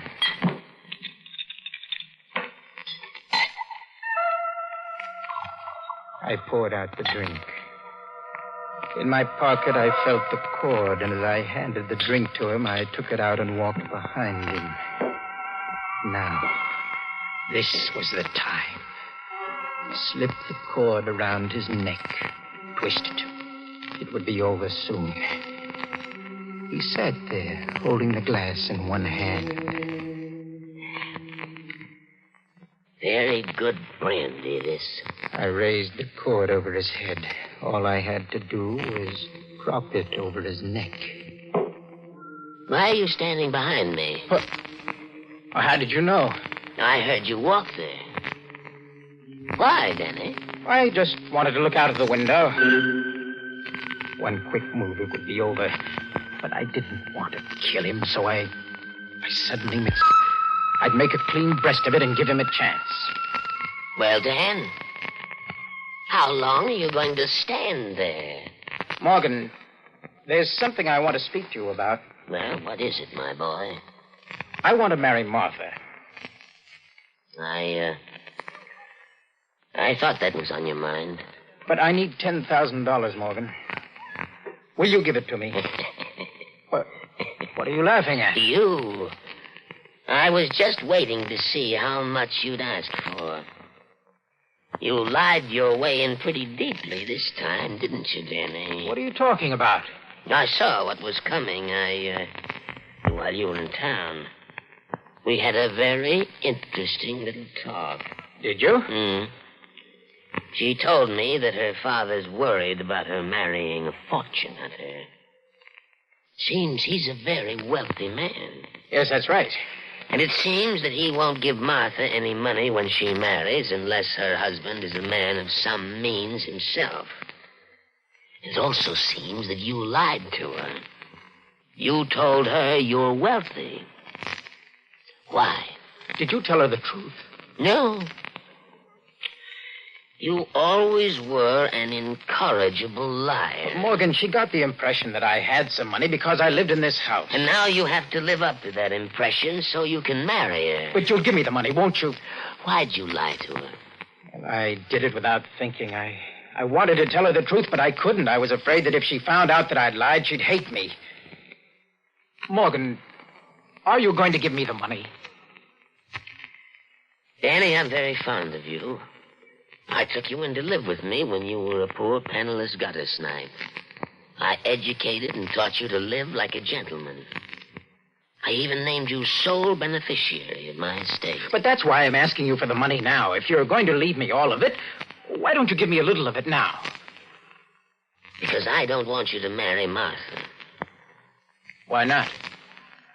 I don't think she's the girl for you. You stupid, blind old fool. Dan! Martha's the finest girl I ever met. I won't have you talking about her like this. You won't have a penny of my money to marry her. You're doing this because you want me to stay with you. Now, what are you talking about? From the very first day I came here, it's been Danny do this, Danny do that. Danny, read to me. Danny, pour me some brandy. You've made me a servant and a slave. How can you talk this way after all I've done for you? Done for me? Did you ever teach me to work? Did you ever teach me to do anything except live in luxury when I didn't have a penny to my name? You made me someone who's of no earthly good to anything or anyone except you. Well, what are you going to do about it? Leave? No. I'm not going to leave, Morgan. You are. What do you mean? I'm going to kill you. Don't be ridiculous, my boy. You'd probably make a bungling mess of it. I don't think so. You see, I planned it very carefully. Danny, if you think you can frighten me into giving you that money, you're quite mistaken. I don't intend to frighten you. I intend to murder you. You're not serious. Yes, I am, Morgan. Danny, you got up, I heard you. Yes. Now, don't lose your head. Perhaps we can come to some agreement. It's too late for that. Don't think you can stall me and then turn me over to the police. Danny, where are you? You'll know in a minute, Morgan. When you feel something on your neck. Oh. Let go of me. It'll be over in a minute. Let go of me, you idiot. Let go. Not now, Morgan. All right, Danny. I'll admit it. I wanted you to stay with me. I'm blind, old, alone, but I'll let you go. I'll give you the money you want, only don't kill me. It's too late now. I know you, and I don't trust your promises. I'll give you anything you want. You hear anything now, please, Daddy? No, Morgan. Oh, if I could only see. If I could only... I'm going to be merciful, Morgan. It'll only take a few seconds, and this cord will crush the life out of you.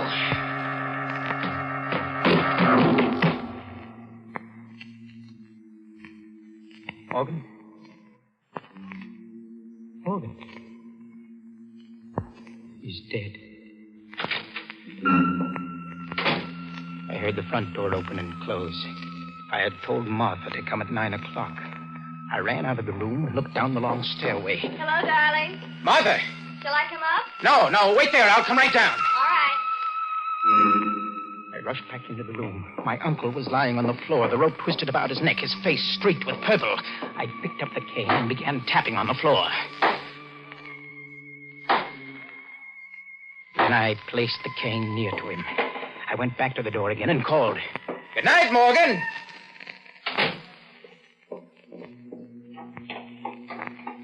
Your uncle. Oh, he's fine. I heard him tapping around up there. Yes, he likes to make a lot of noise with that cane of his. I think he gets a kick out of it. Do you think it's safe to leave him alone here? Safe? Well, of course. Look, shall we go dancing somewhere? Mm-hmm. That's a swell idea.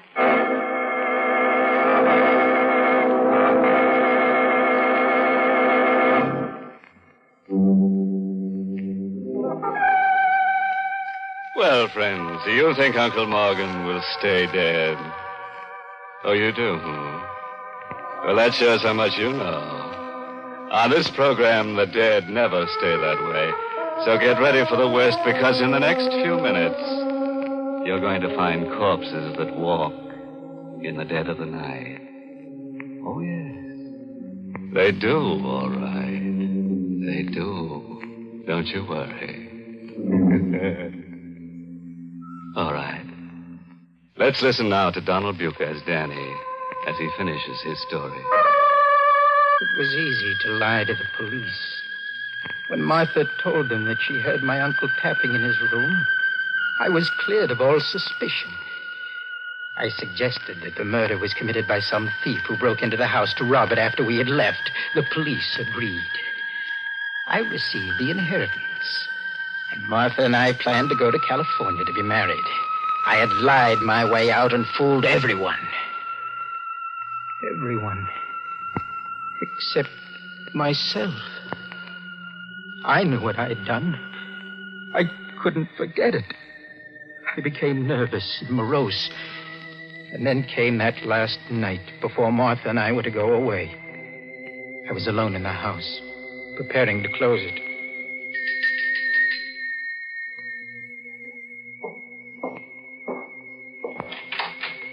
Hello, Dan. Oh, Martha.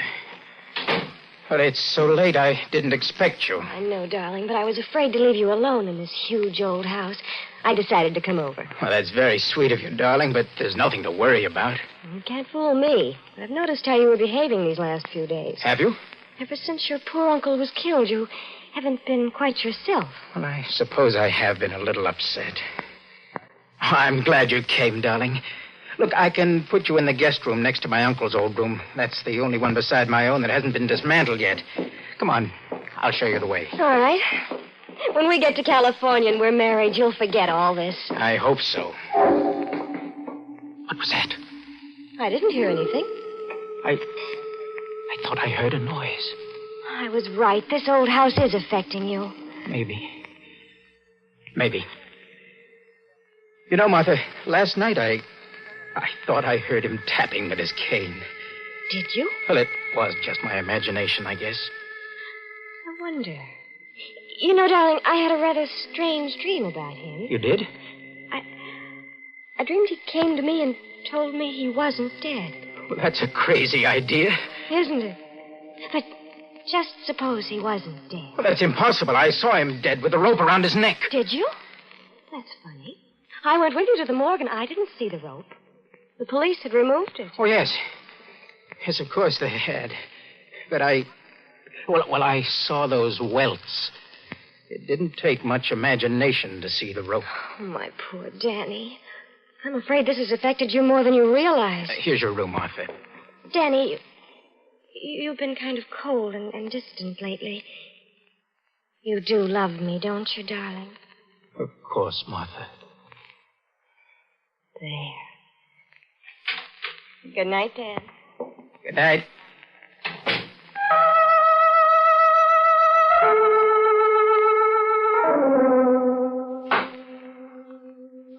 I was awakened that night from a tortured sleep by a familiar sound. The sound of my uncle's cane, tapping on the floor above me. At first I thought I was dreaming, but then I heard it again. It seemed to be coming closer, to be taking a familiar course. Yes, I had heard it 1,000 times when he was alive. That same nervous, rhythmic tapping. It was coming down the stairs. Tap, tap, tap. Down the stairs. Cautiously, carefully. It was on a landing now. Would it go down further, or would it turn as it had done so often to my room? It came closer.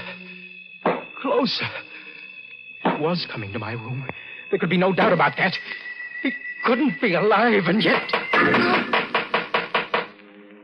It was knocking at the door. It took every bit of courage I had, but I went to the door and opened it. There on the floor outside my door was my uncle's cane. A throb of cold, icy terror shook me. I ran back into the room, and half insane with panic, I shouted, Martha! Martha! Martha! Danny, what's the matter? Martha, darling. I must be going out of my mind. I saw... What did you see? That cane. That cane that you have in your hand. Put it down. I found it outside your door. I thought you'd misplaced it. No, that's my uncle's cane. That's the one he always used. Oh, but, Danny, there's no need to be so frightened of it. Why, you'd think it was going to hurt you the way you act. Martha! Here, you hold it. No. Danny, you're terrified. What's wrong? What's happening? Martha, don't make me tell you. Don't. But what are you afraid of? The cane. Put it down. Throw it away. The cane? Throw it away. You don't know what you're saying. Oh, Martha, why do you keep pointing it at me? Why? Danny, you've got to tell me what's troubling you. I won't put it down until you tell me why you're afraid. Martha, for heaven's sake. You can trust me, Danny. I love you. Tell me what it is. Martha. What is it? No matter what it is, I'll always love you. Don't be afraid to tell me. I killed him. Your uncle? Yes. Why? For the inheritance. I didn't want you to know that I didn't have a cent. I asked him for the money, begged him for it. He sat there in his chair telling me I couldn't have a cent. He wanted to keep me here with him. I wanted to marry you. That's why I murdered him, Martha, because I love you. Do you understand? Yes. Oh, Martha. Martha, I knew you would. You'll stand by me, won't you? Why are you smiling that way? How much money did you inherit? $200,000 in this house. You'll transfer that money to me in the morning. When the house is sold, you'll turn over that money to me, too. If you don't, I'll tell the police what you just told me. Martha, I don't understand. I thought I was pretty clear. Oh, I see now. You think I'm too upset to manage the estate, and you want to take care of it for me until we're married. There isn't going to be any marriage. No marriage? No. Now that I can get the money without marrying you, there's no reason for me to tie myself down. Why should you want the money? Your father's... He's been dead for 17 years. Martha, you told... You were lying to me. Yes, Dan. But you were lying to me, and so it comes out even. And stop cowering at this cane. There's nothing queer about it. I made that tapping noise tonight. I thought it would make you confess, and it did. This is a joke. It's a monstrous joke. I wouldn't think it was so funny if I were in your position. You know, the money isn't quite all. I can use you, Danny. I might need certain things done sometime. And if you'll remember that I can send you to the electric chair whenever I choose to, you'll do them. I see. The slave merely changes masters. Where are you going? Back to my room. Oh, no, you're not. Dan, let go of me. I want to show you something, Martha. Something about this cane. You said there was nothing queer about it. Well, there is. Let me show you. You didn't know, did you, that if you press a button in the handle, the outer covering slips off, and you have a sword in your hand? A sword? Yes. Look. Yes. See? It's a sharp sword, forged in Italy during the Renaissance to be used by men with less conscience than I about murder. Dan, what are you going to do? I think you know. No, Dan, you can't. Did you think I would give you that money after I murdered a man to get it? I'll let you keep the money. You think I believe you? I know liars. I won't tell the police. I swear I won't. I'll do anything you say. I'll marry you. Do you think I'd marry you after I found out that your love was a lie? Do you think I'd let you live when I know you have a secret that can enslave me? No, Dan. Take that sword away. Don't do it. I love you. Liar. Dan, don't. Please. I beg you. I'll do anything you say. Don't.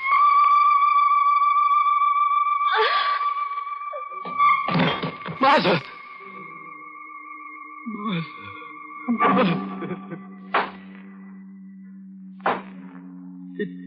It was then that I first began hearing, in my mind, that tapping, that incessant tapping of the cane.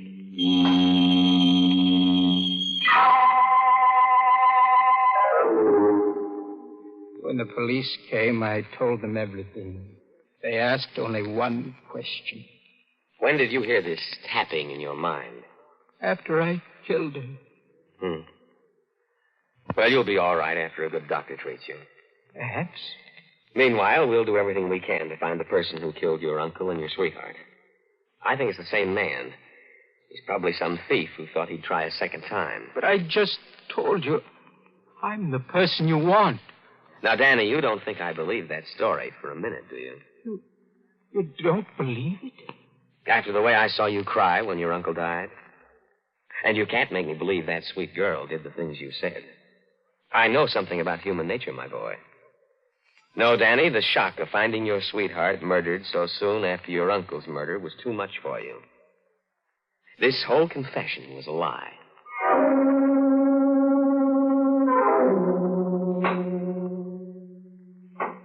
For 20 years now, I've been in this cell at the state asylum, waiting to die.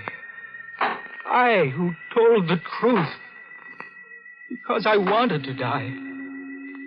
For 20 years, I've been hearing that tapping day and night every second. For 20 years, I've been hearing my blind uncle call me as he used to when I was a boy. Dan, where are you? Why don't you come to me, Dan?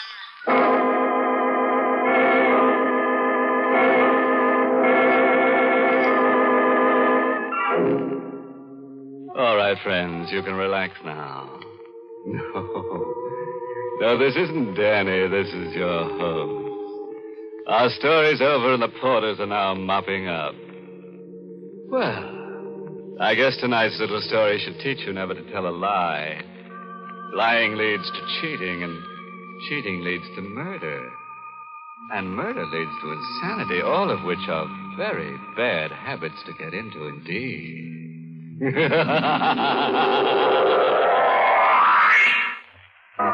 Well, friends, it's time once again to close that creaking door. Until next week at this same time, when we'll be back with a little hunk of horror. You'll be sure to listen, won't you?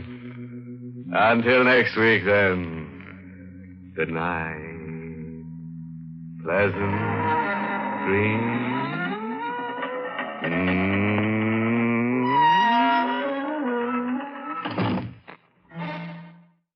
Thanks for watching.